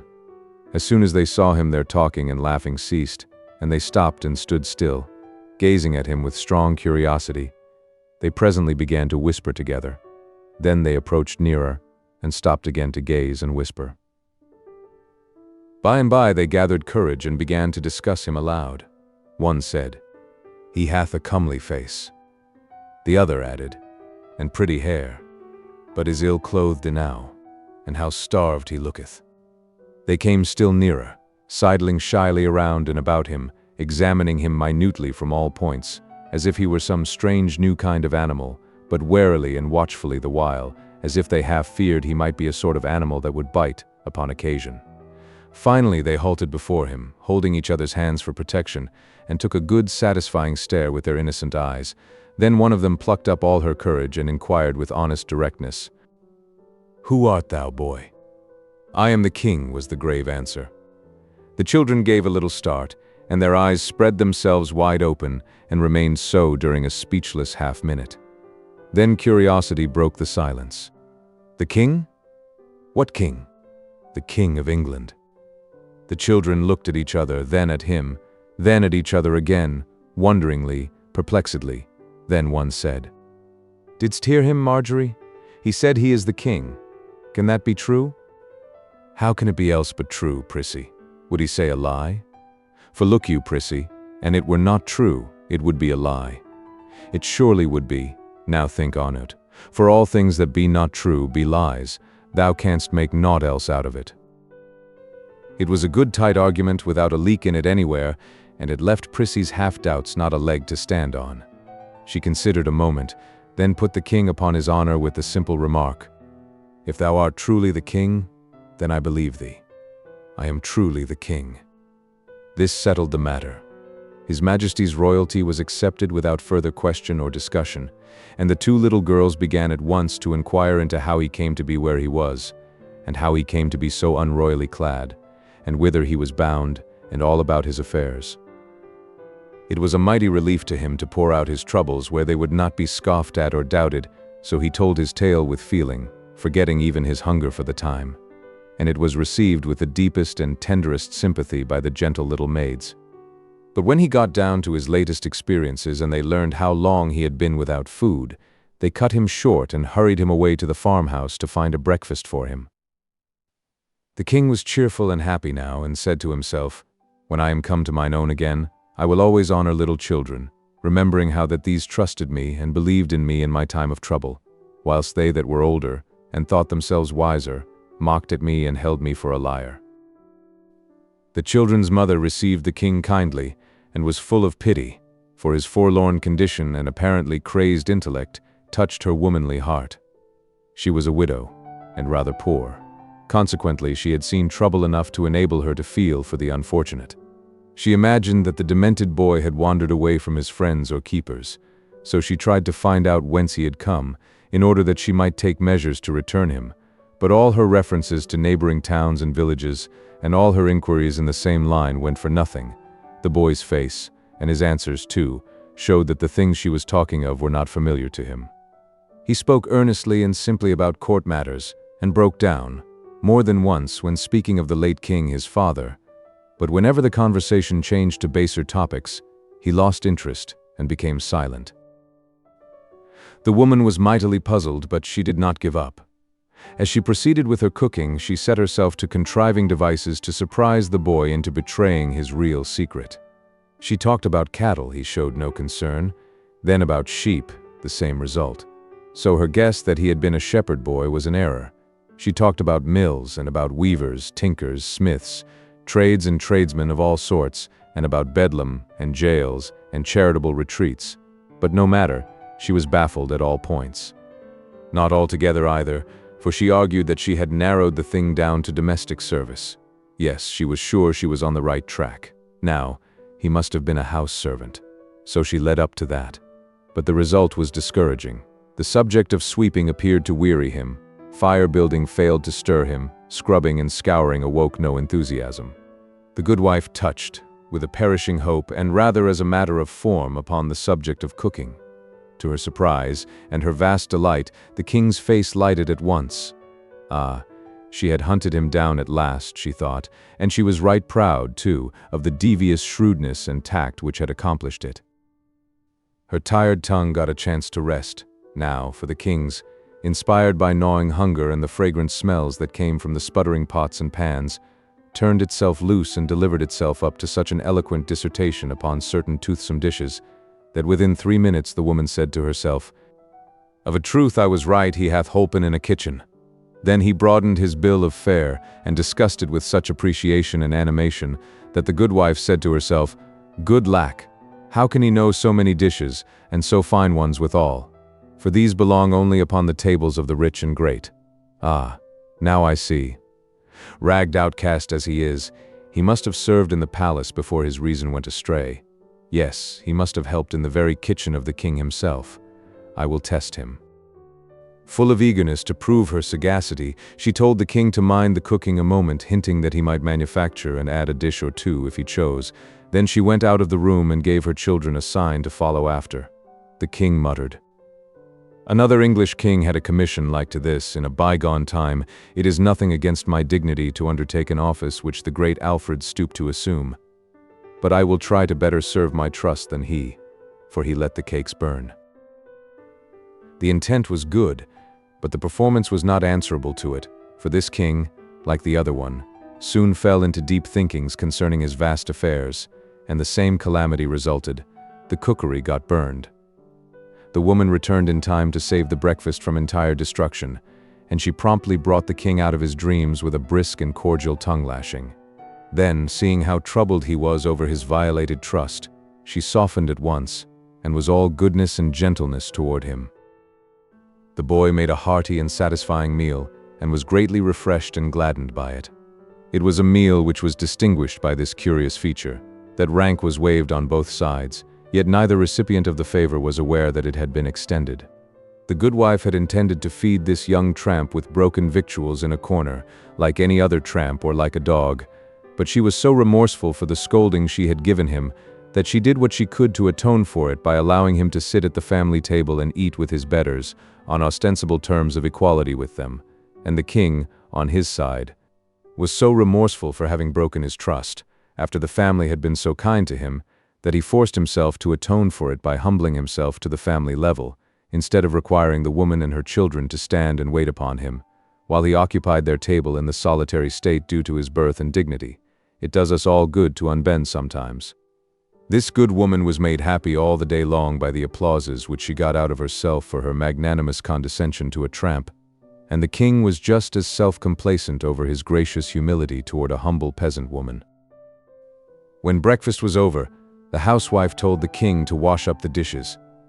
This command was a staggerer for a moment, and the king came near rebelling. But then he said to himself, "Alfred the Great watched the cakes. Doubtless he would have washed the dishes too, therefore will I essay it." He made a sufficiently poor job of it, and to his surprise too, for the cleaning of wooden spoons and trenchers had seemed an easy thing to do. It was a tedious and troublesome piece of work, but he finished it at last. He was becoming impatient to get away on his journey now. However, he was not to lose this thrifty dame's society so easily. She furnished him some little odds and ends of employment, which he got through with after a fair fashion and with some credit. Then she set him and the little girls to paring some winter apples, but he was so awkward at this service that she retired him from it and gave him a butcher knife to grind. Afterwards she kept him carding wool until he began to think he had laid the good King Alfred about far enough in the shade for the present in the matter of showy menial heroisms that would read picturesquely in storybooks and histories, and so he was half-minded to resign. And when, just after the noonday dinner, the good wife gave him a basket of kittens to drown, he did resign.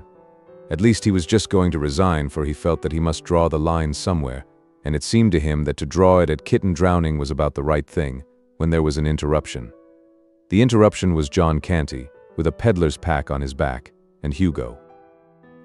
The king discovered these rascals approaching the front gate before they had had a chance to see him, so he said nothing about drawing the line, but took up his basket of kittens and stepped quietly out the back way, without a word. He left the creatures in an outhouse, and hurried on, into a narrow lane at the rear. Chapter 20. The Prince and the Hermit. The high hedge hid him from the house now, and so, under the impulse of a deadly fright, he let out all his forces and sped toward a wood in the distance. He never looked back until he had almost gained the shelter of the forest. Then he turned and descried two figures in the distance. That was sufficient. He did not wait to scan them critically, but hurried on, and never abated his pace till he was far within the twilight depths of the wood. Then he stopped, being persuaded that he was now tolerably safe. He listened intently, but the stillness was profound and solemn, awful even, and depressing to the spirits. At wide intervals his straining ear did detect sounds, but they were so remote and hollow and mysterious that they seemed not to be real sounds, but only the moaning and complaining ghosts of departed ones. So the sounds were yet more dreary than the silence which they interrupted. It was his purpose, in the beginning, to stay where he was the rest of the day, but a chill soon invaded his perspiring body, and he was at last obliged to resume movement in order to get warm. He struck straight through the forest, hoping to pierce to a road presently, but he was disappointed in this. He traveled on, but the farther he went, the denser the wood became, apparently. The gloom began to thicken by and by, and the king realized that the night was coming on. It made him shudder to think of spending it in such an uncanny place, so he tried to hurry faster, but he only made the less speed, for he could not now see well enough to choose his steps judiciously. Consequently, he kept tripping over roots and tangling himself in vines and briars. And how glad he was when at last he caught the glimmer of a light. He approached it warily, stopping often to look about him and listen. It came from an unglazed window opening in a shabby little hut. He heard a voice now, and felt a disposition to run and hide, but he changed his mind at once, for this voice was praying evidently. He glided to the one window of the hut, raised himself on tiptoe, and stole a glance within. The room was small. Its floor was the natural earth, beaten hard by use. In a corner was a bed of rushes and a ragged blanket or two.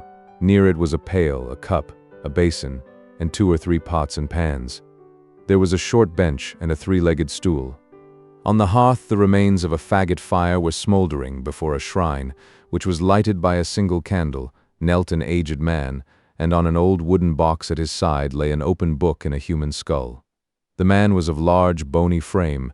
His hair and whiskers were very long and snowy white. He was clothed in a robe of sheepskins which reached from his neck to his heels. "A holy hermit," said the king to himself. "Now am I indeed fortunate." The hermit rose from his knees. The king knocked. A deep voice responded, "Enter, but leave sin behind, for the ground whereon thou shalt stand is holy." The king entered and paused. The hermit turned a pair of gleaming, unrestful eyes upon him and said, "Who art thou?"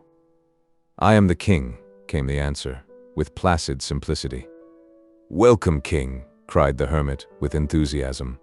Then, bustling about with feverish activity and constantly saying, "Welcome, welcome," he arranged his bench, seated the king on it, by the hearth, threw some faggots on the fire, and finally fell to pacing the floor with a nervous stride. "Welcome.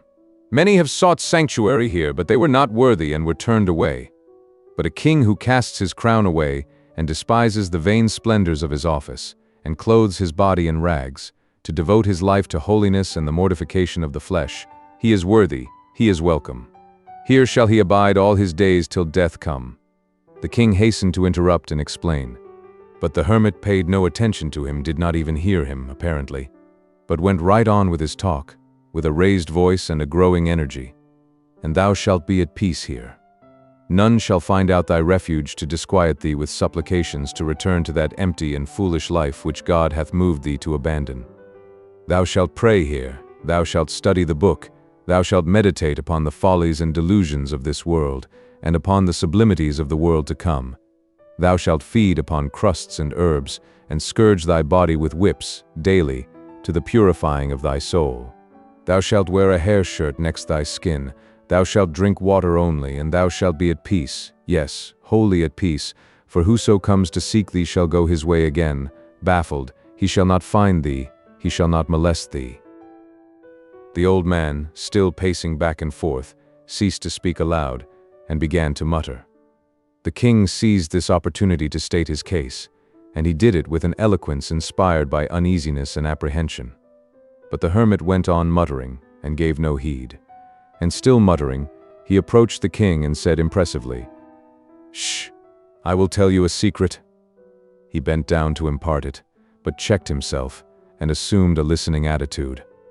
After a moment or two he went on tiptoe to the window opening, put his head out, and peered around in the gloaming, then came tiptoeing back again, put his face close down to the king's, and whispered, "I am an archangel."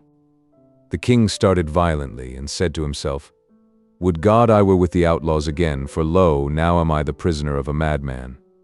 His apprehensions were heightened, and they showed plainly in his face. In a low, excited voice the hermit continued, "I see you feel my atmosphere. There is awe in your face. None may be in this atmosphere and not be thus affected, for it is the very atmosphere of heaven. I go thither and return, in the twinkling of an eye. I was made an archangel on this very spot. It is 5 years ago, by angels sent from heaven to confer that awful dignity. Their presence filled this place with an intolerable brightness, and they knelt to me, king. Yes, they knelt to me, for I was greater than they. I have walked in the courts of heaven, and held speech with the patriarchs. Touch my hand, be not afraid, touch it. There, now thou hast touched a hand which has been clasped by Abraham and Isaac and Jacob. For I have walked in the golden courts, I have seen the deity face to face." He paused, to give this speech effect. Then his face suddenly changed, and he started to his feet again, saying with angry energy, "Yes, I am an archangel, a mere archangel. That might have been Pope. It is verily true. I was told it from heaven in a dream 20 years ago. Ah, yes, I was to be Pope. And I should have been Pope, for heaven had said it, but the king dissolved my religious house, and I, poor obscure unfriended monk, was cast homeless upon the world, robbed of my mighty destiny." Here he began to mumble again, and beat his forehead in futile rage with his fist, now and then articulating a venomous curse, and now and then a pathetic, wherefore I am naught but an archangel, I that should have been pope." So he went on for an hour, whilst the poor little king sat and suffered. Then all at once the old man's frenzy departed, and he became all gentleness. His voice softened, he came down out of his clouds, and fell to prattling along so simply and so humanly that he soon won the king's heart completely. The old devotee moved the boy nearer to the fire and made him comfortable, doctored his small bruises and abrasions with a deft and tender hand, and then set about preparing and cooking a supper, chatting pleasantly all the time, and occasionally stroking the lad's cheek or patting his head, in such a gently caressing way that in a little while all the fear and repulsion inspired by the archangel were changed to reverence and affection for the man. This happy state of things continued while the two ate the supper. Then, after a prayer before the shrine, the hermit put the boy to bed in a small adjoining room, tucking him in as snugly and lovingly as a mother might, and so, with a parting caress, left him and sat down by the fire, and began to poke the brands about in an absent and aimless way. Presently he paused, then tapped his forehead several times with his fingers, as if trying to recall some thought which had escaped from his mind. Apparently he was unsuccessful. Now he started quickly up, and entered his guest's room, and said, "Thou art king?" "Yes," was the response, drowsily uttered. "What king?" "Of England." "Of England? Then Henry is gone." "Alack, it is so. I am his son." A black frown settled down upon the hermit's face, and he clenched his bony hands with a vindictive energy. He stood a few moments, breathing fast and swallowing repeatedly, then said in a husky voice, "Dost know it was he that turned us out into the world houseless and homeless?" There was no response. The old man bent down and scanned the boy's reposeful face and listened to his placid breathing. "He sleeps soundly," and the frown vanished away and gave place to an expression of evil satisfaction. A smile flitted across the dreaming boy's features. The hermit muttered, "So, his heart is happy," and he turned away. He went stealthily about the place, seeking here and there for something, now and then halting to listen, now and then jerking his head around and casting a quick glance toward the bed, and always muttering, always mumbling to himself. At last he found what he seemed to want, a rusty old butcher knife and a whetstone. Then he crept to his place by the fire, sat himself down, and began to whet the knife softly on the stone, still muttering, mumbling, ejaculating. The winds sighed around the lonely place. The mysterious voices of the night floated by out of the distances. The shining eyes of venturesome mice and rats peered out at the old man from cracks and coverts. But he went on with his work, rapt, absorbed, and noted none of these things. At long intervals he drew his thumb along the edge of his knife and nodded his head with satisfaction. "It grows sharper," he said. "Yes, it grows sharper." He took no note of the flight of time, but worked tranquilly on, entertaining himself with his thoughts, which broke out occasionally in articulate speech. "His father wrought us evil. He destroyed us and is gone down into the eternal fires. Yes, down into the eternal fires. He escaped us, but it was God's will. Yes, it was God's will. We must not repine. But he hath not escaped the fires. No, he hath not escaped the fires, the consuming, unpitying, remorseless fires, and they are everlasting." And so he wrought, and still wrought, mumbling, chuckling a low, rasping chuckle at times, and at times breaking again into words. "It was his father that did it all. I am but an archangel, but for him I should be pope." The king stirred. The hermit sprang noiselessly to the bedside, and went down upon his knees, bending over the prostrate form with his knife uplifted. The boy stirred again. His eyes came open for an instant, but there was no speculation in them. They saw nothing.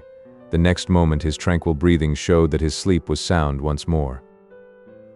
The hermit watched and listened for a time, keeping his position and scarcely breathing. Then he slowly lowered his arms and presently crept away, saying, "It is long past midnight. It is not best that he should cry out, lest by accident someone be passing." He glided about his hovel, gathering a rag here, a thong there, and another one yonder. Then he returned, and by careful and gentle handling he managed to tie the king's ankles together without waking him.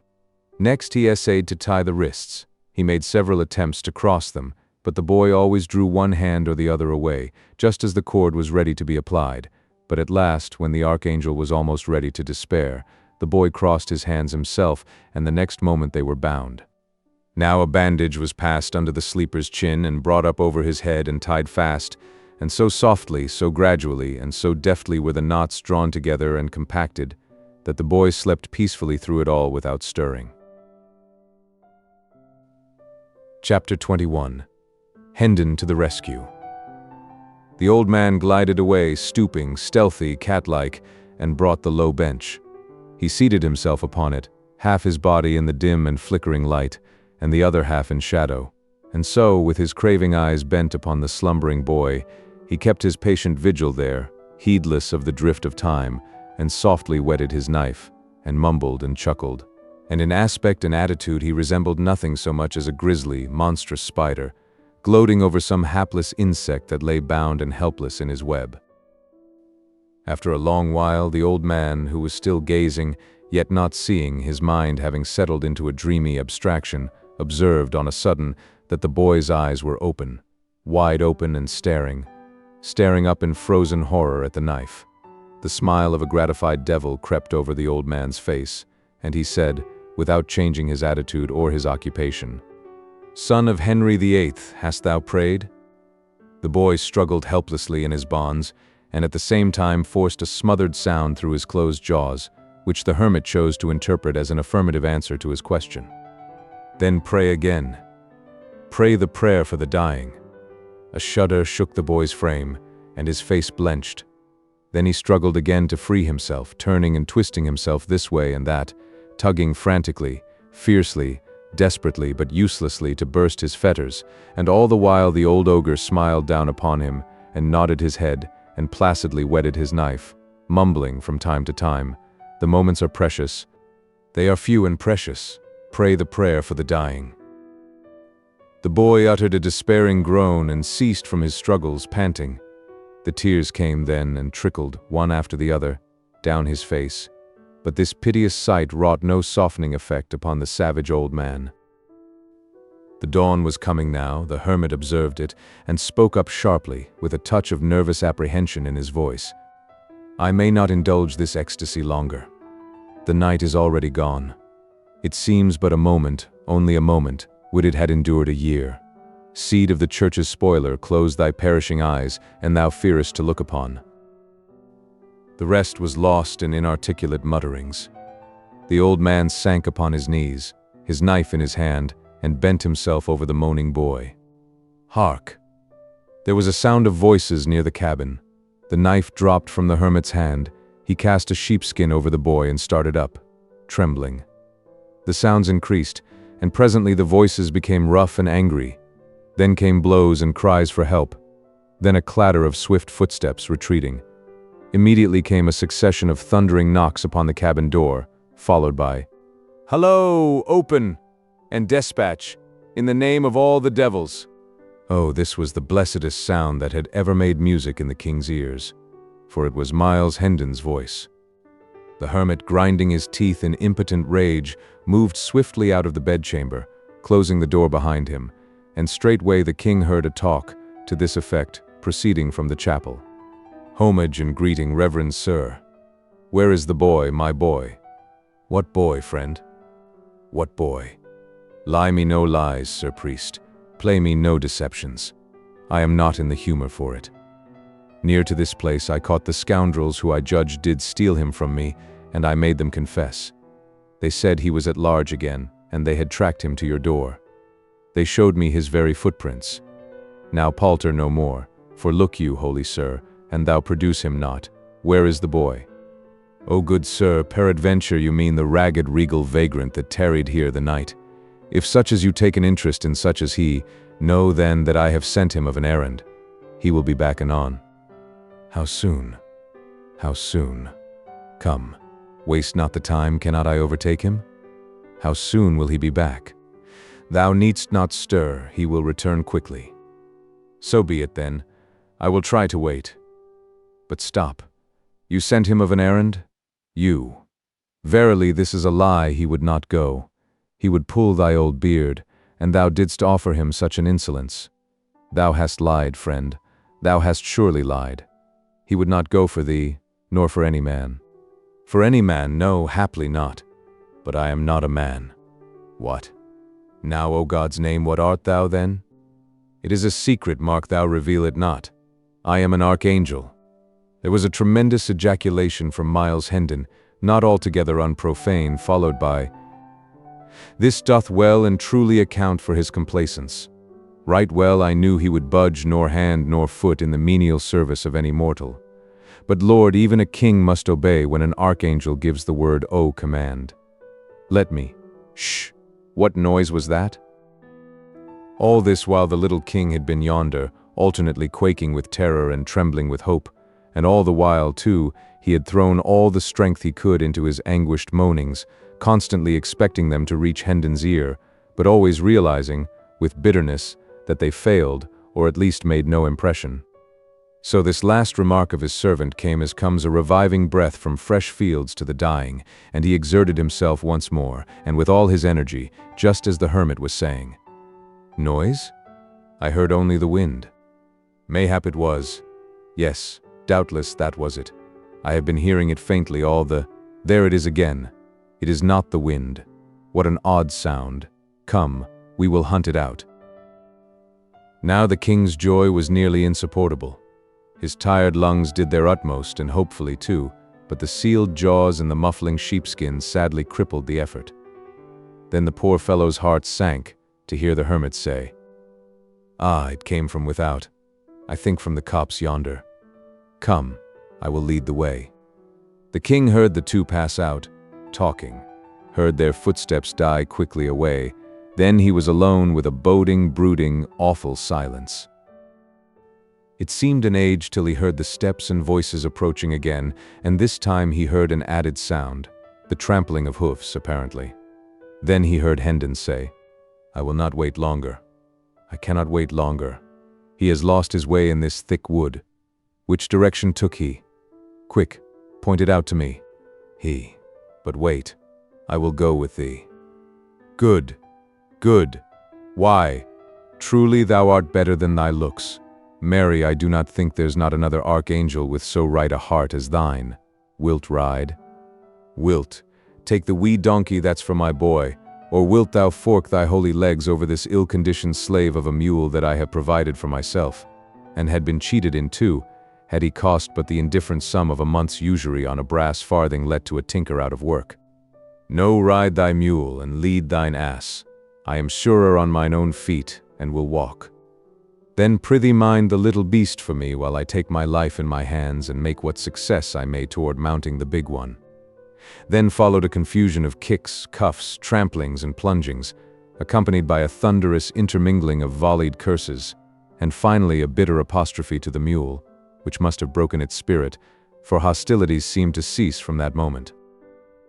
With unutterable misery, the fettered little king heard the voices and footsteps fade away and die out. All hope forsook him now for the moment, and a dull despair settled down upon his heart. "My only friend is deceived and got rid of," he said. "The hermit will return and—" He finished with a gasp, and at once fell to struggling so frantically with his bonds again that he shook off the smothering sheepskin. And now he heard the door open. The sound chilled him to the marrow. Already he seemed to feel the knife at his throat. Horror made him close his eyes. Horror made him open them again, and before him stood John Canty and Hugo. He would have said thank God if his jaws had been free. A moment or two later his limbs were at liberty, and his captors, each gripping him by an arm, were hurrying him with all speed through the forest. Chapter 22. A Victim of Treachery. Once more King Foo-foo I was roving with the tramps and outlaws, a butt for their coarse jests and dull-witted railleries, and sometimes the victim of small spitefulness at the hands of Canty and Hugo when the ruffler's back was turned.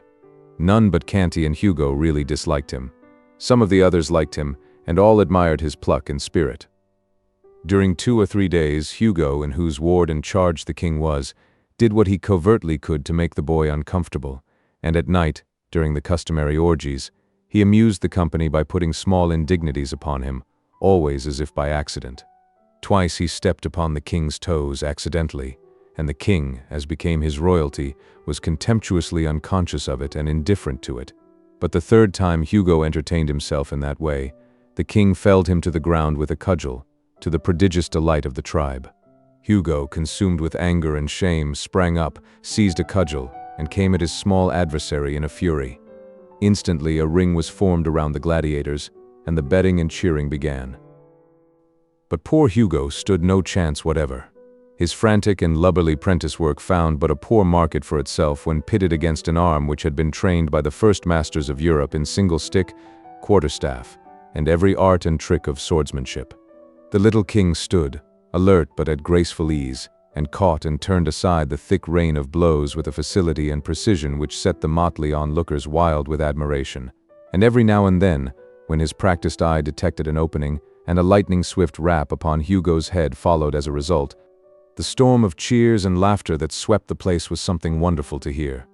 At the end of 15 minutes, Hugo, all battered, bruised, and the target for a pitiless bombardment of ridicule, slunk from the field, and the unscathed hero of the fight was seized and borne aloft upon the shoulders of the joyous rabble to the place of honor beside the ruffler, where with vast ceremony he was crowned King of the Gamecocks, his meaner title being at the same time solemnly cancelled and annulled, and a decree of banishment from the gang pronounced against any who should thenceforth utter it. All attempts to make the king serviceable to the troop had failed.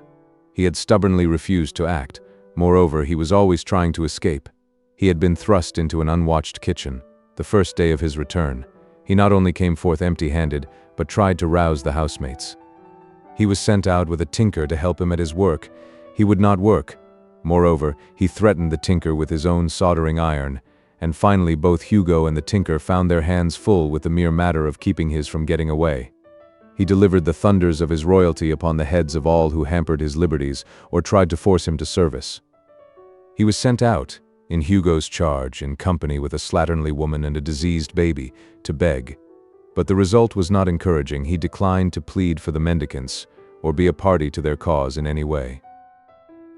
Thus several days went by, and the miseries of this tramping life, and the weariness and sordidness and meanness and vulgarity of it, became gradually and steadily so intolerable to the captive that he began at last to feel that his release from the hermit's knife must prove only a temporary respite from death, at best. But at night in his dreams these things were forgotten, and he was on his throne and master again. This, of course, intensified the sufferings of the awakening, so the mortifications of each succeeding morning of the few that passed between his return to bondage and the combat with Hugo grew bitterer and harder to bear.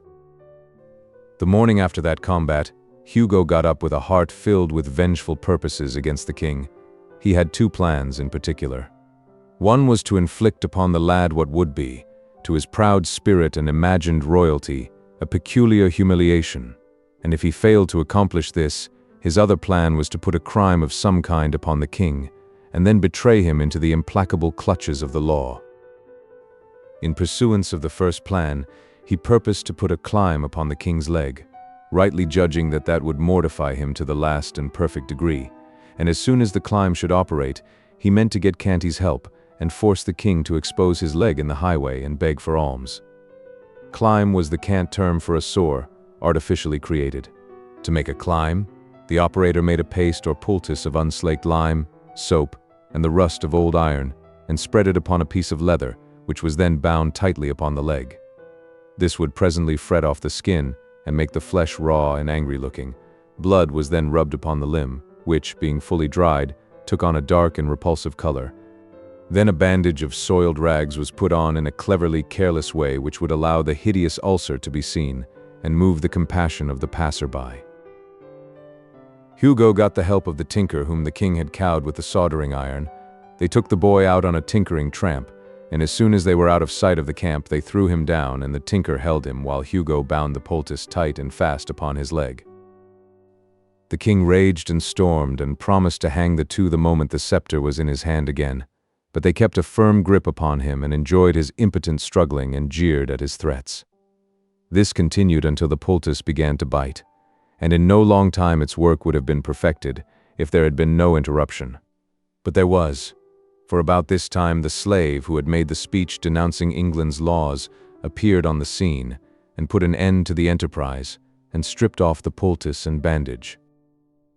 The king wanted to borrow his deliverer's cudgel and warm the jackets of the two rascals on the spot, but the man said no, it would bring trouble, leave the matter till night.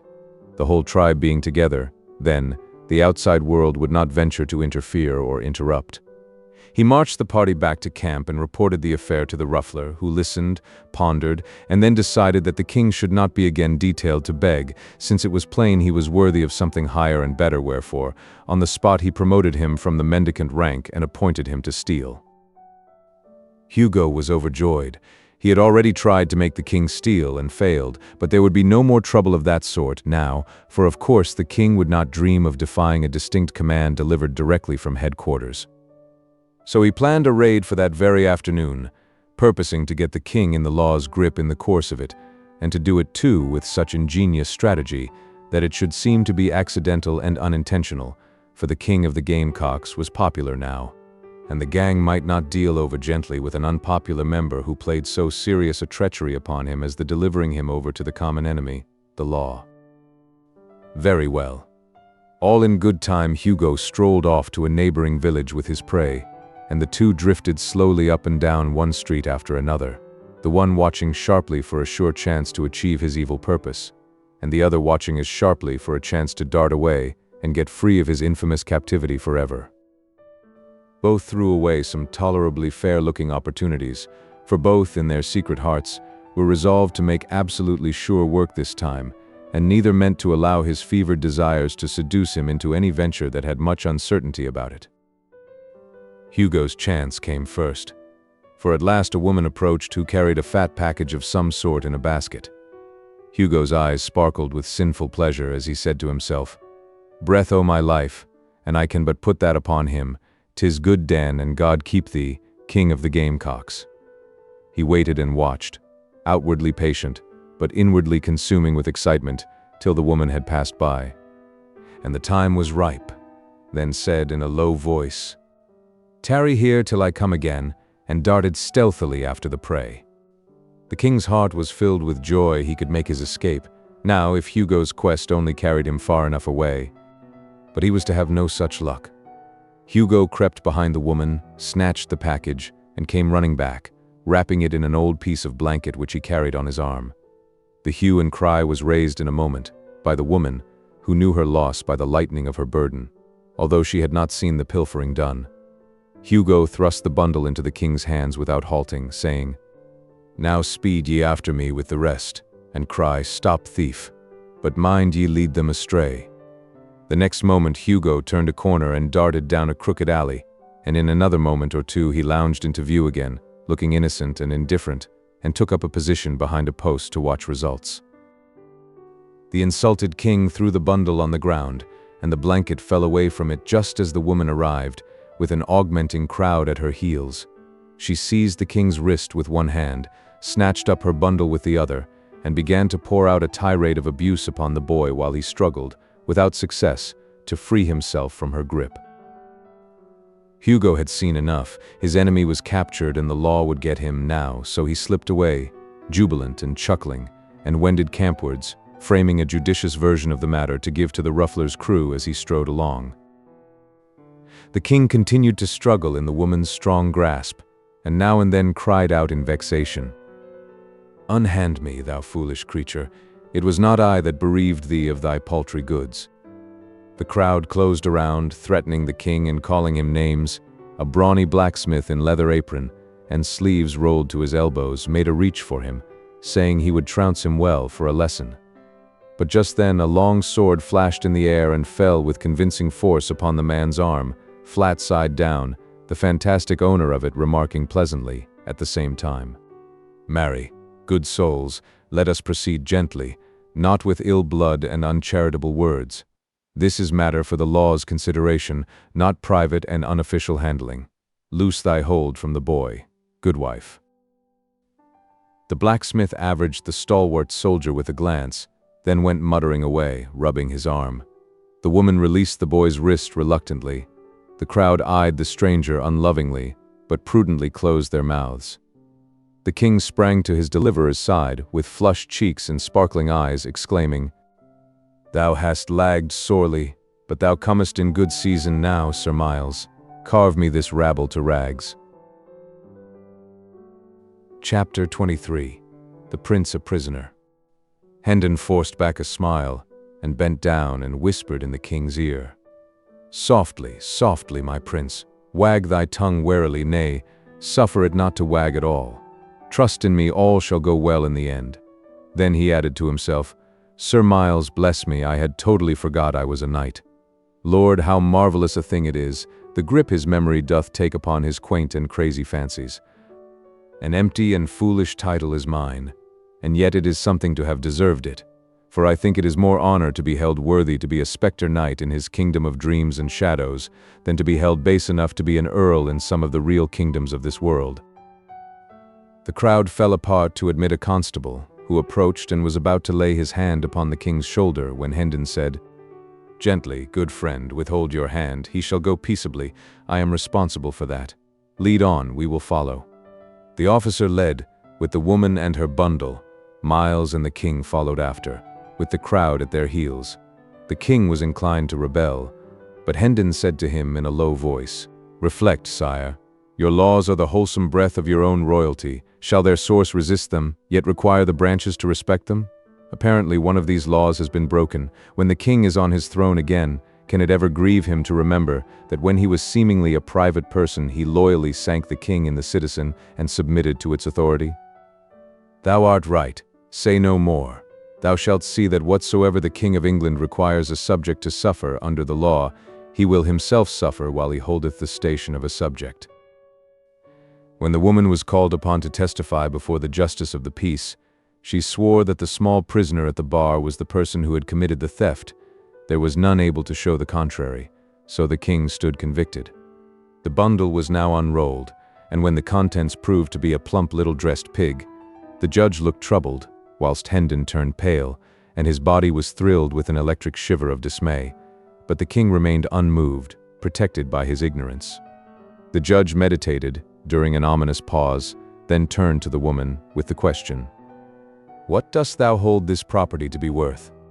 The woman courtesied and replied, 3 shillings and 8 pence, your worship. I could not abate a penny and set forth the value honestly.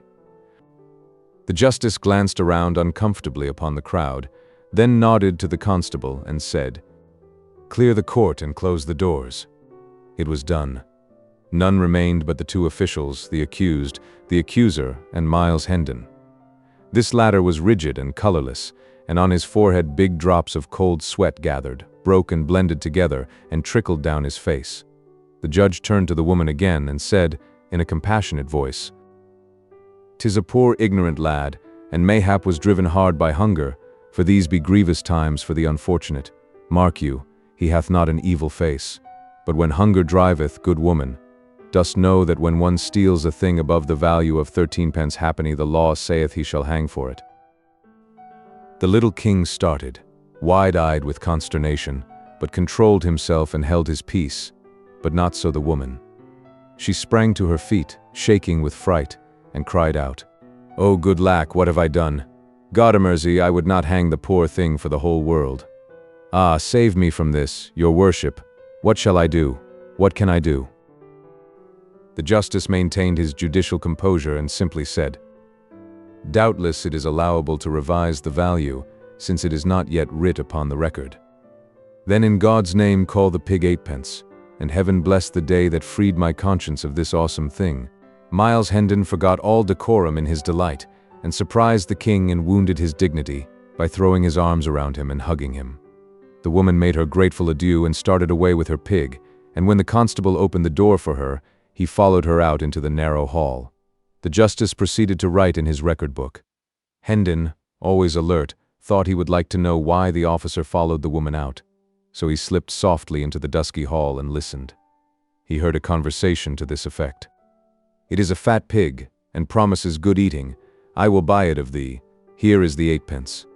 8 pence, indeed. Thou'lt do no such thing. It cost me 3 shillings and 8 pence, good honest coin of the last reign, that old Harry that's just dead near touched or tampered with. A fig for thy 8 pence. Stands the wind in that quarter? Thou wast under oath. and so swore falsely when thou saidst the value was but 8 pence. Come straightway back with me before his worship and answer for the crime, and then the lad will hang. There, there, dear heart, say no more, I am content. Give me the 8 pence, and hold thy peace about the matter." The woman went off crying. Hendon slipped back into the courtroom, and the constable presently followed, after hiding his prize in some convenient place. The justice wrote a while longer, then read the king a wise and kindly lecture, and sentenced him to a short imprisonment in the common jail, to be followed by a public flogging. The astounded king opened his mouth, and was probably going to order the good judge to be beheaded on the spot, but he caught a warning sign from Hendon, and succeeded in closing his mouth again before he lost anything out of it. Hendon took him by the hand, now made reverence to the justice, and the two departed in the wake of the constable toward the jail. The moment the street was reached, the inflamed monarch halted, snatched away his hand, and exclaimed, "Idiot, dost imagine I will enter a common jail alive?" Hendon bent down and said, somewhat sharply, "Will you trust in me? Peace, and forbear to worsen our chances with dangerous speech. What God wills will happen. Thou canst not hurry it, thou canst not alter it, therefore wait and be patient. 'Twill be time enow to rail or rejoice when what is to happen has happened." Chapter 24. The Escape. The short winter day was nearly ended. The streets were deserted, save for a few random stragglers, and these hurried straight along with the intent look of people who were only anxious to accomplish their errands as quickly as possible, and then snugly house themselves from the rising wind and the gathering twilight. They looked neither to the right nor to the left. They paid no attention to our party. They did not even seem to see them. Edward VI wondered if the spectacle of a king on his way to jail had ever encountered such marvelous indifference before. By and by the constable arrived at a deserted market square, and proceeded to cross it. When he had reached the middle of it, Hendon laid his hand upon his arm, and said in a low voice, "Bide a moment, good sir, there is none in hearing, and I would say a word to thee." "My duty forbids it, sir. Prithee hinder me not, the night comes on." "Stay, nevertheless, for the matter concerns thee nearly. Turn thy back a moment and seem not to see. Let this poor lad escape. This to me, sir. I arrest thee in. Nay, be not too hasty. See thou be careful and commit no foolish error." Then he shut his voice down to a whisper, and said in the man's ear, "The pig thou hast purchased for 8 pence may cost thee thy neck, man." The poor constable, taken by surprise, was speechless. At first, then found his tongue and fell to blustering and threatening, but Hendon was tranquil, and waited with patience till his breath was spent, then said, "I have a liking to thee, friend, and would not willingly see thee come to harm. Observe, I heard it all, every word. I will prove it to thee." Then he repeated the conversation which the officer and the woman had had together in the hall, word for word, and ended with, "There, have I set it forth correctly? Should not I be able to set it forth correctly before the judge, if occasion required?" The man was dumb with fear and distress for a moment. Then he rallied, and said with forced lightness, "'Tis making a mighty matter, indeed, out of a jest. I but plagued the woman for mine amusement." "Kept you the woman's pig for amusement?" The man answered sharply, "Naught else, good sir. I tell thee 'twas but a jest." "I do begin to believe thee," said Hendon, with a perplexing mixture of mockery and half-conviction in his tone. "But tarry thou here a moment whilst I run and ask his worship for Nathless, he being a man experienced in law, in jests, in—" He was moving away, still talking. The constable hesitated, fidgeted, spat out an oath or two, then cried out, "Hold, hold, good sir, prithee wait a little the judge. Why, man, he hath no more sympathy with a jest than hath a dead corpse. Come, and we will speak further. Odds body, I seem to be an evil case, and all for an innocent and thoughtless pleasantry. I am a man of family, and my wife and little ones list to reason. Good your worship, what wouldst thou of me? Only that thou be blind and dumb and paralytic whilst one may count 100,000, counting slowly," said Hendon, with the expression of a man who asks but a reasonable favor, and that a very little one. "It is my destruction," said the constable despairingly. "Ah, be reasonable, good sir. Only look at this matter on all its sides, and see how mere a jest it is, how manifestly and how plainly it is so. And even if one granted it were not a jest, it is a fault so small that e'en the grimmest penalty it could call forth would be but a rebuke and warning from the judge's lips. Hendon replied with a solemnity which chilled the air about him. "This jest of thine hath a name in law. Wot you what it is? I knew it not. Peradventure I have been unwise. I never dreamed it had a name. Ah, sweet heaven, I thought it was original. Yes, it hath a name. In the law this crime is called non compos mentis lex talionis sic transit gloria mundi. Ah, my God. And the penalty is death. God be merciful to me, a sinner. By advantage taken of one in fault, in dire peril, and at thy mercy, thou hast seized goods worth above 13 pence halfpenny, paying but a trifle for the same, and this, in the eye of the law, is constructive barratry, misprision of treason, malfeasance in office, ad hominem expurgatus in statu quo, and the penalty is death by the halter, without ransom, commutation, or benefit of clergy. Bear me up, sweet sir, my legs do fail me. Be thou merciful, spare me this doom, and I will turn my back and see naught that shall happen." "Good. Now thou'rt wise and reasonable, and thou'lt restore the pig?" I will indeed, nor ever touch another, though heaven send it and an archangel fetch it.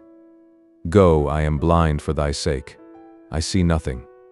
I will say thou didst break in and wrest the prisoner from my hands by force.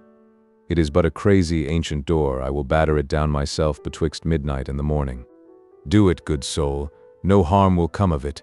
The judge hath a loving charity for this poor lad, and will shed no tears and break no jailer's bones for his escape. Chapter 25. Hendon Hall. As soon as Hendon and the king were out of sight of the constable, his majesty was instructed to hurry to a certain place outside the town, and wait there, whilst Hendon should go to the inn and settle his account. Half an hour later the two friends were blithely jogging eastward on Hendon's sorry steeds. The king was warm and comfortable now, for he had cast his rags and clothed himself in the second-hand suit which Hendon had bought on London Bridge. Hendon wished to guard against over-fatiguing the boy. He judged that hard journeys, irregular meals, and illiberal measures of sleep would be bad for his crazed mind, whilst rest, regularity, and moderate exercise would be pretty sure to hasten its cure. He longed to see the stricken intellect made well again, and its diseased visions driven out of the tormented little head. Therefore he resolved to move by easy stages toward the home whence he had so long been banished, instead of obeying the impulse of his impatience and hurrying along night and day. When he and the king had journeyed about 10 miles, they reached a considerable village, and halted there for the night, at a good inn. The former relations were resumed. Hendon stood behind the king's chair, while he dined, and waited upon him, undressed him when he was ready for bed, then took the floor for his own quarters, and slept athwart the door, rolled up in a blanket. The next day, and the day after, they jogged lazily along, talking over the adventures they had met since their separation, and mightily enjoying each other's narratives. Hendon detailed all his wide wanderings in search of the king, and described how the archangel had led him a fool's journey all over the forest, and taken him back to the hut, finally, when he found he could not get rid of him. Then he said the old man went into the bedchamber and came staggering back looking broken-hearted, and saying he had expected to find that the boy had returned and laid down in there to rest. But it was not so. Hendon had waited at the hut all day. Hope of the king's return died out then, and he departed upon the quest again. "And old Sanctum Sanctorum was truly sorry your highness came not back," said Hendon. "I saw it in his face." "Marry, I will never doubt that," said the king, and then told his own story, after which Hendon was sorry he had not destroyed the archangel. During the last day of the trip, Hendon's spirits were soaring. His tongue ran constantly. He talked about his old father and his brother Arthur, and told of many things which illustrated their high and generous characters. He went into loving frenzies over his Edith, and was so glad-hearted that he was even able to say some gentle and brotherly things about Hugh. He dwelt a deal on the coming meeting at Hendon Hall. What a surprise it would be to everybody, and what an outburst of thanksgiving and delight there would be. It was a fair region, dotted with cottages and orchards, and the road led through broad pasture lands whose receding expanses, marked with gentle elevations and depressions, suggested the swelling and subsiding undulations of the sea. In the afternoon, the returning prodigal made constant deflections from his course to see if by ascending some hillock he might not pierce the distance and catch a glimpse of his home. At last he was successful and cried out excitedly, "There is the village, my prince, and there is the hall close by. You may see the towers from here, and that wood there, that is my father's park. Ah, now thou'lt know what state and grandeur be. A house with 70 rooms, think of that, and 27 servants. A brave lodging for such as we, is it not so? Come, let us speed, my impatience will not brook further delay." All possible hurry was made. Still, it was after 3 o'clock before the village was reached. The travelers scampered through it, Hendon's tongue going all the time. Here is the church covered with the same ivy, none gone, none added. Yonder is the inn, the old Red Lion, and yonder is the marketplace. Here is the maypole, and here the pump. Nothing is altered.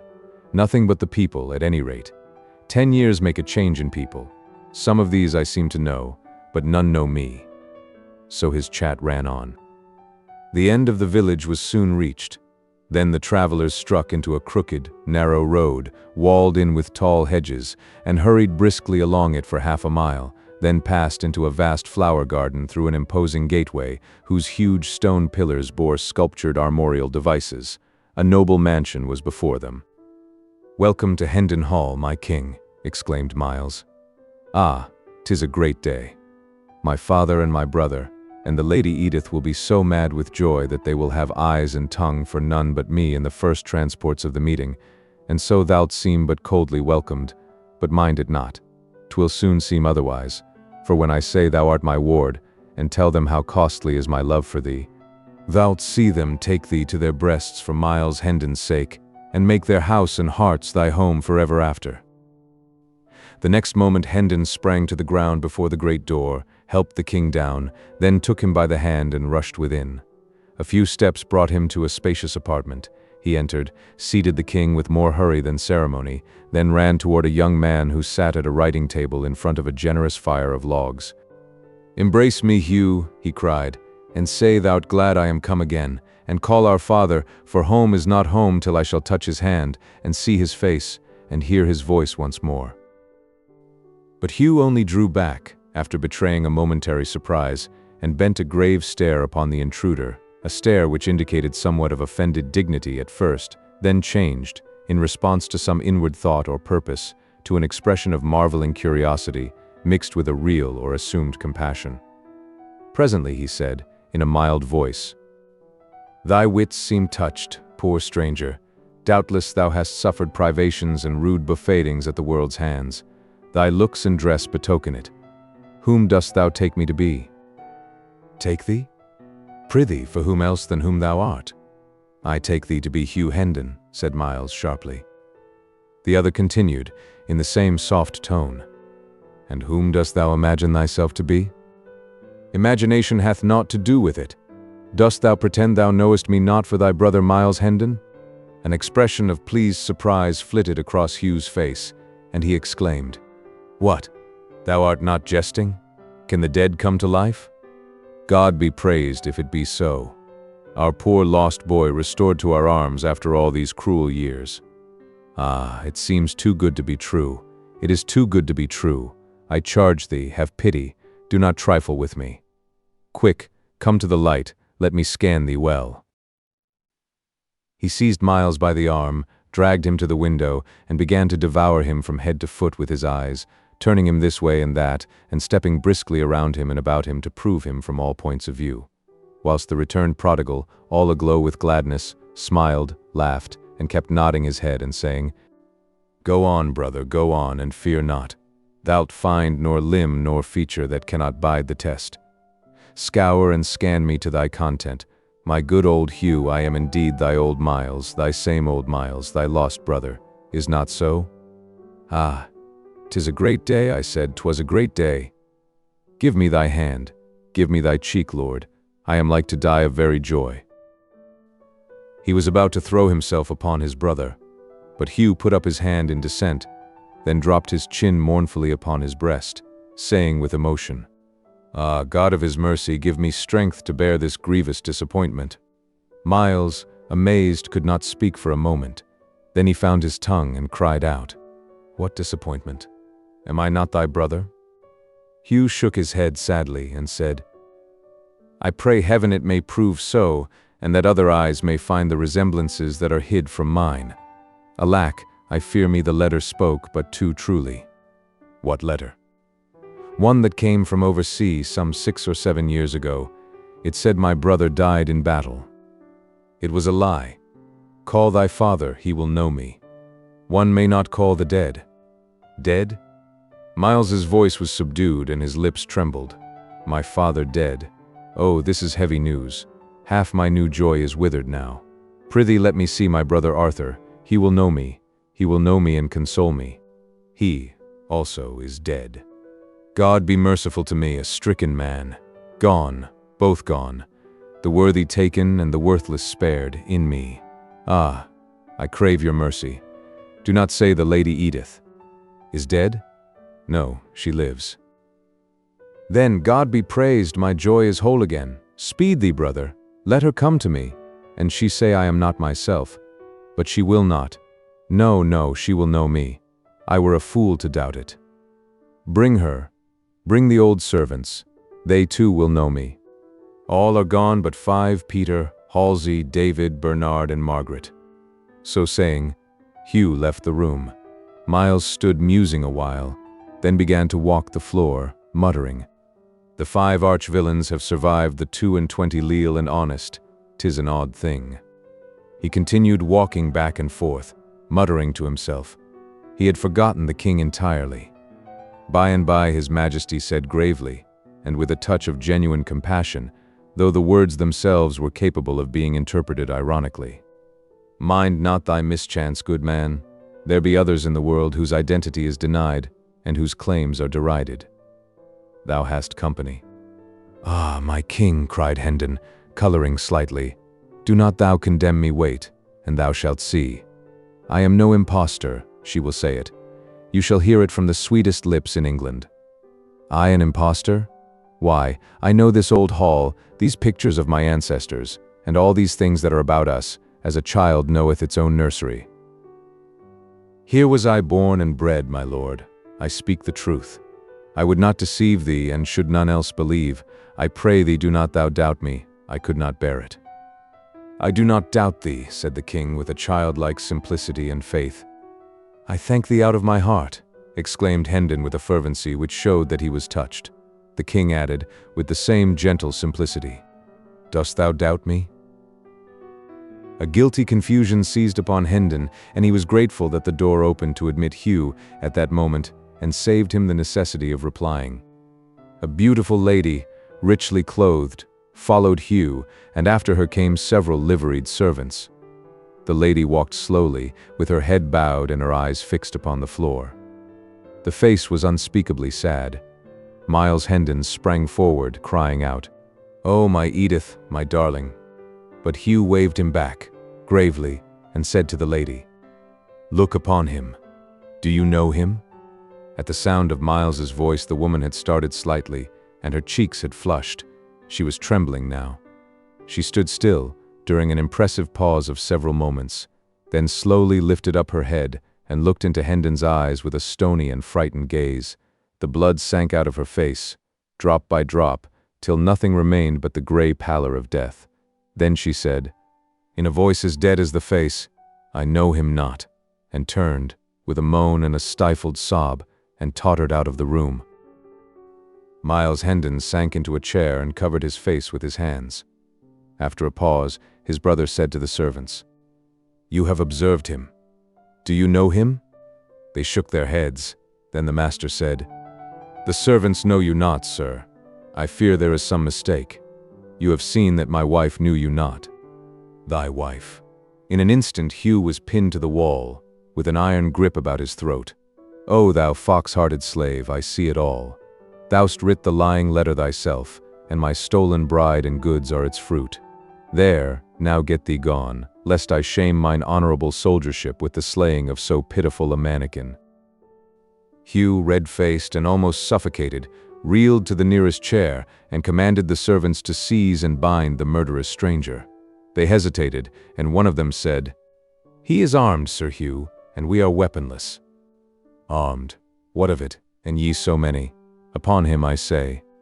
But Miles warned them to be careful what they did, and added, "Ye know me of old, I have not changed. Come on, and it like you." This reminder did not hearten the servants much. They still held back. "Then go, ye paltry cowards, and arm yourselves and guard the doors, whilst I send one to fetch the watch," said Hugh. He turned at the threshold, and said to Miles, "You'll find it to your advantage to offend not with useless endeavors at escape. Escape. Spare thyself discomfort, and that is all that troubles thee. For Miles Hendon is master of Hendon Hall and all its belongings. He will remain, doubt it not." Chapter 26. Disowned. The king sat musing a few moments, then looked up and said, "'Tis strange, most strange. I cannot account for it." "No, it is not strange, my liege. I know him, and this conduct is but natural. He was a rascal from his birth." "Oh, I spake not of him, Sir Miles." "Not of him? Then of what? What is it that is strange?" "That the king is not missed." "How? Which? I doubt I do not understand." "Indeed? Doth it not strike you as being passing strange that the land is not filled with couriers and proclamations describing my person and making search for me? Is it no matter for commotion and distress that the head of the state is gone, that I am vanished away and lost?" "Most true, my king, I had forgot." Then Hendon sighed, and muttered to himself, "Poor ruined mind, still busy with its pathetic dream. But I have a plan that shall right us both. I will write a paper, in 3 tongues, Latin, Greek, and English, and thou shalt haste away with it to London in the morning. Give it to none but my uncle, the Lord Hertford. When he shall see it, he will know and say I wrote it. Then he will send for me. Might it not be best, my prince, that we wait here until I prove myself and make my rights secure to my domains? I should be so much the better able then too." The king interrupted him imperiously. "Peace! What are thy paltry domains, thy trivial interests, contrasted with matters which concern the weal of a nation and the integrity of a throne?" Then, he added, in a gentle voice, as if he were sorry for his severity, "Obey, and have no fear. I will right thee, I will make thee whole, yes, more than whole. I shall remember and requite." So saying, he took the pen and set himself to work. Hendon contemplated him lovingly a while, then said to himself, "An it were dark, I should think it was a king that spoke. There's no denying it, when the humours upon on him he doth thunder and lighten like your true king. Now where got he that trick? See him scribble and scratch away contentedly at his meaningless pothooks, fancying them to be Latin and Greek, and except my wit shall serve me with a lucky device for diverting him from his purpose, I shall be forced to pretend to post away tomorrow on this wild errand he hath invented for me." The next moment Sir Miles's thoughts had gone back to the recent episode. So absorbed was he in his musings that when the king presently handed him the paper which he had been writing, he received it and pocketed it without being conscious of the act. "How marvelous strange she acted," he muttered. "I think she knew me, and I think she did not know me. These opinions do conflict. I perceive it plainly. I cannot reconcile them, neither can I, by argument, dismiss either of the two, or even persuade one to outweigh the other. The matter standeth simply thus: she must have known my face, my figure, my voice, for how could it be otherwise? Yet she said she knew me not, and that is proof perfect, for she cannot lie. But stop, I think I begin to see. Peradventure he hath influenced her, commanded her, compelled her to lie. That is the solution. The riddle is unriddled. She seemed dead with fear, yes, she was under his compulsion. I will seek her. I will find her. Now that he is away, she will speak her true mind. She will remember the old times when we were little playfellows together, and this will soften her heart, and she will no more betray me, but will confess me. There is no treacherous blood in her, no, she was always honest and true. She has loved me in those old days. This is my security, for whom one has loved, one cannot betray." He stepped eagerly toward the door. At that moment it opened, and the Lady Edith entered. She was very pale, but she walked with a firm step, and her carriage was full of grace and gentle dignity. Her face was as sad as before. Miles sprang forward with a happy confidence to meet her, but she checked him with a hardly perceptible gesture, and he stopped where he was. She seated herself and asked him to do likewise. Thus simply did she take the sense of old comradeship out of him and transform him into a stranger and a guest. The surprise of it, the bewildering unexpectedness of it, made him begin to question for a moment if he was the person he was pretending to be after all. The Lady Edith said, "Sir, I have come to warn you. The mad cannot be persuaded out of their delusions, perchance, but doubtless they may be persuaded to avoid perils. I think this dream of yours hath the seeming of honest truth to you, and therefore is not criminal, but do not tarry here with it, for here it is dangerous." She looked steadily into Miles's face a moment, then added, impressively, "It is the more dangerous for that you are much like what our lost lad must have grown to be if he had lived." "Heavens, madam, but I am he." "I truly think you think it, sir. I question not your honesty in that. I but warn you, that is all. My husband is master in this region. His power hath hardly any limit. The people prosper or starve as he wills. If you resembled not the man whom you profess to be, my husband might bid you pleasure yourself with your dream in peace. But trust me, I know him well. I know what he will do. He will say to all that you are but a mad impostor, and straightway all will echo him." She bent upon Miles that same steady look once more and added, "If you were Miles Hendon, and he knew it and all the region knew it, consider what I am saying, weigh it well, you would stand in the same peril. Your punishment would be no less sure. He would deny you and denounce you, and none would be bold enough to give you countenance." "Most truly I believe it," said Miles bitterly. "The power that can command one lifelong friend to betray and disown another, and be obeyed, may well look to be obeyed in quarters where bread and life are on the stake, and no cobweb ties of loyalty and honor are concerned." A faint tinge appeared for a moment in the lady's cheek, and she dropped her eyes to the floor, but her voice betrayed no emotion when she proceeded. "I have warned you, I must still warn you to go hence. This man will destroy you else. He is a tyrant who knows no pity. I, who am his fettered slave, know this. Poor Miles and Arthur and my dear guardian, Sir Richard, are free of him, and at rest. Better that you were with them than that you bide here in the clutches of this miscreant. Your pretensions are a menace to his title and possessions. You have assaulted him in his own house. You are ruined if you stay. Go, do not hesitate. If you lack money, take this purse, I beg of you, and bribe the servants to let you pass. Oh, be warned, poor soul, and escape while you may." Miles declined the purse with a gesture, and rose up and stood before her. "Grant me one thing," he said. "Let your eyes rest upon mine, so that I may see if they be steady. There, now answer me. Am I Miles Hendon? No, I know you not." "Swear it." The answer was low but distinct. "I swear." "Oh, this passes belief. Fly. Why will you waste the precious time? Fly and save yourself." At that moment the officers burst into the room, and a violent struggle began, but Hendon was soon overpowered and dragged away. The king was taken also, and both were bound and led to prison. Chapter 27. In prison. The cells were all crowded, so the two friends were chained in a large room where persons charged with trifling offenses were commonly kept. They had company, for there were some 20 manacled and fettered prisoners here, of both sexes and of varying ages, an obscene and noisy gang. The king chafed bitterly over the stupendous indignity thus put upon his royalty, but Hendon was moody and taciturn. He was pretty thoroughly bewildered. He had come home, a jubilant prodigal, expecting to find everybody wild with joy over his return, and instead had got the cold shoulder and a jail. The promise and the fulfillment differed so widely that the effect was stunning. He could not decide whether it was most tragic or most grotesque. He felt much as a man might who had danced blithely out to enjoy a rainbow and got struck by lightning. But gradually his confused and tormenting thoughts settled down into some sort of order, and then his mind centered itself upon Edith. He turned her conduct over and examined it in all lights, but he could not make anything satisfactory out of it. Did she know him or didn't she know him?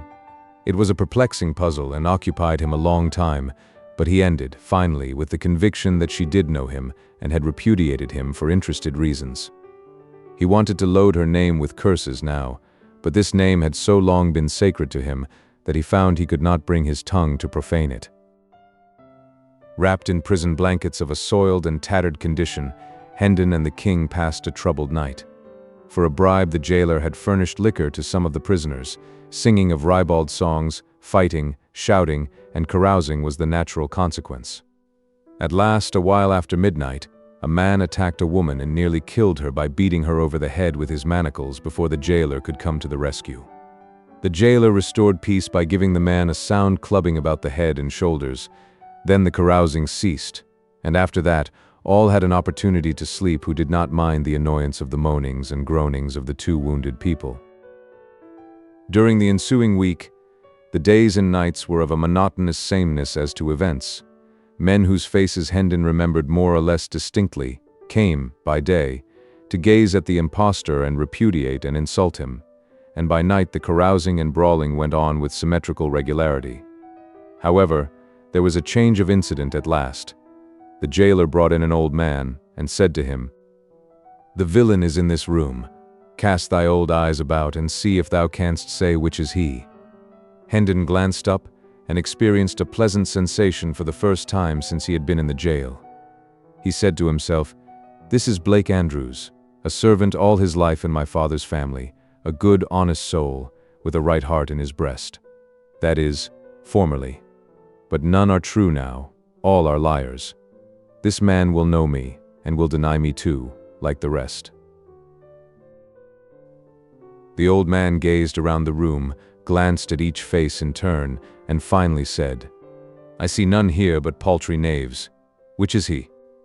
The jailer laughed. "Here," he said, "scan this big animal, and grant me an opinion." The old man approached and looked Hendon over, long and earnestly, then shook his head and said, "Marry, this is no Hendon, nor ever was. Right, thy old eyes are sound yet? And I were Sir Hugh, I would take the shabby carle and—" The jailer finished by lifting himself a tiptoe with an imaginary halter, at the same time making a gurgling noise in his throat suggestive of suffocation. The old man said, vindictively, "Let him bless God and he fare no worse. And I had the handling o' the villain he should roast, or I am no true man."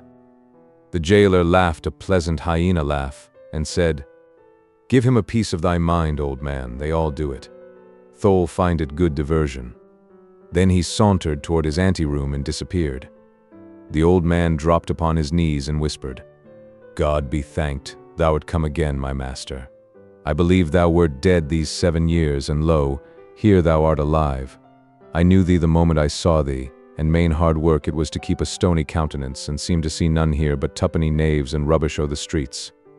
I am old and poor, Sir Miles, but say the word and I will go forth and proclaim the truth, though I be strangled for it." "No," said Hendon, "thou shalt not. It would ruin thee, and yet help but little in my cause. But I thank thee, for thou hast given me back somewhat of my lost faith in my kind." The old servant became very valuable to Hendon and the king, for he dropped in several times a day to abuse the former, and always smuggled in a few delicacies to help out the prison bill of fare. He also furnished the current news. Hendon reserved the dainties for the king. Without them his majesty might not have survived, for he was not able to eat the coarse and wretched food provided by the jailer.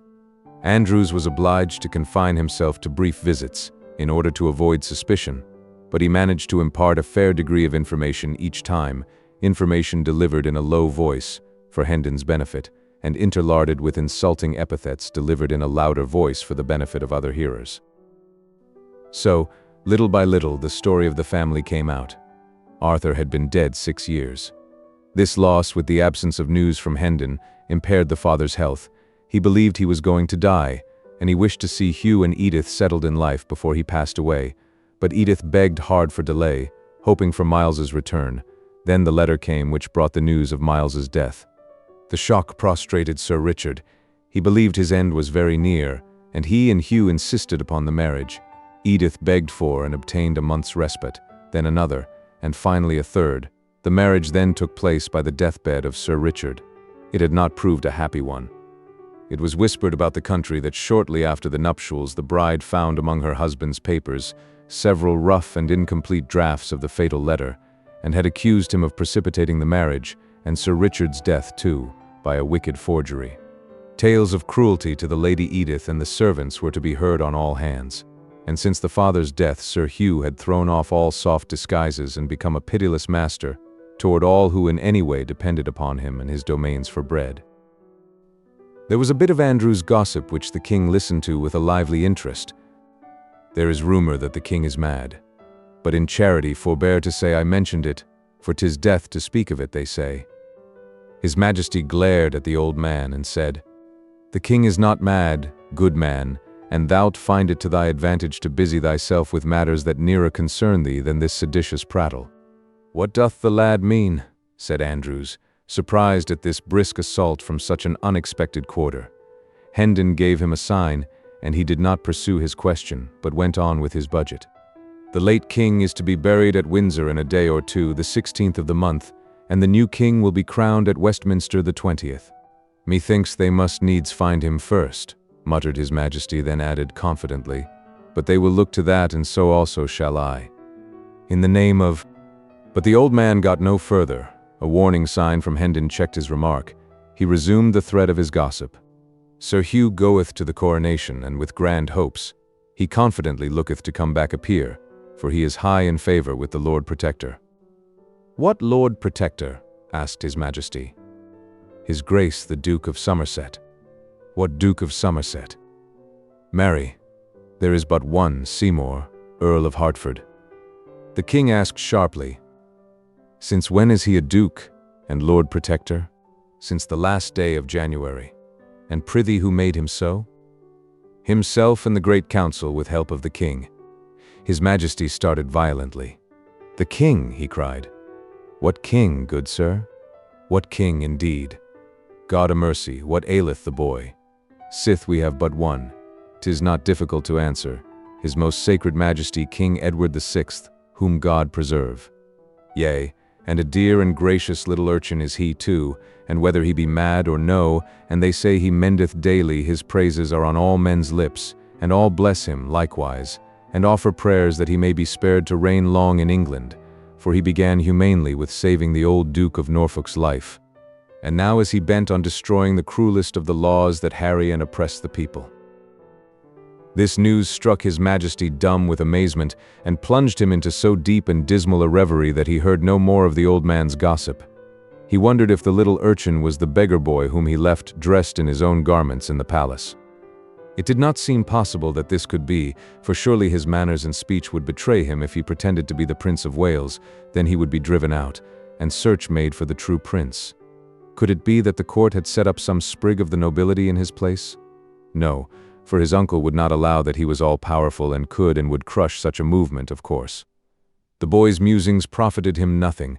The more he tried to unriddle the mystery, the more perplexed he became, the more his head ached, and the worse he slept. His impatience to get to London grew hourly, and his captivity became almost unendurable. Hendon's arts all failed with the king. He could not be comforted, but a couple of women who were chained near him succeeded better. Under their gentle ministrations he found peace and learned a degree of patience. He was very grateful, and came to love them dearly, and to delight in the sweet and soothing influence of their presence. He asked them why they were in prison, and when they said they were Baptists, he smiled and inquired, "Is that a crime to be shut up for in a prison? Now I grieve, for I shall lose ye, they will not keep ye long for such a little thing." They did not answer, and something in their faces made him uneasy. He said eagerly, "You do not speak. Be good to me, and tell me, there will be no other punishment? Prithee tell me there is no fear of that." They tried to change the topic, but his fears were aroused, and he pursued it. "Will they scourge thee?" "No, no, they would not be so cruel. Say they would not. Come, they will not, will they?"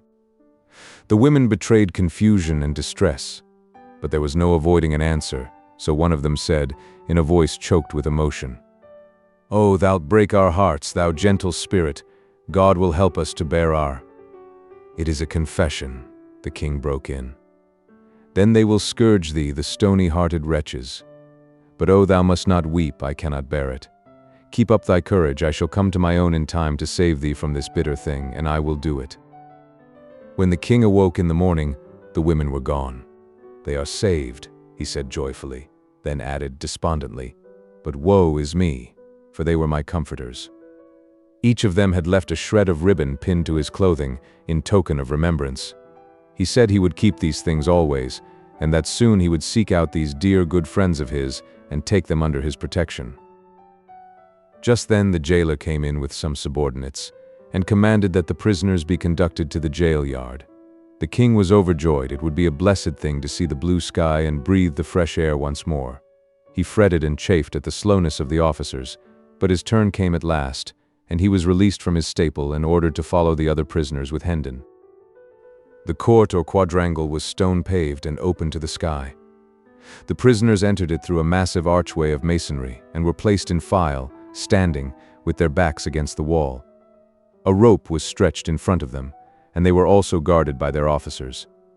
It was a chill and lowering morning, and a light snow which had fallen during the night whitened the great empty space and added to the general dismalness of its aspect.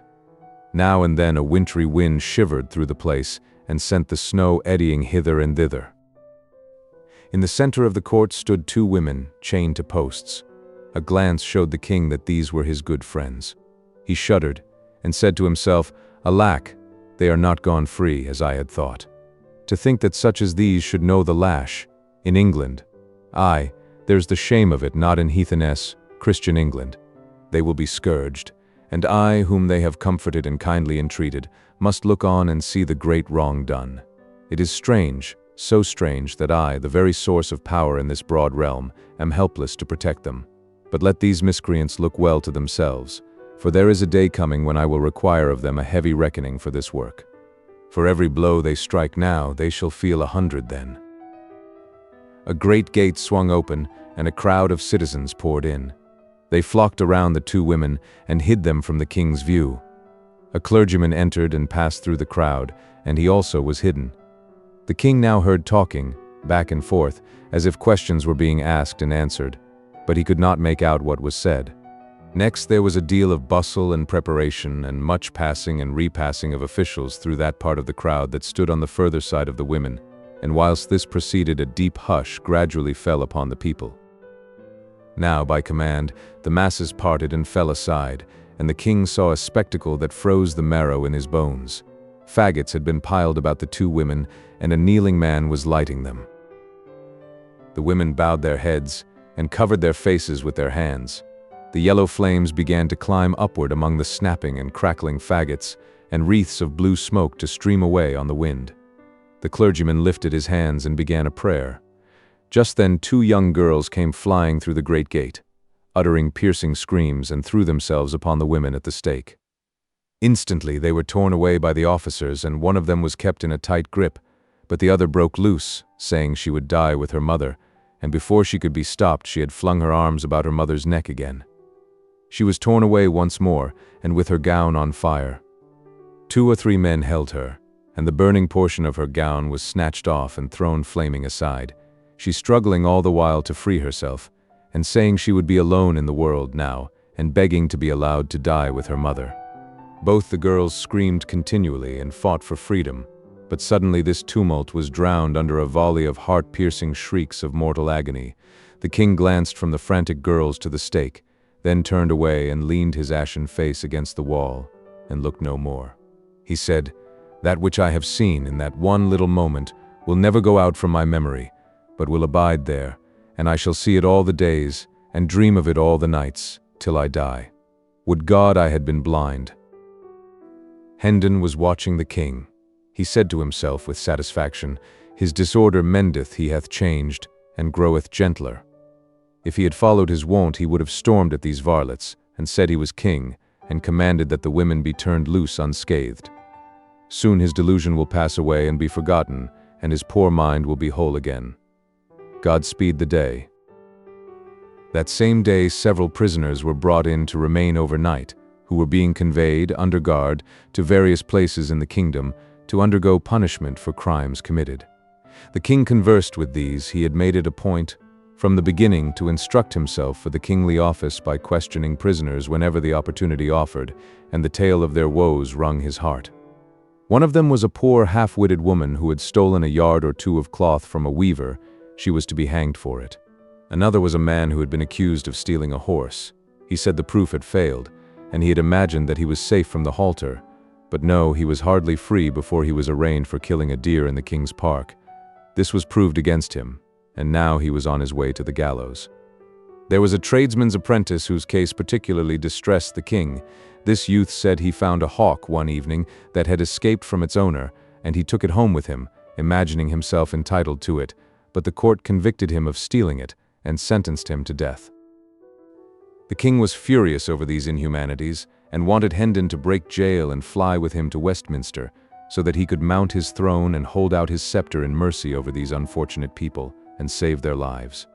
"Poor child," sighed Hendon.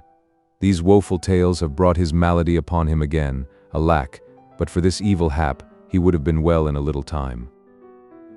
Among these prisoners was an old lawyer, a man with a strong face and a dauntless mien.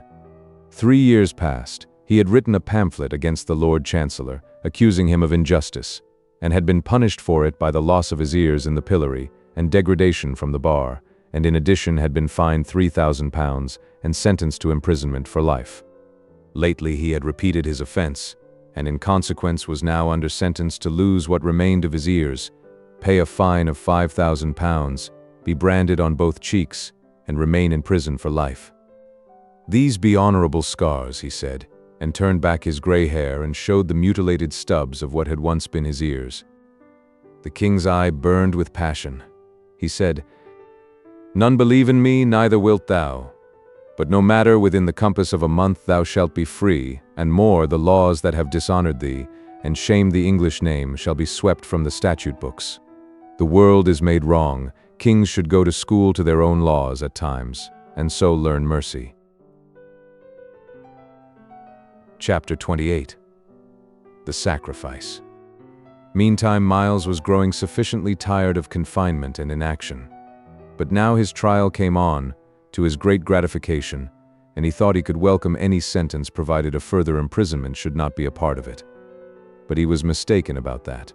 He was in a fine fury when he found himself described as a sturdy vagabond and sentenced to sit 2 hours in the stocks for bearing that character and for assaulting the master of Hendon Hall.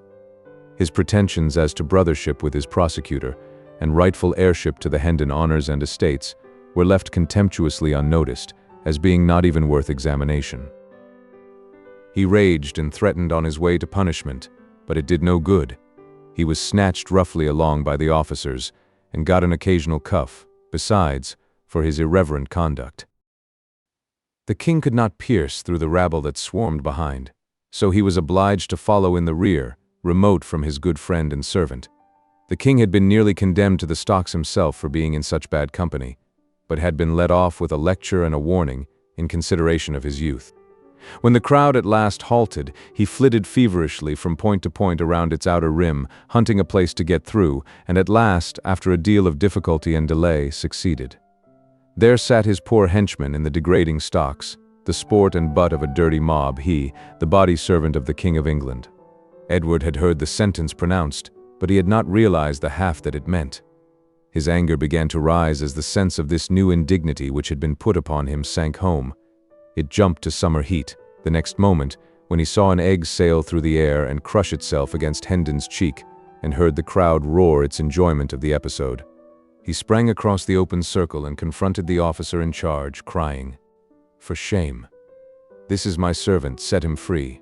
I am thee." "Oh, peace!" exclaimed Hendon, in a panic. "Thou'lt destroy thyself. Mind him not, officer, he is mad. Give thyself no trouble as to the matter of minding him. Good man, I have small mind to mind him, but as to teaching him somewhat, to that I am well inclined." He turned to a subordinate and said, "Give the little fool a taste or two of the lash to mend his manners." "Half a dozen will better serve his turn," suggested Sir Hugh, who had ridden up a moment before to take a passing glance at the proceedings. The king was seized. He did not even struggle, so paralyzed was he with the mere thought of the monstrous outrage that was proposed to be inflicted upon his sacred person. History was already defiled with the record of the scourging of an English king with whips. It was an intolerable reflection that he must furnish a duplicate of that shameful page. He was in the toils, there was no help for him. He must either take this punishment or beg for its remission. Hard conditions, he would take the stripes. A king might do that, but a king could not beg. But meantime, Miles Hendon was resolving the difficulty. "Let the child go," said he. "Ye heartless dogs, do ye not see how young and frail he is? Let him go, I will take his lashes."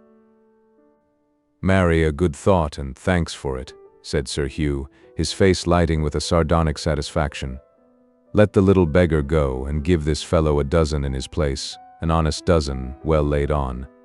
The king was in the act of entering a fierce protest, but Sir Hugh silenced him with the potent remark, "Yes, speak up, do, and free thy mind, only mark ye, that for each word you utter he shall get 6 strokes the more."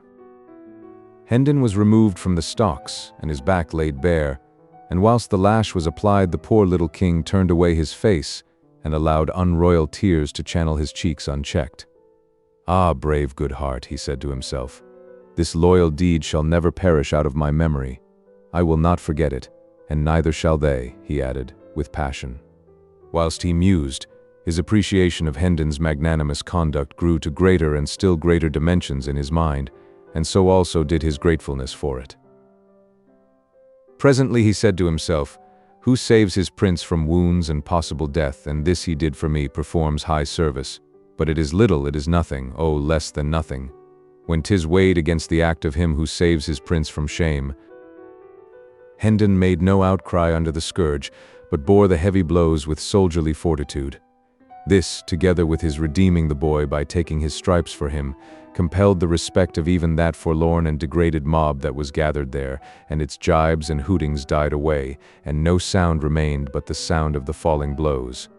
The stillness that pervaded the place, when Hendon found himself once more in the stocks, was in strong contrast with the insulting clamor which had prevailed there so little a while before. The king came softly to Hendon's side, and whispered in his ear, "Kings cannot ennoble thee, thou good, great soul, for one who is higher than kings hath done that for thee, but a king can confirm thy nobility to men." He picked up the scourge from the ground, touched Hendon's bleeding shoulders lightly with it, and whispered, "Edward of England dubs thee Earl." Hendon was touched. The water welled to his eyes, yet at the same time the grisly humor of the situation and circumstances so undermined his gravity that it was all he could do to keep some sign of his inward mirth from showing outside. To be suddenly hoisted, naked and gory, from the common stocks to the alpine altitude and splendor of an earldom, seemed to him the last possibility in the line of the grotesque.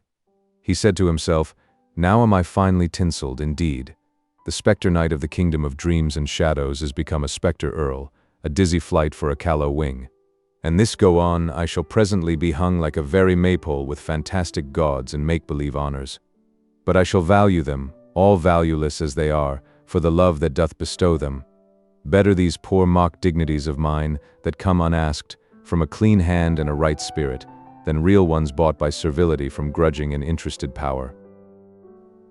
The dreaded Sir Hugh wheeled his horse about, and as he spurred away, the living wall divided silently to let him pass, and as silently closed together again. And so remained. Nobody went so far as to venture a remark in favor of the prisoner, or in compliment to him, but no matter, the absence of abuse was a sufficient homage in itself. A late-comer who was not posted as to the present circumstances, and who delivered a sneer at the impostor, and was in the act of following it with a dead cat, was promptly knocked down and kicked out, without any words, and then the deep quiet resumed sway once more. Chapter 29. To London. When Hendon's term of service in the stocks was finished, he was released and ordered to quit the region and come back no more. His sword was restored to him, and also his mule and his donkey. He mounted and rode off, followed by the king, the crowd opening with quiet respectfulness to let them pass, and then dispersing when they were gone. Hendon was soon absorbed in thought. There were questions of high import to be answered. What should he do? Whither should he go? Powerful help must be found somewhere, or he must relinquish his inheritance and remain under the imputation of being an impostor besides. Where could he hope to find this powerful help? Where indeed? It was a knotty question. By and by a thought occurred to him which pointed to a possibility, the slenderest of slender possibilities, certainly, but still worth considering, for lack of any other that promised anything at all. He remembered what old Andrews had said about the young king's goodness and his generous championship of the wronged and unfortunate. Why not go and try to get speech of him and beg for justice? Ah, yes, but could so fantastic a pauper get admission to the august presence of a monarch? Never mind, let that matter take care of itself. It was a bridge that would not need to be crossed till he should come to it. He was an old campaigner, and used to inventing shifts and expedients. No doubt he would be able to find a way. Yes, he would strike for the capital. Maybe his father's old friend Sir Humphrey Marlowe would help him, good old Sir Humphrey, head lieutenant of the late king's kitchen or stables or something. Miles could not remember just what or which. Now that he had something to turn his energies to, a distinctly defined object to accomplish, the fog of humiliation and depression which had settled down upon his spirits lifted and blew away, and he raised his head and looked about him. He was surprised to see how far he had come. The village was away behind him. The king was jogging along in his wake, with his head bowed, for he too was deep in plans and thinkings. A sorrowful misgiving clouded Hendon's newborn cheerfulness. Would the boy be willing to go again to a city where, during all his brief life, he had never known anything but ill usage and pinching want?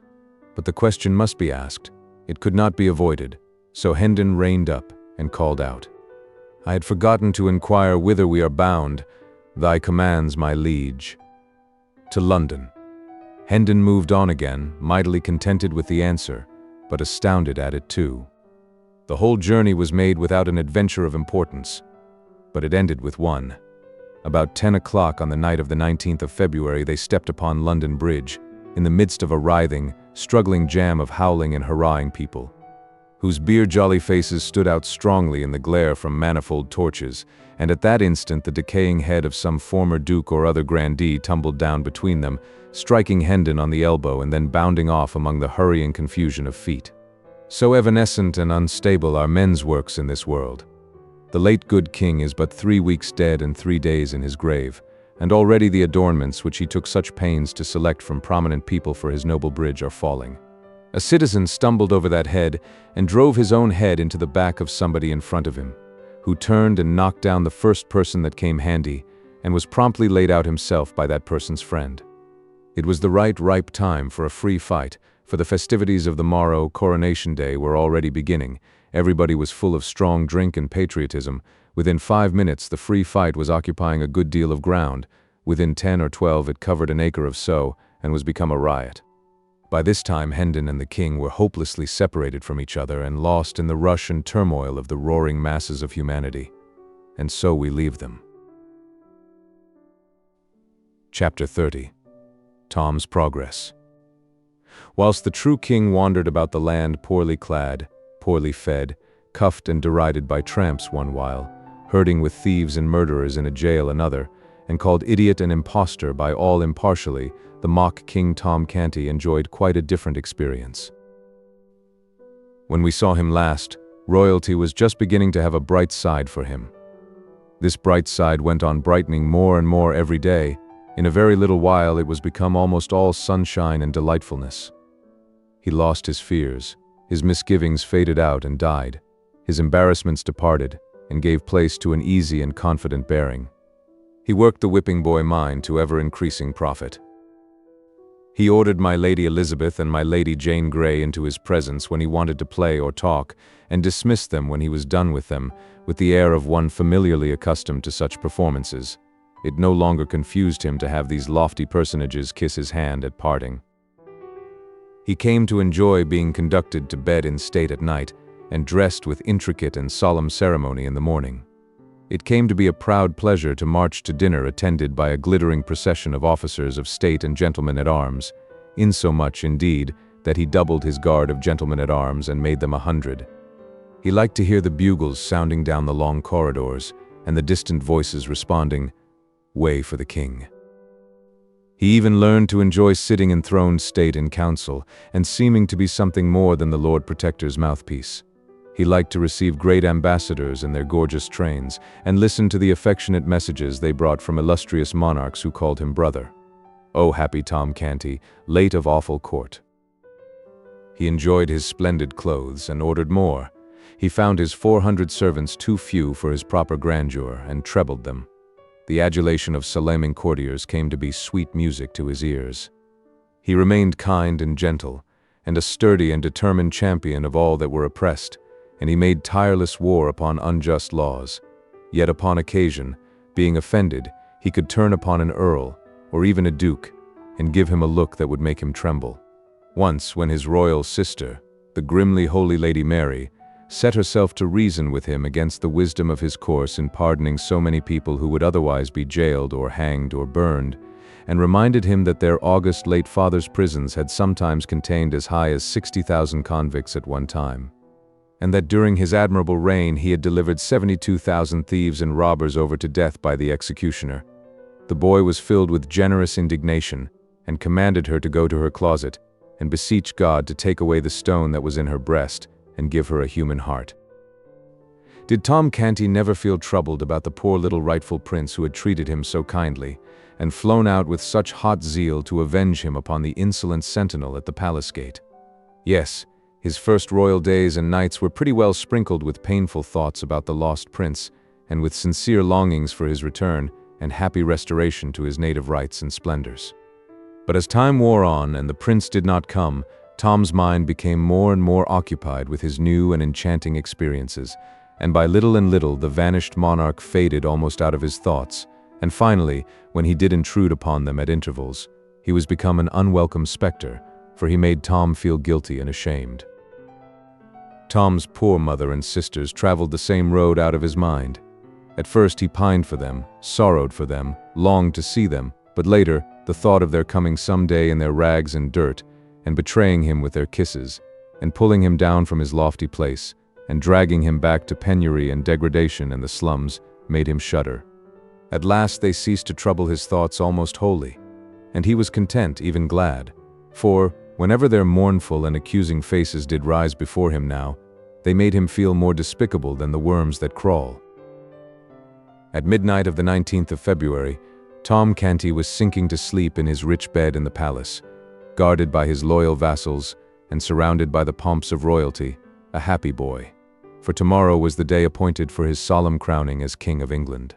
At that same hour, Edward, the true king, hungry and thirsty, soiled and draggled, worn with travel, and clothed in rags and shreds, his share of the results of the riot, was wedged in among a crowd of people who were watching with deep interest certain hurrying gangs of workmen who streamed in and out of Westminster Abbey. Busy as ants, they were making the last preparation for the royal coronation.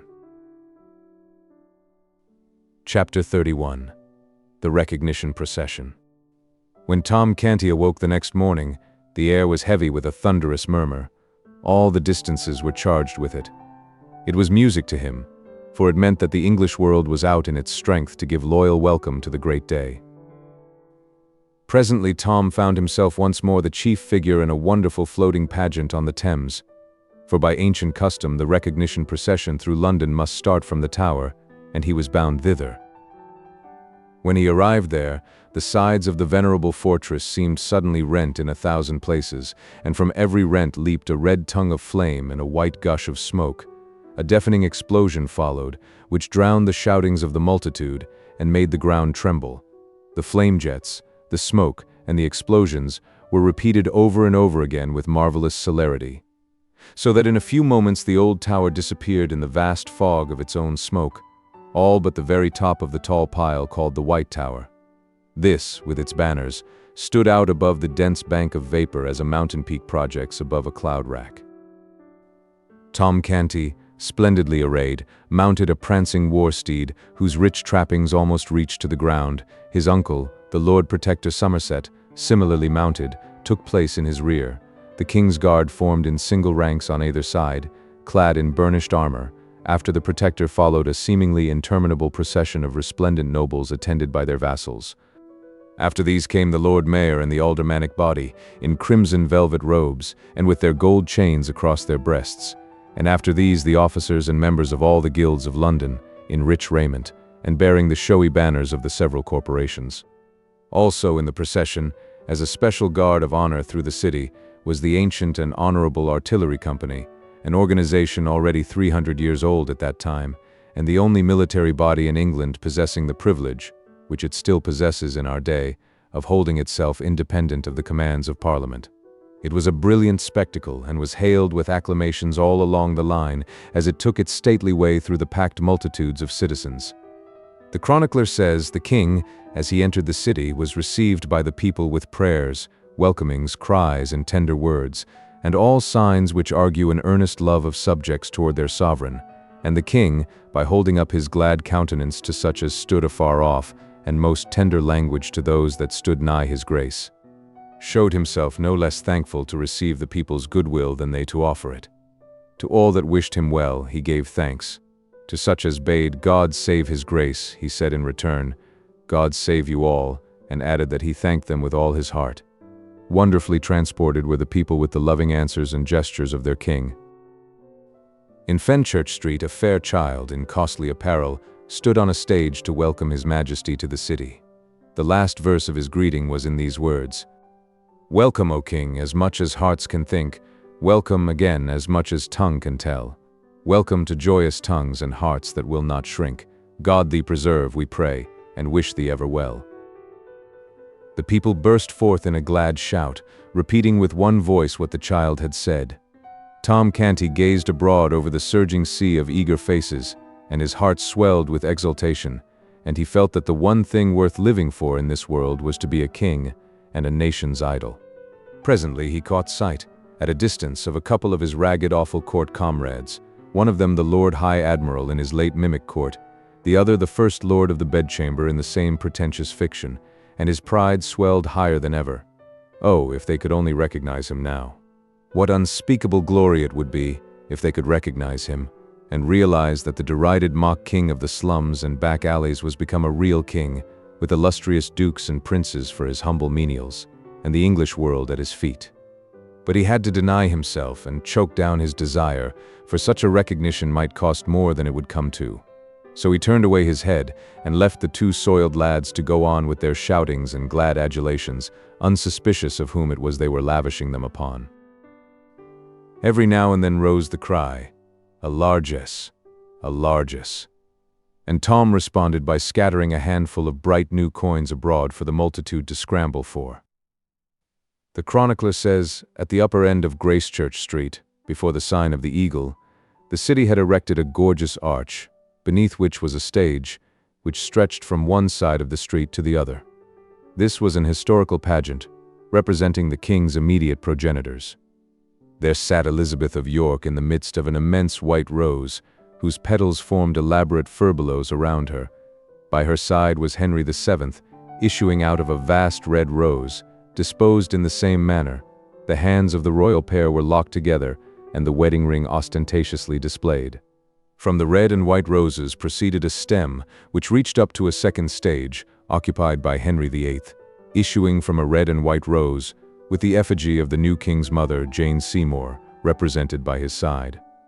One branch sprang from this pair, which mounted to a third stage, where sat the effigy of Edward VI himself, enthroned in royal majesty, and the whole pageant was framed with wreaths of roses, red and white.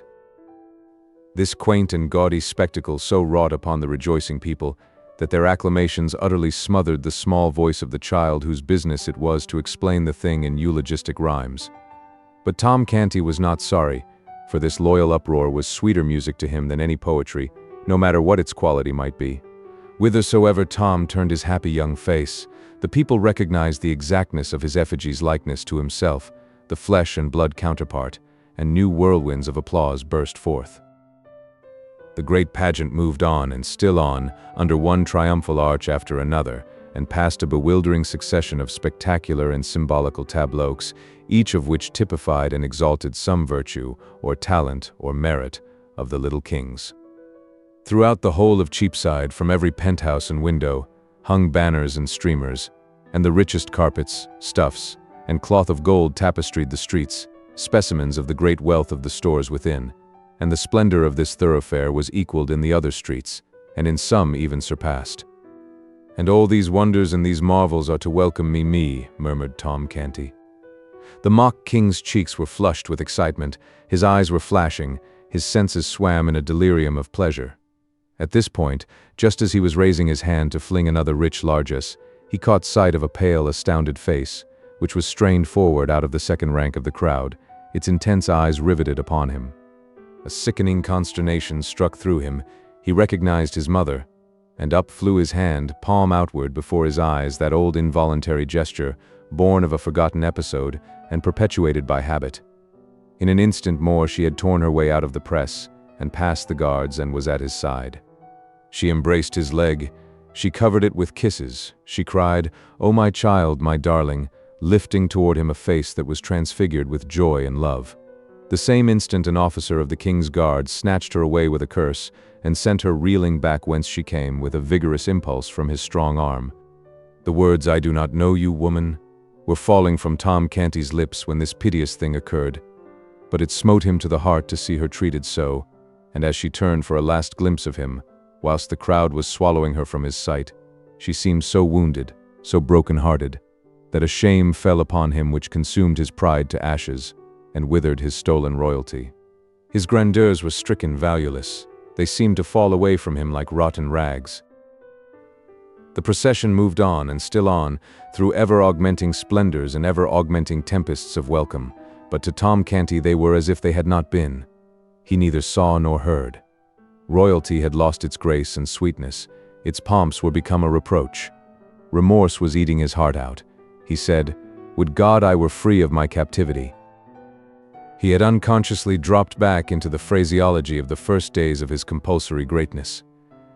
The shining pageant still went winding like a radiant and interminable serpent down the crooked lanes of the quaint old city, and through the huzzying hosts, but still the king rode with bowed head and vacant eyes, seeing only his mother's face and that wounded look in it. "Largesse, largesse," the cry fell upon an unheeding ear. "Long live Edward of England." It seemed as if the earth shook with the explosion, but there was no response from the king. He heard it only as one hears the thunder of the surf when it is blown to the ear out of a great distance, for it was smothered under another sound which was still nearer, in his own breast, in his accusing conscience, a voice which kept repeating those shameful words, "I do not know you, woman." The words smote upon the king's soul as the strokes of a funeral bell smite upon the soul of a surviving friend when they remind him of secret treacheries suffered at his hands by him that is gone. New glories were unfolded at every turning. New wonders, new marvels, sprang into view. The pent clamors of waiting batteries were released. New raptures poured from the throats of the waiting multitudes. But the king gave no sign, and the accusing voice that went moaning through his comfortless breast was all the sound he heard. By and by the gladness in the faces of the populace changed a little, and became touched with a something like solicitude or anxiety. An abatement in the volume of the applause was observable too. The Lord Protector was quick to notice these things. He was as quick to detect the cause. He spurred to the king's side, bent low in his saddle, uncovered, and said, "My liege, it is an ill time for dreaming. The people observe thy downcast head, thy clouded mien, and they take it for an omen. Be advised, unveil the sun of royalty, and let it shine upon these boding vapors, and disperse them. Lift up thy face, and smile upon the people." So saying, the duke scattered a handful of coins to right and left, then retired to his place. The mock king did mechanically as he had been bidden. His smile had no heart in it, but few eyes were near enough or sharp enough to detect that. The noddings of his plumed head as he saluted his subjects were full of grace and graciousness. The largesse which he delivered from his hand was royally liberal, so the people's anxiety vanished, and the acclamations burst forth again in as mighty a volume as before. Still once more, a little before the progress was ended, the duke was obliged to ride forward and make remonstrance. He whispered, "O dread sovereign, shake off these fatal humors. The eyes of the world are upon thee." Then he added with sharp annoyance, "Perdition catch that crazy pauper. 'Twas she that hath disturbed your highness." The gorgeous figure turned a lusterless eye upon the Duke and said in a dead voice, "She was my mother." "My God!" groaned the Protector as he reined his horse backward to his post. The omen was pregnant with prophecy. He has gone mad again. Chapter 32. Coronation Day. Let us go backward a few hours and place ourselves in Westminster Abbey at 4 o'clock in the morning of this memorable Coronation Day. We are not without company, for although it is still night, we find the torch-lighted galleries already filling up with people who are well content to sit still and wait 7 or 8 hours till the time shall come for them to see what they may not hope to see twice in their lives, the coronation of a king. Yes, London and Westminster have been astir ever since the warning guns boomed at 3 o'clock, and already crowds of untitled rich folk who have bought the privilege of trying to find sitting room in the galleries are flocking in at the entrances reserved for their sort. The hours drag along tediously enough. All stir has ceased for some time, for every gallery has long ago been packed. We may sit, now, and look and think at our leisure. We have glimpses, here and there and yonder, through the dim cathedral twilight, of portions of many galleries and balconies, wedged full with other people, the other portions of these galleries and balconies being cut off from sight by intervening pillars and architectural projections. We have in view the whole of the great north transept, empty, and waiting for England's privileged ones. We see also the ample area or platform, carpeted with rich stuffs, whereon the throne stands. The throne occupies the center of the platform, and is raised above it upon an elevation of 4 steps. Within the seat of the throne is enclosed a rough flat rock, the stone of Scone, which many generations of Scottish kings sat on to be crowned, and so it in time became holy enough to answer a like purpose for English monarchs. Both the throne and its footstool are covered with cloth of gold. Stillness reigns, the torches blink dully, the time drags heavily. But at last the lagging daylight asserts itself, the torches are extinguished, and a mellow radiance suffuses the great spaces.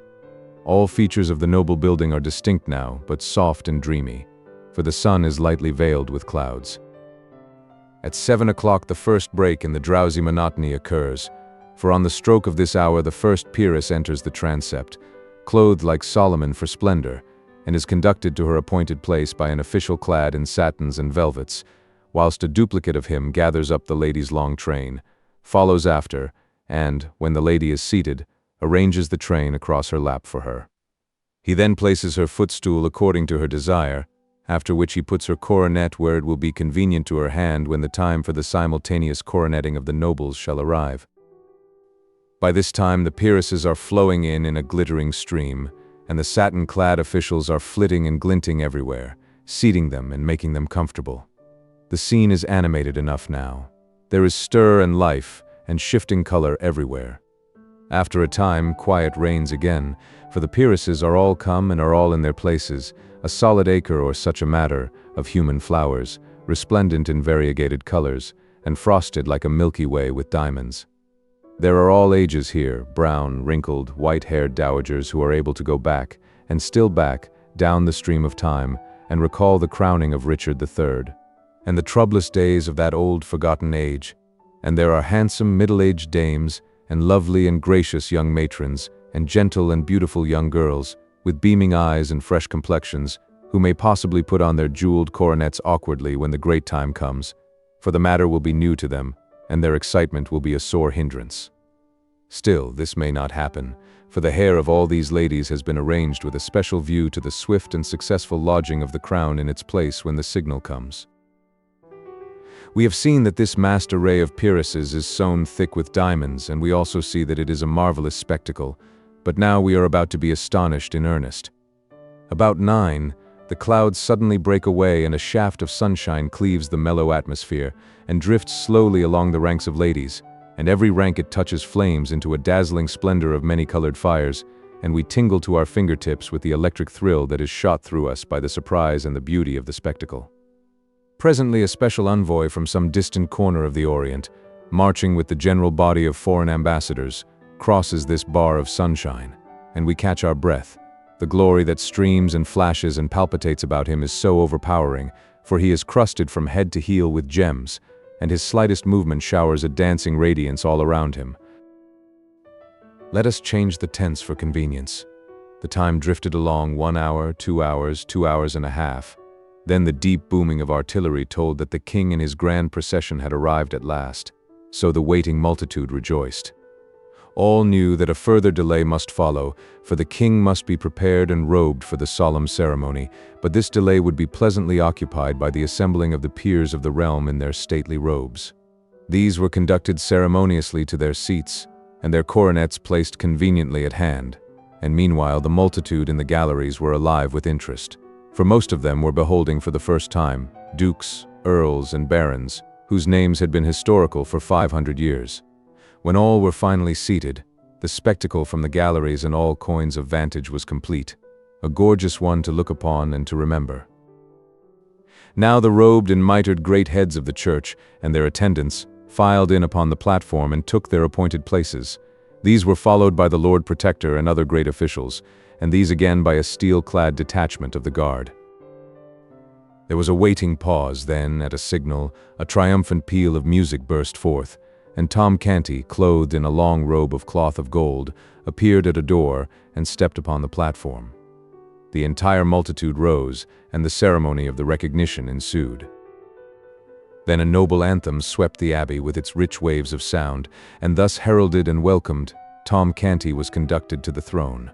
The ancient ceremonies went on with impressive solemnity, whilst the audience gazed, and as they drew nearer and nearer to completion, Tom Canty grew pale, and still paler, and a deep and steadily deepening woe and despondency settled down upon his spirits and upon his remorseful heart. At last the final act was at hand. The Archbishop of Canterbury lifted up the crown of England from its cushion and held it out over the trembling mock-king's head. In the same instant a rainbow radiance flashed along the spacious transept, for with one impulse every individual in the great concourse of nobles lifted a coronet and poised it over his or her head, and paused in that attitude. A deep hush pervaded the abbey. At this impressive moment, a startling apparition intruded upon the scene, an apparition observed by none in the absorbed multitude, until it suddenly appeared, moving up the great central aisle. It was a boy, bareheaded, ill-shod, and clothed in coarse plebeian garments that were falling to rags. He raised his hand with a solemnity which ill comported with his soiled and sorry aspect, and delivered this note of warning: "I forbid you to set the crown of England upon that forfeited head. I am the king." In an instant several indignant hands were laid upon the boy, but in the same instant Tom Canty, in his regal vestments, made a swift step forward, and cried out in a ringing voice, "Loose him and forbear. He is the king." A sort of panic of astonishment swept the assemblage, and they partly rose in their places and stared in a bewildered way at one another, and at the chief figures in this scene, like persons who wondered whether they were awake and in their senses, or asleep and dreaming. The Lord Protector was as amazed as the rest, but quickly recovered himself, and exclaimed in a voice of authority, "Mind not his majesty, his malady is upon him again. Seize the vagabond." He would have been obeyed, but the mock-king stamped his foot and cried out, "On your peril, touch him not, he is the king." The hands were withheld, a paralysis fell upon the house. No one moved, no one spoke. Indeed, no one knew how to act or what to say in so strange and surprising an emergency. While all minds were struggling to right themselves, the boy still moved steadily forward, with high port and confident mien. He had never halted from the beginning, and while the tangled minds still floundered helplessly, he stepped upon the platform, and the mock-king ran with a glad face to meet him, and fell on his knees before him and said, "O my lord the king, let poor Tom Canty be first to swear fealty to thee, and say, put on thy crown and enter into thine own again." The Lord Protector's eye fell sternly upon the newcomer's face, but straightway the sternness vanished away, and gave place to an expression of wondering surprise. This thing happened also to the other great officers. They glanced at each other, and retreated a step by a common and unconscious impulse. The thought in each mind was the same: what a strange resemblance. The Lord Protector reflected a moment or two in perplexity. Then he said, with grave respectfulness, "By your favor, sir, I desire to ask certain questions which—" "I will answer them, my lord." The Duke asked him many questions about the court, the late king, the prince, the princesses. The boy answered them correctly and without hesitating. He described the rooms of state in the palace, the late king's apartments, and those of the Prince of Wales. It was strange. It was wonderful, yes. It was unaccountable, so all said that heard it. The tide was beginning to turn, and Tom Canty's hopes to run high, when the Lord Protector shook his head and said, "It is true, it is most wonderful, but it is no more than our Lord the King likewise can do." This remark, and this reference to himself as still the king, saddened Tom Canty, and he felt his hopes crumbling from under him. "These are not proofs," added the Protector. The tide was turning very fast now, very fast indeed, but in the wrong direction. It was leaving poor Tom Canty stranded on the throne, and sweeping the other out to sea. The Lord Protector communed with himself, shook his head. The thought forced itself upon him, "It is perilous to the state and to us all, to entertain so fateful a riddle as this. It could divide the nation and undermine the throne." He turned and said, "Sir Thomas, arrest this. No, hold." His face lighted, and he confronted the ragged candidate with this question. "Where lieth the Great Seal? Answer me this truly, and the riddle is unriddled, for only he that was Prince of Wales can so answer. On so trivial a thing hang a throne and a dynasty." It was a lucky thought, a happy thought. That it was so considered by the great officials was manifested by the silent applause that shot from eye to eye around their circle in the form of bright approving glances. Yes, none but the true prince could dissolve the stubborn mystery of the vanished Great Seal. This forlorn little impostor had been taught his lesson well. But here his teachings must fail, for his teacher himself could not answer that question. "Ah, very good indeed. Now we shall be rid of this troublesome and perilous business in short order." And so they nodded invisibly and smiled inwardly with satisfaction, and looked to see this foolish lad stricken with a palsy of guilty confusion. How surprised they were, then, to see nothing of the sort happen, how they marveled to hear him answer up promptly, in a confident and untroubled voice, and say, "There is naught in this riddle that is difficult." Then, without so much as a "by your leave" to anybody, he turned and gave this command, with the easy manner of one accustomed to doing such things: "My Lord St. John, go you to my private cabinet in the palace, for none knoweth the place better than you, and, close down to the floor, in the left corner remotest from the door that opens from the antechamber, you shall find in the wall a brazen nail-head. Press upon it, and a little jewel closet will fly open, which not even you do know of, no, nor any soul else in all the world but me and the trusty artisan that did contrive it for me. The first thing that falleth under your eye will be the Great Seal. Fetch it hither." All the company wondered at this speech, and wondered still more to see the little mendicant pick out this peer without hesitancy or apparent fear of mistake, and call him by name with such a placidly convincing air of having known him all his life. The peer was almost surprised into obeying. He even made a movement as if to go, but quickly recovered his tranquil attitude and confessed his blunder with a blush. Tom Canty turned upon him and said, sharply, "Why dost thou hesitate? Hast not heard the king's command? Go." The Lord St. John made a deep obeisance, and it was observed that it was a significantly cautious and non-committal one, it not being delivered at either of the kings, but at the neutral ground about halfway between the two, and took his leave. Now began a movement of the gorgeous particles of that official group which was slow, scarcely perceptible, and yet steady and persistent, a movement such as is observed in a kaleidoscope that is turned slowly, whereby the components of one splendid cluster fall away and join themselves to another, a movement which, little by little in the present case, dissolved the glittering crowd that stood about Tom Canty and clustered it together again in the neighborhood of the newcomer. Tom Canty stood almost alone. Now ensued a brief season of deep suspense and waiting, during which even the few faint hearts still remaining near Tom Canty gradually scraped together courage enough to glide, one by one, over to the majority. So at last Tom Canty, in his royal robes and jewels, stood wholly alone and isolated from the world, a conspicuous figure, occupying an eloquent vacancy. Now the Lord St. John was seen returning. As he advanced up the mid-aisle, the interest was so intense that the low murmur of conversation in the great assemblage died out and was succeeded by a profound hush, a breathless stillness, through which his footfalls pulsed with a dull and distant sound.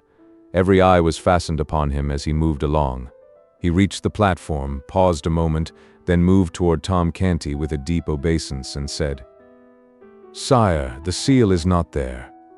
A mob does not melt away from the presence of a plague patient with more haste than the band of pallid and terrified courtiers melted away from the presence of the shabby little claimant of the crown.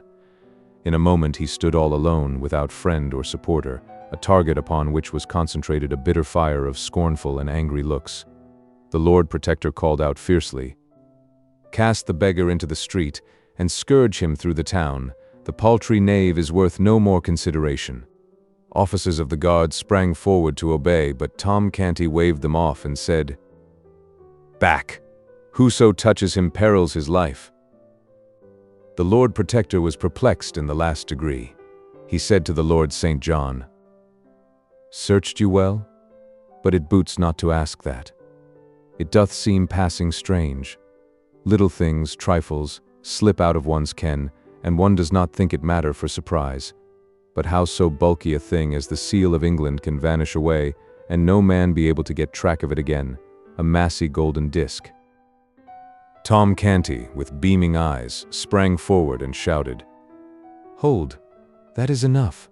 Was it round and thick, and had it letters and devices graved upon it? Yes? Oh, now I know what this great seal is that there's been such worry and pother about, and ye had described it to me ye could have had it 3 weeks ago. Right well I know where it lies, but it was not I that put it there first." "Who then, my liege?" asked the Lord Protector. "He that stands there, the rightful King of England. And he shall tell you himself where it lies, then you will believe he knew it of his own knowledge. Bethink thee, my king, spur thy memory. It was the very last thing thou didst that day before thou didst rush forth from the palace, clothed in my rags, to punish the soldier that insulted me." A silence ensued, undisturbed by a movement or a whisper, and all eyes were fixed upon the newcomer, who stood, with bent head and corrugated brow, groping in his memory among a thronging multitude of valueless recollections for one single little elusive fact, which, found, would seat him upon a throne, unfound, would leave him as he was, for good and all a pauper and an outcast. Moment after moment passed, the moments built themselves into minutes. Still the boy struggled silently on and gave no sign. But at last he heaved a sigh, shook his head slowly, and said, with a trembling lip and in a despondent voice, "I call the scene back, all of it, but the seal hath no place in it." He paused, then looked up and said with gentle dignity, "My lords and gentlemen, if ye will rob your rightful sovereign of his own for lack of this evidence which he is not able to furnish, I may not stay ye, being powerless. But—" "Oh folly, oh madness, my king," cried Tom Canty in a panic. "Wait, think, do not give up. The cause is not lost, nor shall be, neither. List to what I say, follow every word. I am going to bring that morning back again, every hap just as it happened. We talked, I told you of my sisters, Nan and Bet. Ah, yes, you remember that, and about mine old grandam and the rough games of the lads of awful court. Yes, you remember these things also, very well, follow me still, you shall recall everything. You gave me food and drink, and did with princely courtesy send away the servants, so that my low breeding might not shame me before them. Ah, yes, this also you remember." As Tom checked off his details and the other boy nodded his head in recognition of them, the great audience and the officials stared in puzzled wonderment. The tale sounded like true history. Yet how could this impossible conjunction between a prince and a beggar boy have come about? Never was a company of people so perplexed, so interested and so stupefied before. For a jest, my prince, we did exchange garments. Then we stood before a mirror, and so alike were we that both said it seemed as if there had been no change made. Yes, you remember that. Then you noticed that the soldier had hurt my hand. Look. Here it is. I cannot yet even write with it. The fingers are so stiff. At this your highness sprang up, vowing vengeance upon that soldier, and ran towards the door. You passed a table. That thing you call the seal lay on that table. You snatched it up and looked eagerly about, as if for a place to hide it. Your eye caught sight of. "There, 'tis sufficient, and the good God be thanked," exclaimed the ragged claimant in a mighty excitement. "Go, my good St. John, in an arm-piece of the Milanese armor that hangs on the wall, thou'lt find the seal." "Right, my king, right," cried Tom Canty. Now the scepter of England is thine own, and it were better for him that would dispute it that he had been born dumb. Go, my Lord St. John, give thy feet wings." The whole assemblage was on its feet now and well nigh out of its mind with uneasiness, apprehension, and consuming excitement. On the floor and on the platform a deafening buzz of frantic conversation burst forth, and for some time nobody knew anything or heard anything, or was interested in anything but what his neighbor was shouting into his ear, or he was shouting into his neighbor's ear. Time, nobody knew how much of it, swept by unheeded and unnoted.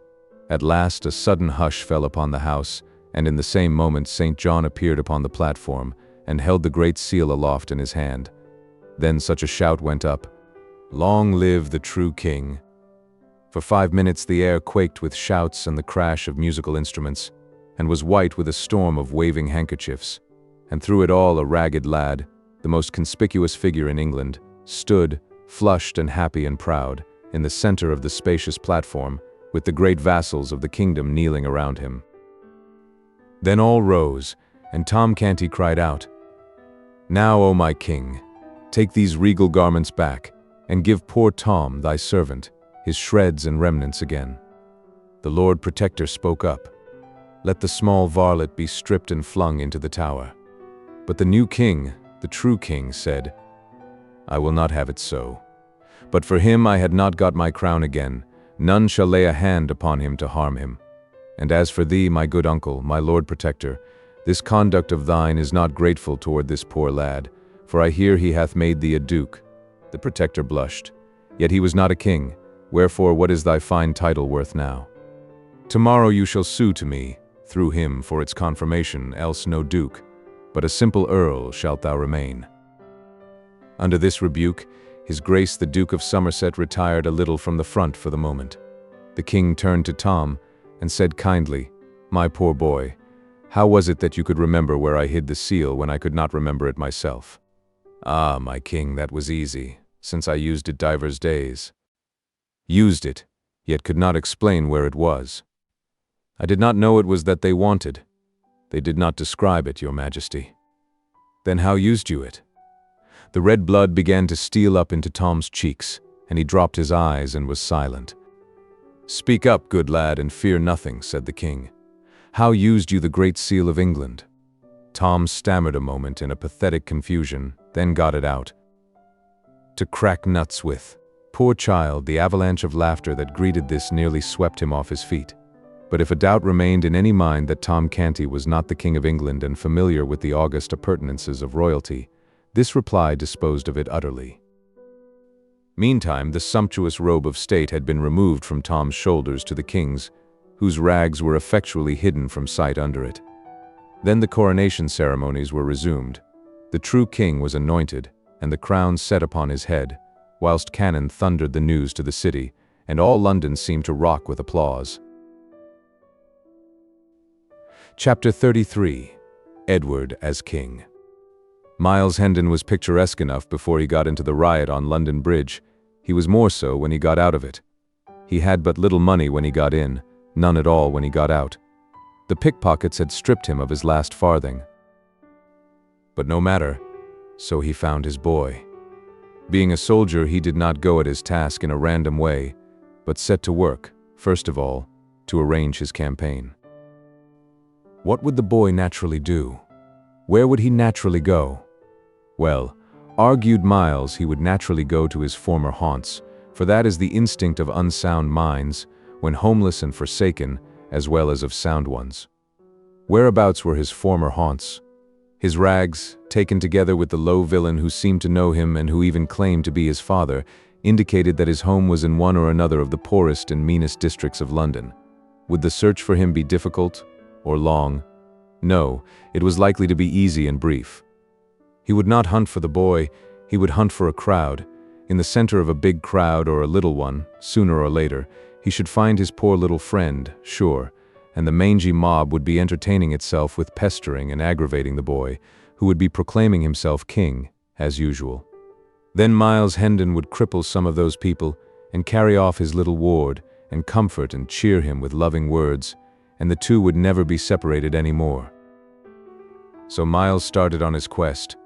Hour after hour he tramped through back alleys and squalid streets, seeking groups and crowds and finding no end of them, but never any sign of the boy. This greatly surprised him, but did not discourage him. To his notion, there was nothing the matter with his plan of campaign. The only miscalculation about it was that the campaign was becoming a lengthy one, whereas he had expected it to be short. When daylight arrived at last, he had made many a mile and canvassed many a crowd, but the only result was that he was tolerably tired, rather hungry, and very sleepy. He wanted some breakfast, but there was no way to get it. To beg for it did not occur to him. As to pawning his sword, he would as soon have thought of parting with his honor. He could spare some of his clothes, yes, but one could as easily find a customer for a disease as for such clothes. At noon he was still tramping among the rabble which followed after the royal procession, now, for he argued that this regal display would attract his little lunatic powerfully. He followed the pageant through all its devious windings about London, and all the way to Westminster and the Abbey. He drifted here and there amongst the multitudes that were massed in the vicinity for a weary long time, baffled and perplexed, and finally wandered off, thinking and trying to contrive some way to better his plan of campaign. By and by, when he came to himself out of his musings, he discovered that the town was far behind him and that the day was growing old. He was near the river, and in the country, it was a region of fine rural seats, not the sort of district to welcome clothes like his. It was not at all cold, so he stretched himself on the ground in the lee of a hedge to rest and think. Drowsiness presently began to settle upon his senses. The faint and far-off boom of cannon was wafted to his ear, and he said to himself, "The new king is crowned," and straightway fell asleep. He had not slept or rested before, for more than 30 hours. He did not wake again until near the middle of the next morning. He got up lame, stiff, and half-famished, washed himself in the river, stayed his stomach with a pint or two of water, and trudged off toward Westminster, grumbling at himself for having wasted so much time. Hunger helped him to a new plan. Now, he would try to get speech with old Sir Humphrey Marlowe and borrow a few marks, but that was enough of a plan for the present. It would be time enough to enlarge it when this first stage should be accomplished. Toward 11 o'clock he approached the palace, and although a host of showy people were about him, moving in the same direction, he was not inconspicuous. His costume took care of that. He watched these people's faces narrowly, hoping to find a charitable one whose possessor might be willing to carry his name to the old lieutenant. As to trying to get into the palace himself, that was simply out of the question. Presently our whipping boy passed him, then wheeled about and scanned his figure well, saying to himself, "And that is not the very vagabond his majesty is in such a worry about. Then am I an ass, though belike I was that before. He answereth the description to a rag. That God should make two such would be to cheapen miracles by wasteful repetition. I would I could contrive an excuse to speak with him." Miles Hendon saved him the trouble, for he turned about then, as a man generally will when somebody mesmerizes him by gazing hard at him from behind, and observing a strong interest in the boy's eyes, he stepped toward him and said, "You have just come out from the palace? Do you belong there?" "Yes, your worship." "Know you Sir Humphrey Marlowe?" The boy started, and said to himself, "Lord, mine old departed father." Then he answered aloud, "Right well, your worship." "Good. Is he within?" "Yes," said the boy, and added to himself, "within his grave. Might I crave your favor to carry my name to him, and say I beg to say a word in his ear?" "I will dispatch the business right willingly, fair sir." "Then say Miles Hendon, son of Sir Richard, is here without. I shall be greatly bounden to you, my good lad." The boy looked disappointed. The king did not name him so, he said to himself. But it mattereth not, this is his twin brother, and can give his majesty news of t'other Sir odds and ends, I warrant. So he said to Miles, "Step in there a moment, good sir, and wait till I bring you word." Hendon retired to the place indicated. It was a recess sunk in the palace wall, with a stone bench in it, a shelter for sentinels in bad weather. He had hardly seated himself when some halberdiers, in charge of an officer, passed by. The officer saw him, halted his men, and commanded Hendon to come forth. He obeyed, and was promptly arrested as a suspicious character prowling within the precincts of the palace. Things began to look ugly. poor Miles was going to explain, but the officer roughly silenced him and ordered his men to disarm him and search him. "God of his mercy grant that they find somewhat," said poor Miles. "I have searched enow, and failed, yet is my need greater than theirs." Nothing was found but a document. The officer tore it open, and Hendon smiled when he recognized the pothooks made by his lost little friend that black day at Hendon Hall. The officer's face grew dark as he read the English paragraph, and Miles blenched to the opposite color as he listened. "Another new claimant of the crown," cried the officer. "Verily they breed like rabbits today. Seize the rascal, men, and see ye keep him fast whilst I convey this precious paper within and send it to the king." He hurried away, leaving the prisoner in the grip of the halberdiers. "Now is my evil luck ended at last," muttered Hendon, "for I shall dangle at a rope's end for a certainty, by reason of that bit of writing. And what will become of my poor lad? Ah, only the good God knoweth." By and by he saw the officer coming again in a great hurry, so he plucked his courage together, purposing to meet his trouble as became a man. The officer ordered the men to loose the prisoner and return his sword to him, then bowed respectfully and said, "Please you, sir, to follow me." Hendon followed, saying to himself, "An I were not traveling to death and judgment, and so must needs economize in sin, I would throttle this knave for his mock courtesy."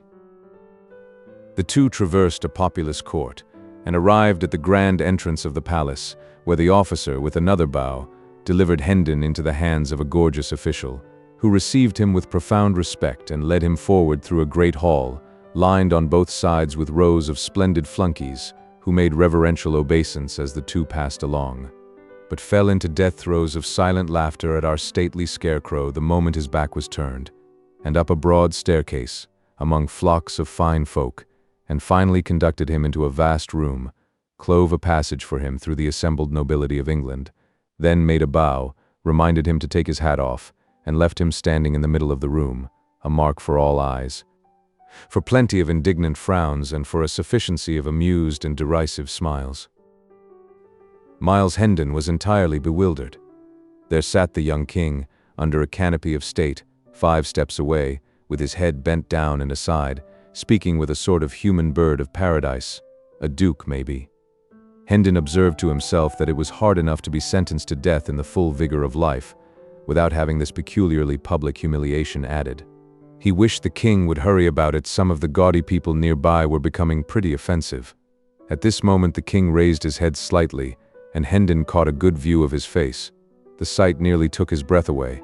He stood gazing at the fair young face like one transfixed, then presently ejaculated, "Lo, the lord of the kingdom of dreams and shadows on his throne." He muttered some broken sentences, still gazing and marveling, then turned his eyes around and about, scanning the gorgeous throng and the splendid saloon, murmuring, "But these are real, verily these are real, surely it is not a dream." He stared at the king again and thought, "Is it a dream? Or is he the veritable sovereign of England, and not the friendless poor Tom o' Bedlam I took him for, who shall solve me this riddle?" A sudden idea flashed in his eye, and he strode to the wall, gathered up a chair, brought it back, planted it on the floor, and sat down in it. A buzz of indignation broke out. A rough hand was laid upon him, and a voice exclaimed, "Up, thou mannerless clown! Wouldst sit in the presence of the king?" The disturbance attracted his majesty's attention, who stretched forth his hand and cried out, "Touch him not, it is his right." The throng fell back, stupefied.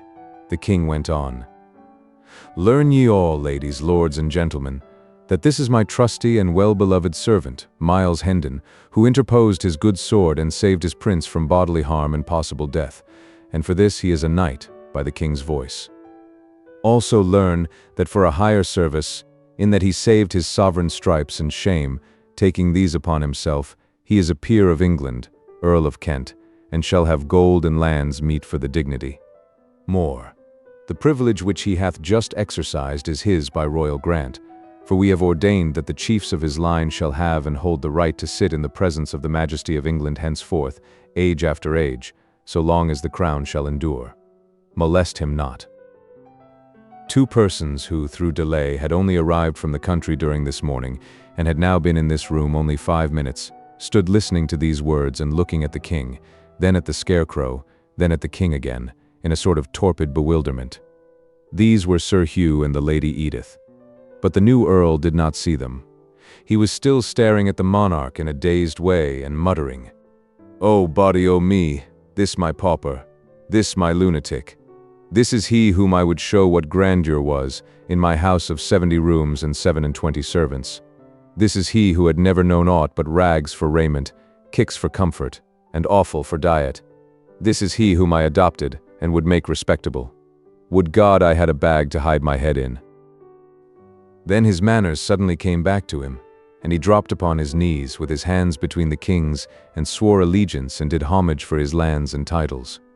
Then he rose and stood respectfully aside, a mark still for all eyes and much envy too. Now the king discovered Sir Hugh and spoke out with wrathful voice and kindling eye. "Strip this robber of his false show and stolen estates, and put him under lock and key till I have need of him."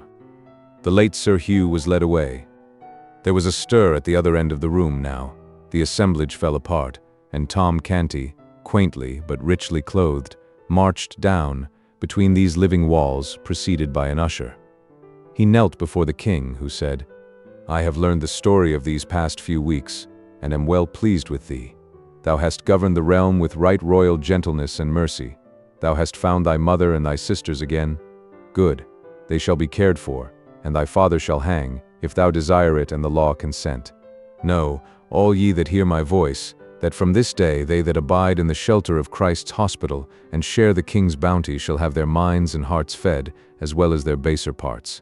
And this boy shall dwell there and hold the chief place in its honorable body of governors, during life. And for that he hath been a king, it is meet that other than common observance shall be his due. Wherefore note this his dress of state, for by it he shall be known, and none shall copy it, and wheresoever he shall come, it shall remind the people that he hath been royal in his time, and none shall deny him his due of reverence, or fail to give him salutation. He hath the throne's protection. He hath the crown's support. He shall be known and called by the honorable title of the king's ward." The proud and happy Tom Canty rose and kissed the king's hand, and was conducted from the presence. He did not waste any time, but flew to his mother, to tell her and Nan and Bet all about it, and get them to help him enjoy the great news. Conclusion. Justice and retribution. When the mysteries were all cleared up, it came out, by confession of Hugh Hendon, that his wife had repudiated Miles by his command. That day at Hendon Hall, a command assisted and supported by the perfectly trustworthy promise that if she did not deny that he was Miles Hendon, and stand firmly to it, he would have her life. Whereupon she said, "Take it." She did not value it, and she would not repudiate Miles. Then the husband said he would spare her life but have Miles assassinated. This was a different matter, so she gave her word and kept it. Hugh was not prosecuted for his threats or for stealing his brother's estates and title, because the wife and brother would not testify against him, and the former would not have been allowed to do it, even if she had wanted to. Hugh deserted his wife and went over to the continent, where he presently died, and by the Earl of Kent married his relict. There were grand times and rejoicings at Hendon village when the couple paid their first visit to the hall. Tom Canty's father was never heard of again. The king sought out the farmer who had been branded and sold as a slave, and reclaimed him from his evil life with the ruffler's gang, and put him in the way of a comfortable livelihood. He also took that old lawyer out of prison and remitted his fine. He provided good homes for the daughters of the 2 Baptist women whom he saw burned at the stake, and roundly punished the official who laid the undeserved stripes upon Miles Hendon's back. He saved from the gallows the boy who had captured the stray falcon, and also the woman who had stolen a remnant of cloth from a weaver, but he was too late to save the man who had been convicted of killing a deer in the royal forest. He showed favor to the justice who had pitied him when he was supposed to have stolen a pig, and he had the gratification of seeing him grow in the public esteem and become a great and honored man. As long as the king lived, he was fond of telling the story of his adventures all through, from the hour that the sentinel cuffed him away from the palace gate till the final midnight, when he deftly mixed himself into a gang of hurrying workmen, and so slipped into the abbey and climbed up and hid himself in the confessor's tomb, and then slept so long next day that he came within one of missing the coronation altogether. He said that the frequent rehearsing of the precious lesson kept him strong in his purpose to make its teachings yield benefits to his people, and so, whilst his life was spared, he should continue to tell the story, and thus keep its sorrowful spectacles fresh in his memory, and the springs of pity replenished in his heart. Miles Hendon and Tom Canty were favorites of the king, all through his brief reign, and his sincere mourners when he died. The good Earl of Kent had too much sense to abuse his peculiar privilege, but he exercised it twice after the instance we have seen of it before he was called from this world, once at the accession of Queen Mary, and once at the accession of Queen Elizabeth. A descendant of his exercised it at the accession of James I. Before this one's son chose to use the privilege, near a quarter of a century had elapsed, and the privilege of the Kents had faded out of most people's memories. So, when the Kent of that day appeared before Charles I and his court, and sat down in the sovereign's presence to assert and perpetuate the right of his house, there was a fine stir indeed. But the matter was soon explained, and the right confirmed. The last earl of the line fell in the wars of the Commonwealth fighting for the king, and the odd privilege ended with him. Tom Canty lived to be a very old man, a handsome, white-haired old fellow, of grave and benignant aspect. As long as he lasted, he was honored, and he was also reverenced, for his striking and peculiar costume kept the people reminded that, in his time, he had been royal. So, wherever he appeared, the crowd fell apart, making way for him, and whispering one to another, "Doff thy hat. It is the king's ward." And so they saluted and got his kindly smile in return, and they valued it too, for his was an honorable history. Yes, King Edward VI lived only a few years, poor boy, but he lived them worthily. More than once, when some great dignitary, some gilded vassal of the crown, made argument against his leniency, and urged that some law which he was bent upon amending was gentle enough for its purpose, and wrought no suffering or oppression which anyone need mightily mind, the young king turned the mournful eloquence of his great compassionate eyes upon him and answered, "What dost thou know of suffering and oppression? I and my people know, but not thou." The reign of Edward VI was a singularly merciful one for those harsh times. Now that we are taking leave of him, let us try to keep this in our minds, to his credit. The end.